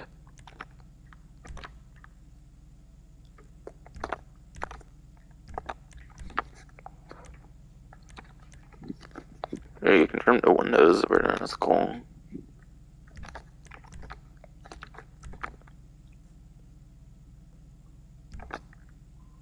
Alright, this one does have super brakes. Them $60,000 super brakes.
Oh yeah, not worth doing a horn because of the mines, that's right. Well, at least I don't spend on one at least. Okay, I think I want to kind of keep it equal between the remote control and the missile lock-on. Both seem pretty damn useful, so... I don't know, the idea of having a remote control vehicle is pretty good now, but... Yeah, I think I want to go missile lock-on jammer for this one. Since yeah, the last one I need to get is a literal supercar, which is pretty fast, so I think that one would be better for an RC one if I want to kind of keep it balanced in a sense. So yeah, I'm going to missile lock-on jammer on this one.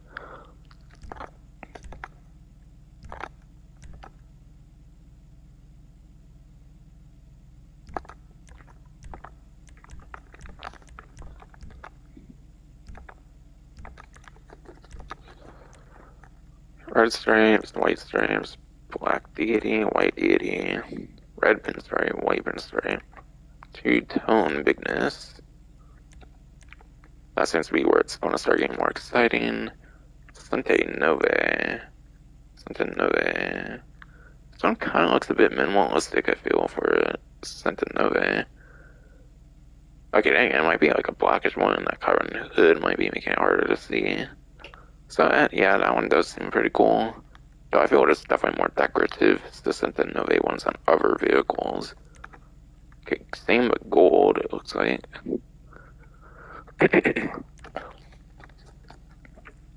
Modern art looks pretty funky, apparently. Her Majesty. I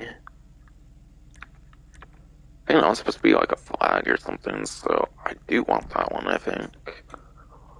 Not sure what flag necessarily, maybe like a UK flag or something, I forget. Kind of give me red, white, and blue vibes, so I might kind of go for that kind of theme.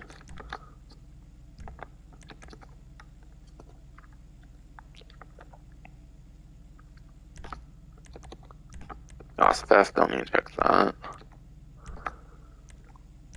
Machine guns. See, silk mines again.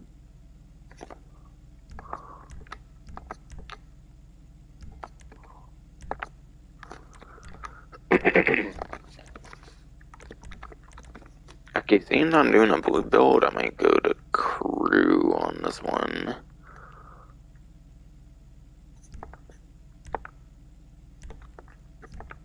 Kind of stick with the blue theme, but make it cool.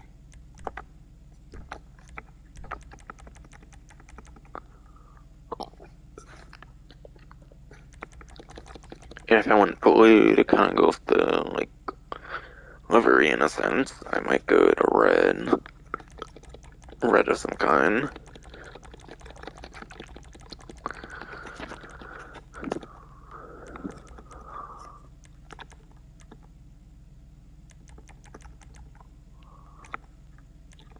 I'm gonna go the blaze red, I think.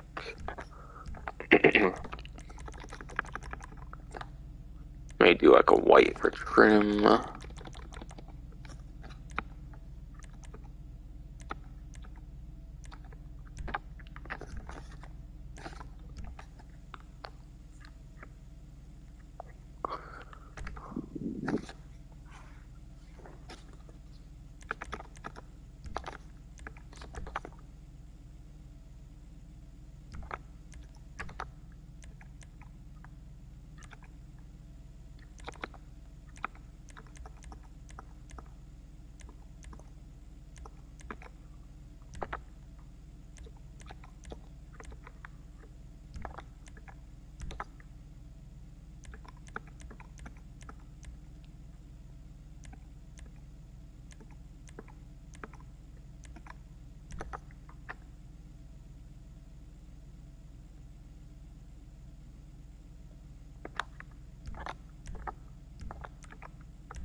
Oh, I think I gotta revisit my underglow, neon underglow, whatever.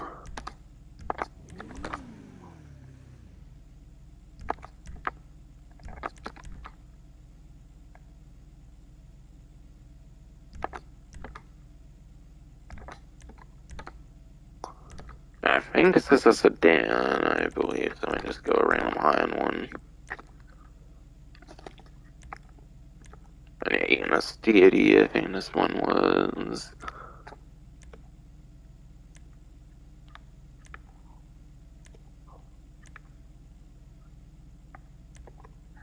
I'm gonna go dash VIP before the high end, obviously.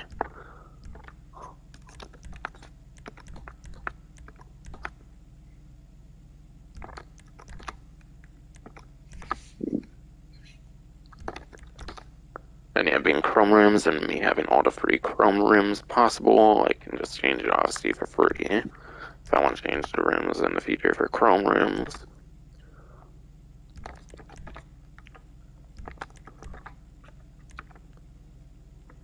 Yeah, I did red on the secondary, so I'm going to do the red tire smoke.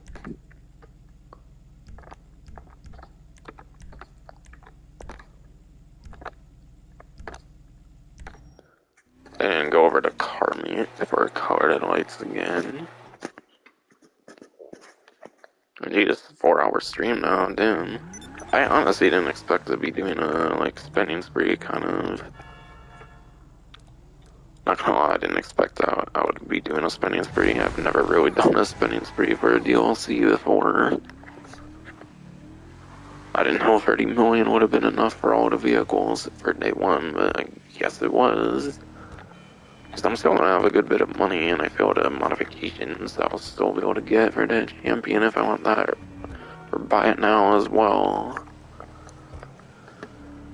Which I had to buy it now, like, compared to trade price, I don't feel it's too much of a difference, especially considering that there's Kyle Perico Heist now, and I'm so fucking good at it now, so I'll just keep doing Kyle Perico Heist for each of the remaining vehicles still.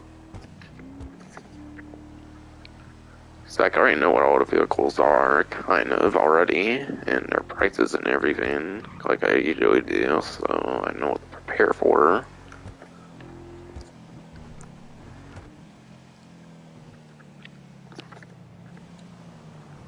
Cause yeah, I am expecting all these different contract vehicles, actually. Because again, I know what, like, different themes I want for my different, like, properties and stuff. I actually have, like, a note where I, like, jot down every single, like, vehicle I want, kind of, essentially. So I have, like, a whole, like, note on my phone or something for, like, the vehicles I have, and for, like, kind of a garage management thing, because there's not much of a good garage management system in-game, I would say. Because you can't, like, transfer vehicles between, like, different properties and stuff unless you like literally drive them back and forth and shit. So I have like a note on my phone and stuff.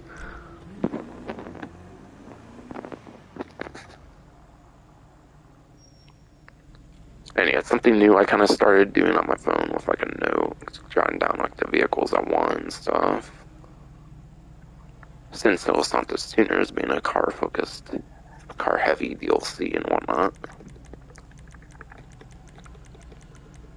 Okay, what am I gonna do here? Oh yeah. Wait, I never changed it. Fuck, I forgot to change the neon. See, I was waiting for my theme to be figured out. Still, I remember to do it. And I don't think I forgot on any other vehicle to change the neon, I don't think. Just that one so far.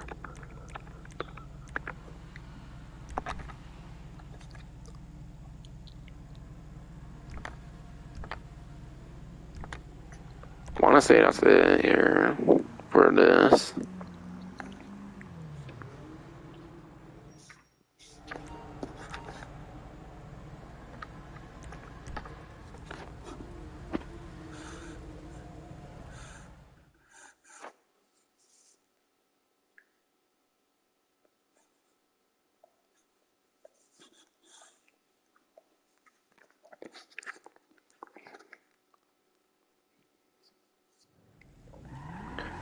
And yeah, by the way, I imagine Caprico Heist is pretty much the same. I imagine it's just as easy as the last couple updates. So yeah, I definitely don't imagine they nerfed Caprico or anything, like, significantly, because they didn't with Los Santos sooner, so surely it's still just as easy, I imagine. Oh, whoops, that was quick GPS.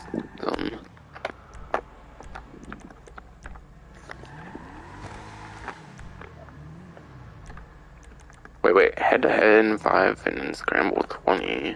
I don't remember it saying, like, amount of checkpoints, so that might be a new thing with the contract update. That might be a new thing where it says, like, checkpoints on there or whatever.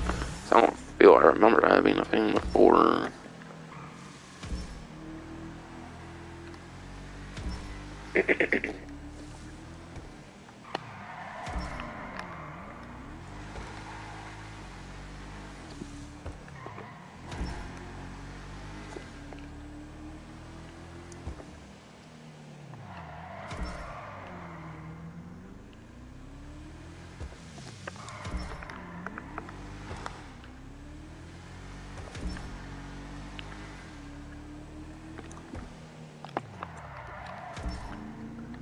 But I don't know, I feel almost 6 million could be enough for the last vehicle and its customizations. Could be wrong though.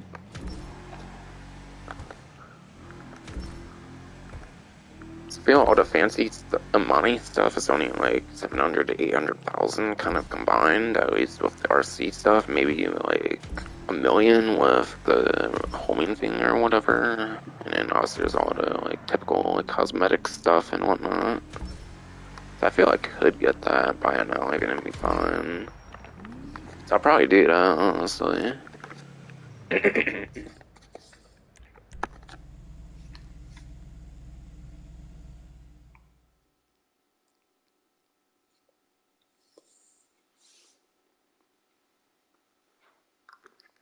And yeah, I'm not gonna lie, I'm pretty overhyped for this update, honestly, because of the fact Franklin came back. Being a story mode character is kind of cool, that they're kind of doing like a story mode DLC kind of thing, essentially.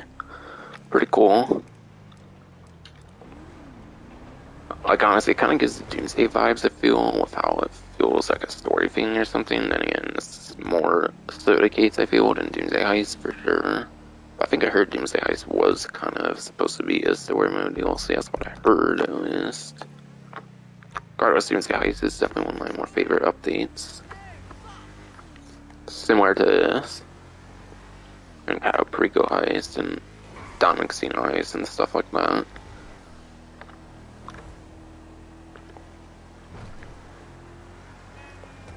Since I'm a huge weaponized vehicle person, I do probably most definitely like this better than tuners, at least for the vehicle side of things. Not sure on the money side of things, obviously, because I haven't put in new missions or anything.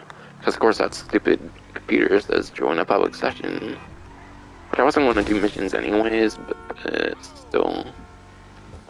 Would like to be able to be introduced to the computer thing, but that requires a stupid public lobby, of course.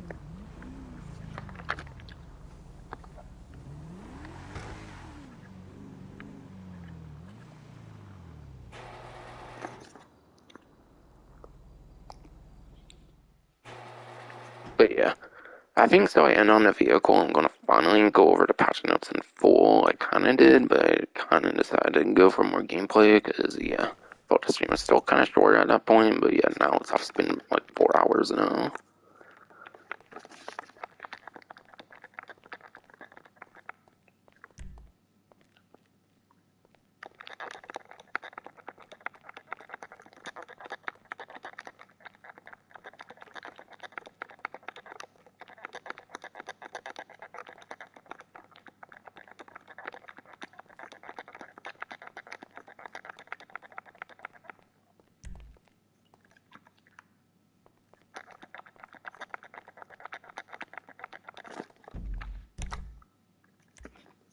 Oh, okay, that's what it is. A company SUV. I couldn't think of the exact words earlier.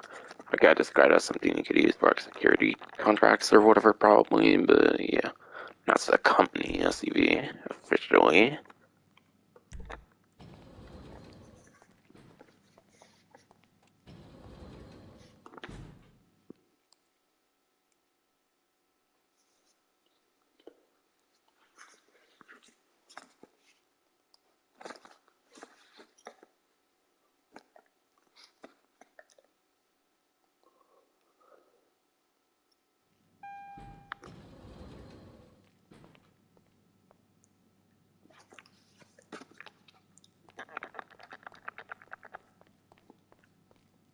Everything okay? Stay safe, boss. Oh, yes.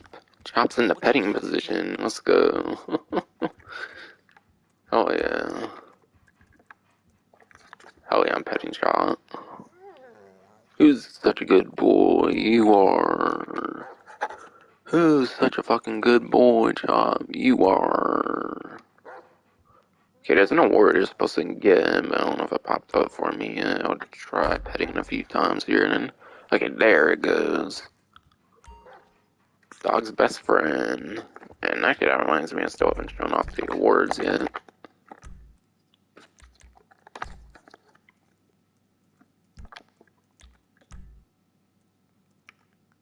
Okay, I don't think any of this is like anything important for the new update. I don't think they really tend to update that much.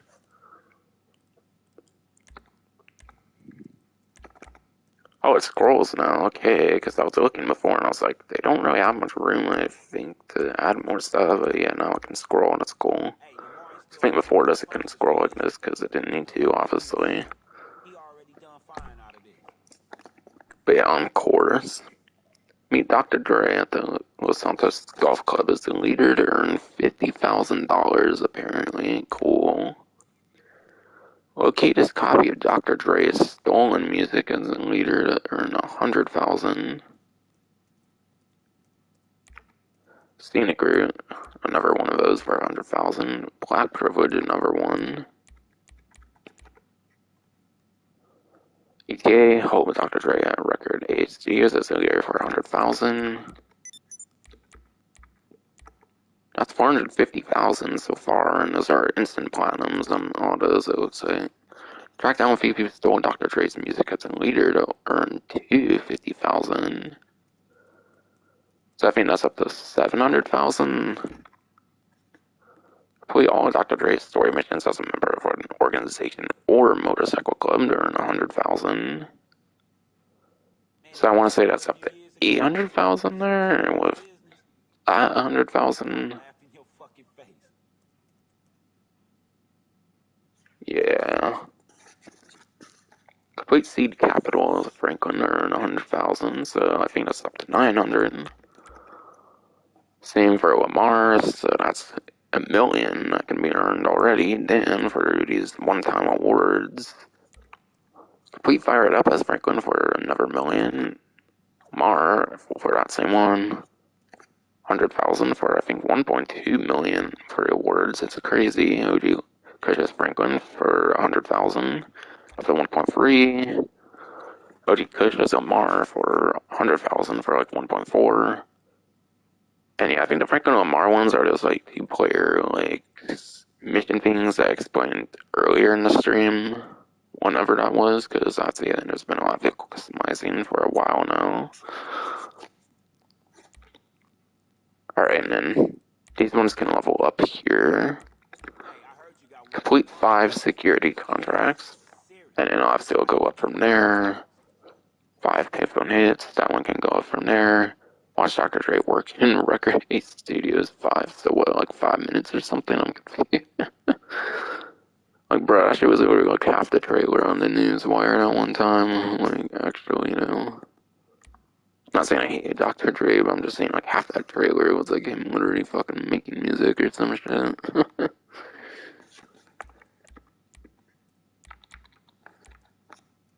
Wait, every payphone hit with the assassination bonus. Oh shit, that one sounds more difficult. Pet Shop, hell yeah. That one might have been able to level up as well, because I feel that one took a good couple to few pets to do. I don't know though. Soundtrack visit Record A Studios. And yeah, what? Alright, I actually showed that one, I think. Or talked about it. Let's see, 50, 100, 100, 100, 350, 450, 700, 800, 900, a million, 1.1, 1.2, 1.3, 1.4. Alright, yeah, you can earn up to 1.4 million for these contract awards. That's insane. So I feel like the casino story missions, you're going to get a lot of the money, like, one time only for, like, the awards, and, like, generic payouts might not be the greatest, which is kind of what I've been hearing so far, so...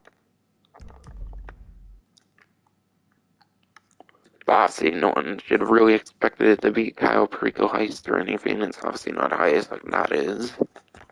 And heists are pretty much the best money-making thing in GTA. Alright, shit, see you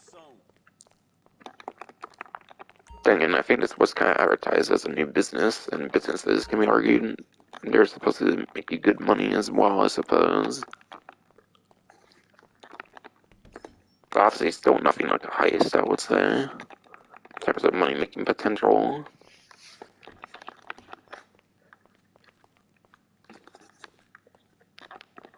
I'm trying to think here.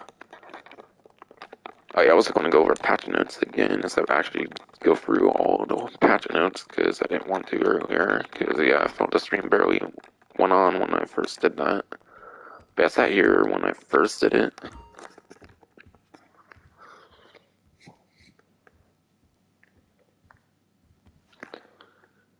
Might also go for the newswire too, because I actually haven't done that either. Go for the like whole newswire.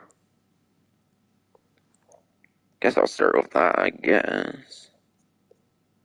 But yeah. GTA Online contract out now. Partner of Franklin Clinton, all new GTA Online story. Join forces with one of Los Santos' most famous hustlers and his friends. GTA Online contract. Oh wait, I should only read certain things, I guess. Yeah, that's definitely true. Trying to look for more hidden details that could possibly be in the newswire. I really care to mention at least.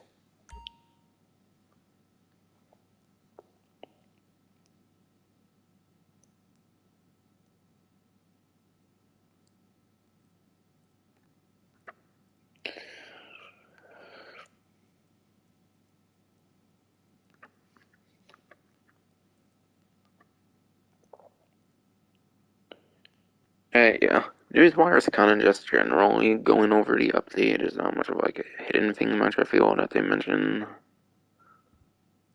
Not that I really care to mention, because yeah, I'm not a big fan of. I'm probably not going to be a big fan of the like Dr. Dre story necessarily. I could probably care less for it, kind of.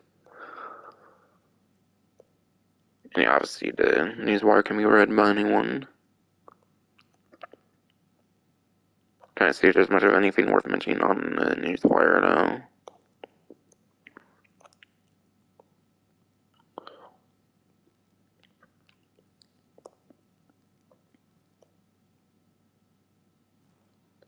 Okay.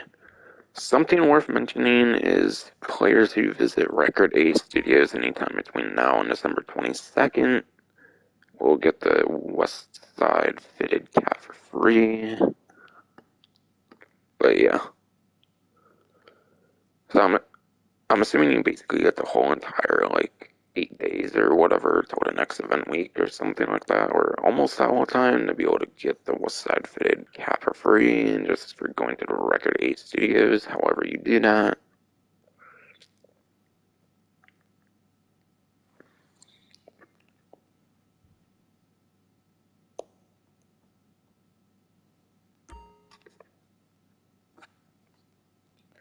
And yeah, they talk about some quality of life stuff on the newswire, but I'll be doing that one going over the like patch notes.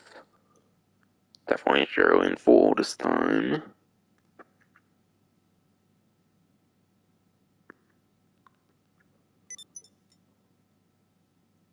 Alright, talked about all the like event stuff, or the barely any like event week, obviously, because it's the first day of an update and whatnot.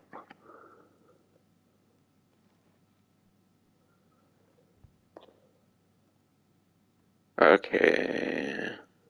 Almost at the bottom of the newswire, so I'm almost kind of talking about everything that I feel is worth mentioning. But yeah. As you complete each of the missions within Dr. Dre's contract, look out for first-time completion cash bonuses of varying amounts, which I already showed off with the awards. plus completing 3 security contracts between now and December 22nd, so I guess basically till the next event week or whatever, will earn you a tidy $200,000 one-time bonus. So if you want $200,000, just complete 3 security contracts, it looks like. Stay tuned to Detail 9 over the coming weeks for new vehicles, holiday gifts. But yeah, new vehicles, holiday gifts, so obviously free like festive stuff, which is to be expected because they've been doing it the last few years now. A new adversary mode apparently will be happening, featuring familiar faces for a new adversary mode. Not necessarily the most excited for adversary modes, but yeah. And even more surprises at Record A Studios will apparently be trip feed stuff as well, I guess. And yeah, Prime Gaming, like I mentioned, is only fucking 100,000. They didn't do a free property or like fucking like a massive percent off a vehicle or anything like that for some stupid reason. Which they usually fucking give a like Prime Gaming discount on like the cheapest property or something like that, but no, they don't bother with Prime Gaming anymore. Combine that with the trilogy fiasco and Red Dead not getting updated in December, Rockstar's quite dwindling downhill, I feel, for sure. But yeah. But yeah, obviously there's the 7 new cars, which I already showed off, 3 new weapons, I already showed, agency property. Via the agency property, obviously, Dr. Dre contract missions. Via Dr. Dre contract missions, there's the security contracts and payphone hits as well for some more missions. The Motomami Los Santos radio station, I already showed that off on the radio wheel. New music on Radio Los Santos and West Coast Classics, as I mentioned. Record A Studios, as mentioned. Short trips, which I believe is those like 2-player missions. But yeah, short trips are the 2-player missions, I believe I mentioned already. Short trips. New clothing and accessories, I pretty much showed all of that, aside from the accessories, because the accessories, it seemed to want me to wear different outfits as I showed them or something. And then, yeah, and then quality of life updates more. Obviously, there's agency property. But yeah, Dr. Dre contracts, security contracts. Like I mentioned earlier, security contracts, there's the recover valuables, vehicle recovery, gang termination, rescue operation, asset protection, and liquidized assets. And those are free mode missions launched from the agency computer, which requires a fucking public lobby, apparently. Which I can't believe they went back to requiring public fucking lobbies for something so fucking little, it seems.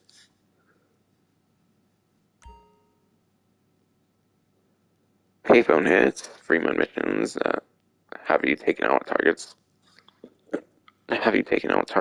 Come with bonus rewards for meeting special criteria, such as using certain weapons, vehicles, killing at specific locations or timings. And those are started by answering ringing payphones around map, can be accessed after completing a few security contracts. So you have to do a few. Security contracts for payphone hits to be unlocked. But I already talked about the 3 new weapons, or I showed the 4 new weapon finishes. Or I showed 3 of them because one of them was on the Mark 1 pump shotgun, when I have a Mark 2 pump shotgun, which was probably the most useless fucking variant weapon finish they wanted to add to a fucking weapon in the first place. Because who really cares to use a Mark 1 shotgun anymore? And they don't let us own Mark 1 and Mark 2 weapons pretty much at the same time, so what gives Cockstar? Cockstore? Fucking Cockstore, man, what fuck? Showed 7 new vehicles, Record A Studios, short trips. And yeah, short trips are unlocked after completing a Dr. Dre contract for the short trips, for those wondering why they don't have it. They over 300 clothing items for both male and female characters, 28 new tattoos for male and female characters, 14 new face paints for GTA Online, as I showed. there's apparently a couple media stick collectibles that they added, which they did it. They did a new collectible for media sticks in Los Santos tuners, but they did a couple more, I believe, for this new contract update, which obviously are probably gonna be more centered around the characters of this update, whereas the other ones were kind of themed off like Moody Man and stuff from the previous update. Fucking Katie fucking J and shit. Showed the one I already showed the new hairstyle, the new radio station, new music for Radio Santos West Coast Classics. I showed off the new Mini Awards recently. And yeah, I already mentioned, but I'll mention again, several new daily objectives have been added to GTA Online for the like objectives section on the interaction menu. And there's actually not much more on the patch notes. That's super worth mentioning at least.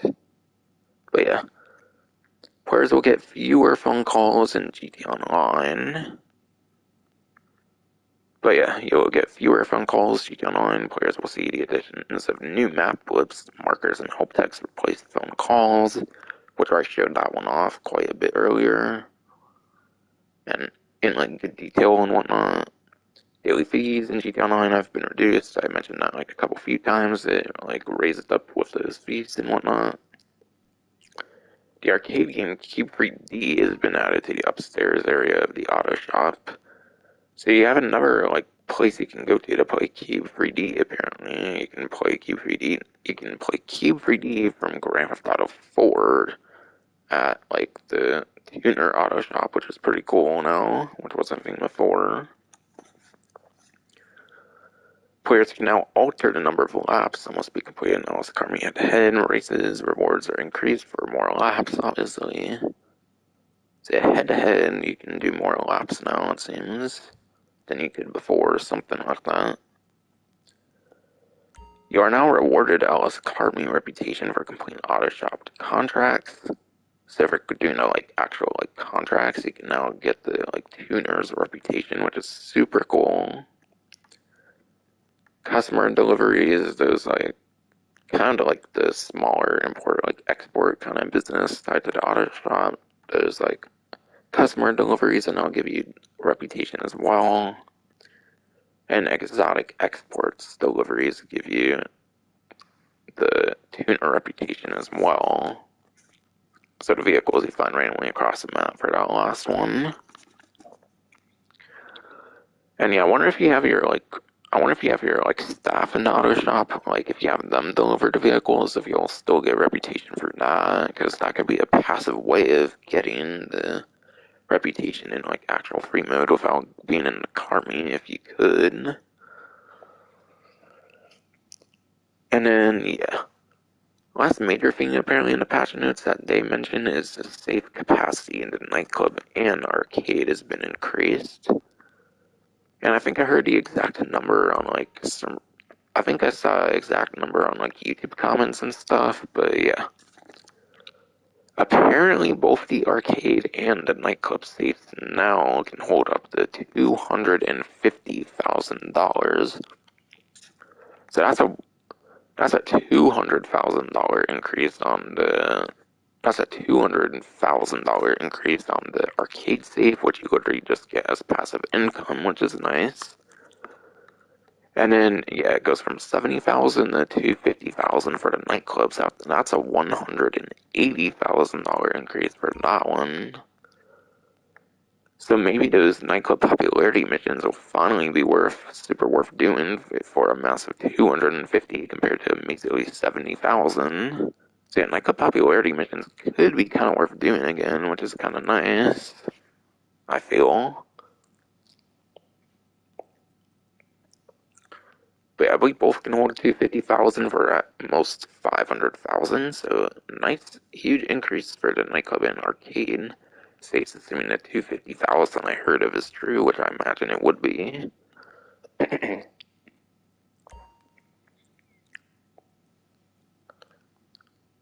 And then yeah, one thing they fixed with the Karen Crewman is that it's no longer bulletproof. So yeah, Kuruma's no longer bulletproof with the windows and all, which it was funny because it was more bulletproof than the actual armored Kuruma. And I think they messed it up because they did something wrong with it when they added liveries to the regular Kuruma. When they added liveries to it, I guess they messed that up. I heard you can no longer do like pocket aircraft anymore, where you can have aircraft spawn next to you, because I guess they fixed it where you can't like have aircraft spawn next to you. Like, that was hotfixed, but there were still methods to do that, but I guess they fixed the method to do pocket aircraft after they did the hotfix. I don't know if there's any way to do pocket aircraft anymore. So that's kind of unfortunate. Yeah, I hear that there's still fucking God mode glitches that remain unpatched for a few fucking updates now or some shit. Like, nice double standard Rockstar. They've never been shy of hiding that shit, apparently. Now with the tiger doing fuck.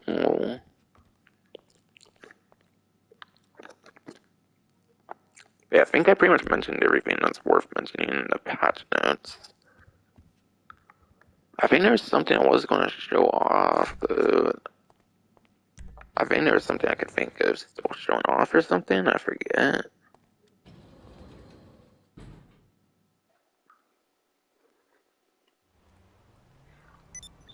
Thought there was something I remember I was going to show off on this map or something. Like wasn't mentioned.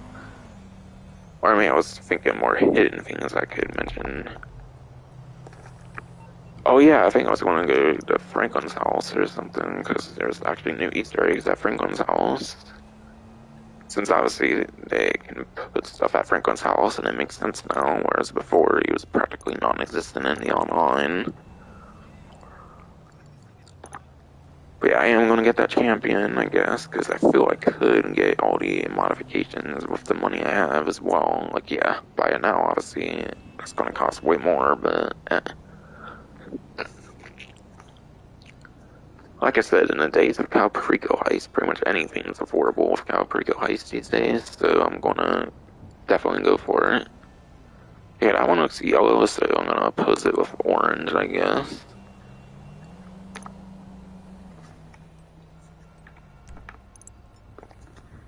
But I got almost 2.9 million here to renovate it with, which I think should be plenty, I think. Because yeah, like I said, I think the Imani tech is like 800 to like a million if you count like the machine guns. 297,000 machine guns, like 100-ish thousand for the silic mines. To like 200 to like 400,000 for the mining tech. And like to 150,000 for like the armor or whatever. That's like 800 and 900, like a million or something like that. And obviously, just all the other cosmetic stuff shouldn't cost that much, I imagine. Combined with that, with me having still like $3 million.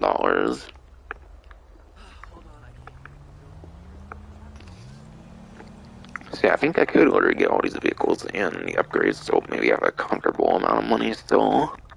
Because almost any amount of money is comfortable with Cal Perico again. At least in my opinion. I actually want to take the Sparrow over to Franklin's house, show the like Easter egg I was thinking of. But yeah, they did add new Easter eggs to Franklin's house. And I'm hoping it's there, like, no matter what, and it's not, like, never... And it's not, like, time-based or something. I don't know, it would be realistic, because then the vehicles weren't there sometimes. Suggesting that, like, certain characters weren't, like, at the house at the current moment. But yeah, Franklin's house from story mode has new, like, Easter eggs on the driveway, apparently. I just gotta be able to find it here, because it's harder to find it, obviously, online compared to story mode, where it's actually marked in story mode. Damn, that was faster than expected. Now I'll be getting to that after I find Franklin's house. I want to say it's, like, right in, like, this bunch of road down here.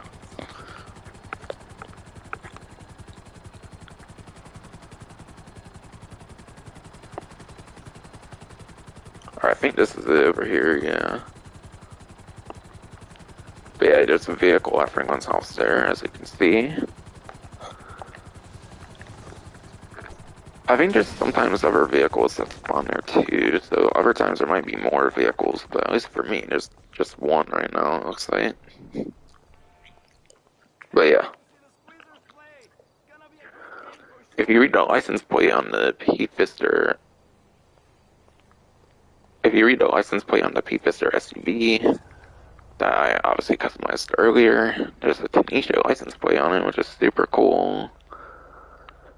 So I guess that brain surgeon or something, I think I saw from like the comments again, because I forgot about like Tanisha and whatnot. But yeah, she's like the character from Lamar Down that tells Franklin about like Lamar being held by the ballas and like the sawmill or whatever. She's like that character from like that Lamar Down mission in that cutscene at the beginning. But I guess her previous person didn't work out, so I guess her and Franklin are together now, I guess. And I think they have like a family and stuff, I hear. It's a pretty cool new Easter egg here for sure, with Tanisha and whatnot. And I think I heard that there's other characters that can be there. I wonder if the vehicle has God mode on it or something, that'd be funny. I'm still denting it. Curious if you can destroy it. Actually, I don't might be fucked up to do, but still. Ah, bitch, fuck your P-Fister. Mine's better, bitch.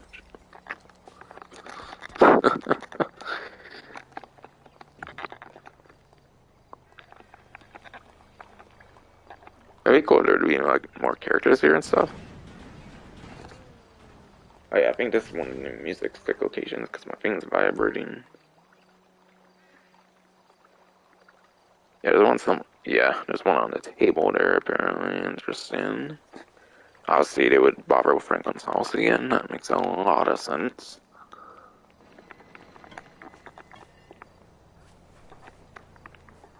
And yeah, I think I heard they changed up like a Mars kind of house as well. It kind of looks a little different with a Mars area or whatever.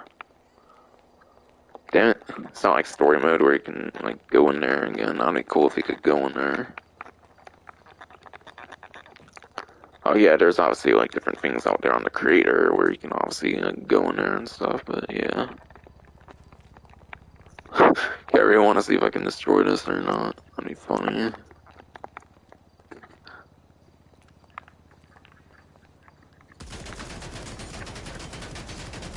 Come on, I'm shooting a weak spot, bitch. Come on.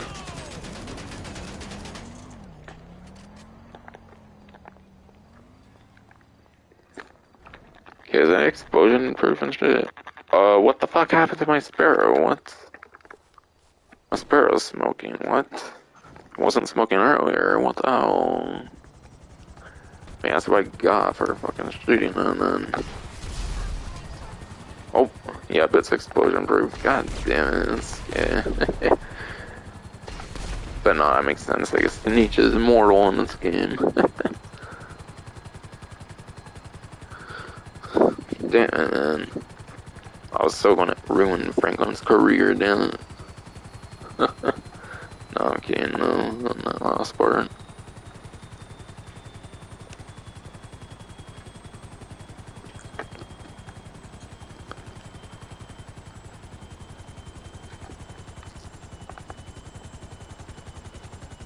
And yeah, by the way, I heard you can one-shot with a, like, heavy sniper Mark II now, but yeah, that could be, like, a bug or something, because I think they fixed that before with, like, the heavy sniper Mark II being able to one-shot with, like, regular rounds, I think. And that was not the best perk job, damn it, but yeah. Apparently the heavy sniper Mark II was buffed, probably not, like, on purpose, but maybe more by accident, so it could be something that gets fixed or something.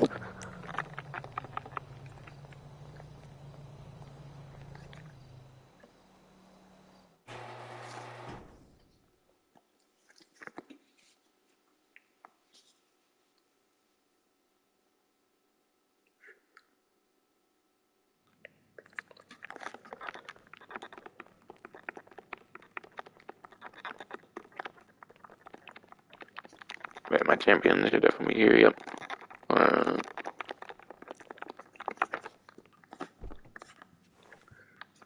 But But yeah, this is a supercar, and you can actually get like that same armor and remote control, like missile lock-on stuff on it too, which is cool.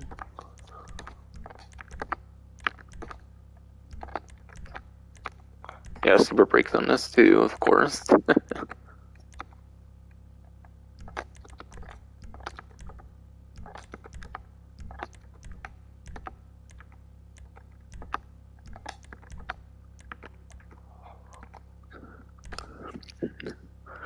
Holy hell, that looks like a whole fucking rake on it or some shit. I don't know. Like something to like, whatever, like that thing is to like get a bunch of like leaves or whatever. Like whatever you use to like rake up a bunch of like leaves or whatever the fuck.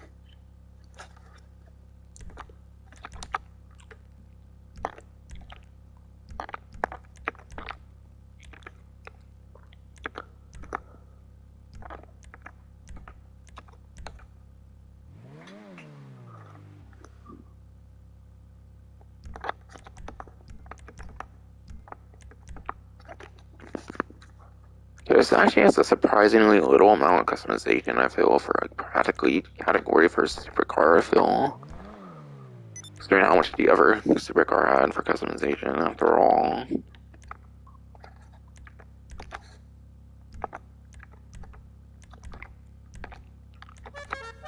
Ah, why did I do that? That shouldn't be getting a horn on this shit. Fuck.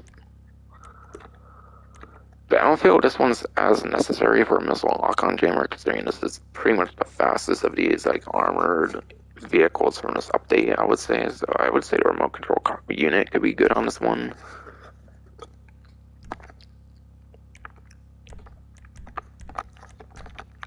But yeah, I feel like a fucking clown getting that fucking goddamn horn when it's gonna be used this when I get the fucking silk mines, goddammit. Fucking just forgot somehow, honestly. White stripes, Dubachi stripes. Santos tattoos, then Jackal Racing, Pisswassler Racing, Hot Rod Flames, purple, a Dash Gold, or whatever. Hookaroo Motorsport, oh, damn, that's cool. Cartoon Motorsport. Yeah, I think that was definitely like the same flag from before.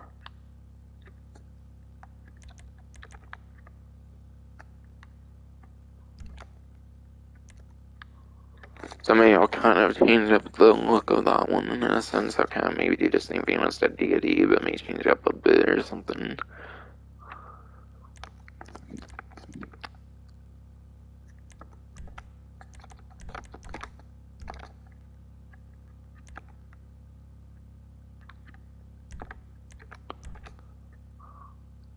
Machine guns. So like proximity mines.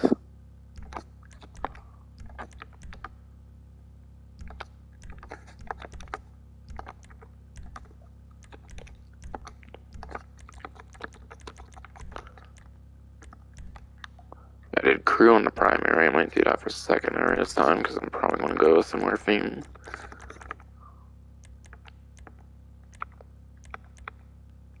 I feel there's not that many oranges. I feel orange is really one of the better colors, unfortunately, but yeah.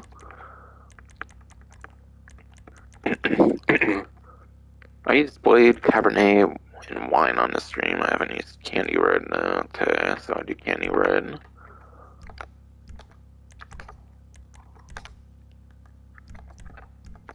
I'll do my crew color for secondary. And I'll probably still go ice white on the trim. Or actually, no, I'll switch over to frost white then.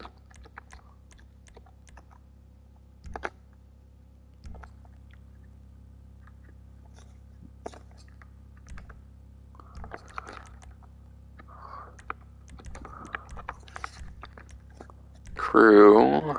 And I still don't understand how, like, crew neon's not free, like, all the other, like, crew stuff, and same with the tire smoke, where, like, the crew resprays are fucking free.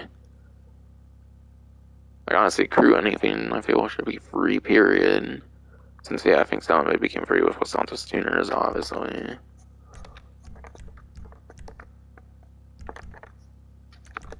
I'll probably do electric blue at the car meet for the colored lights.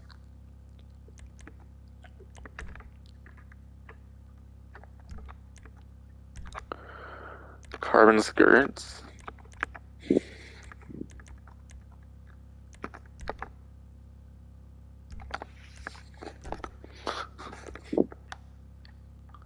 Sports wing, low GT wing, race wing, and Thurns wing. Nice.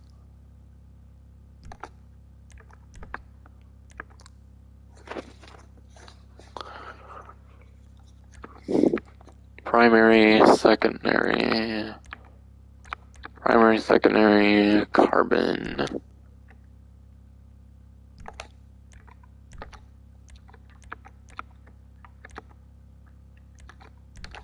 Sport suspension. Super transmission. Turbo tuning.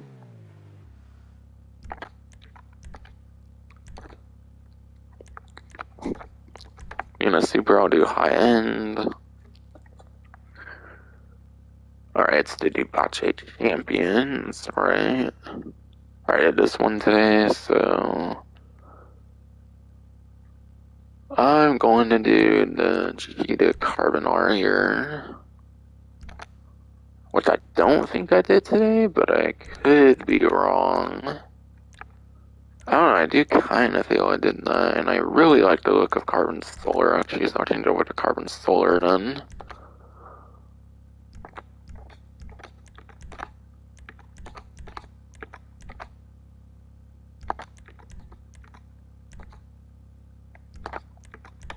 Alright, custom, bulletproof, and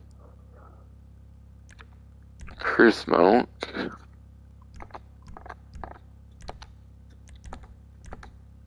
Custom, bulletproof, crew smoke, because apparently I need reminders again, damn it.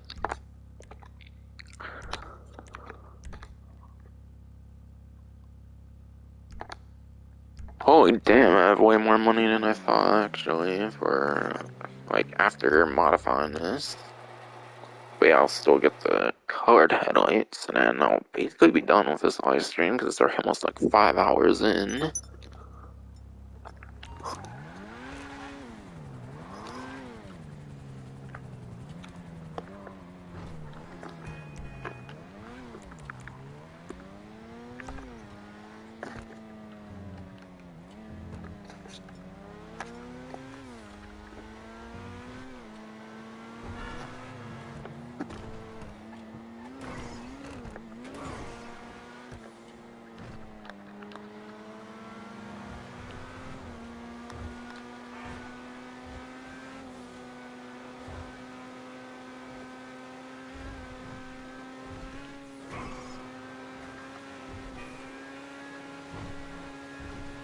And I don't know why, but I feel this might be going kind of slow for Supercar. Might be to balance it or something, because of it being armored, obviously. But I want to say this is like the first armored supercar in this game, I want to say, so it could be to balance it if it's not slow. Obviously, an armored one doesn't necessarily make sense to be like #1 of the class or something.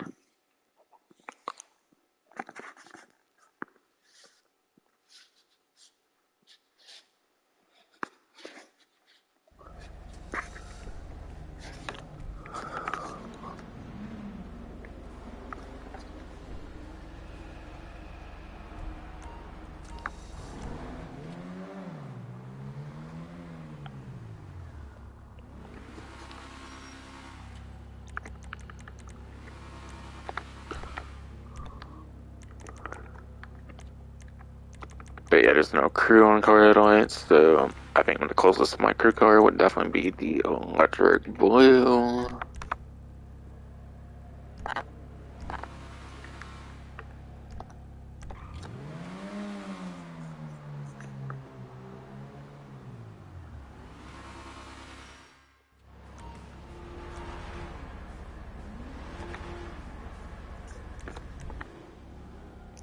as well do a little test track thing here. I don't know if I did that with the deity, but still. Kinda think I did, actually, if I remember.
And I think CR350, not 350, but the CR380 comes to mind as another kind of armored, like, sporty supercar, but I think that's sports for the CR380 from the arena. That's kind of the closest thing I can think of to an armored, like, sports supercar, as that's what it is. But yeah, I think this is the first armored supercar, I want to say. I think that's what I heard in, like, the comments somewhere on YouTube, and I think I agree with that.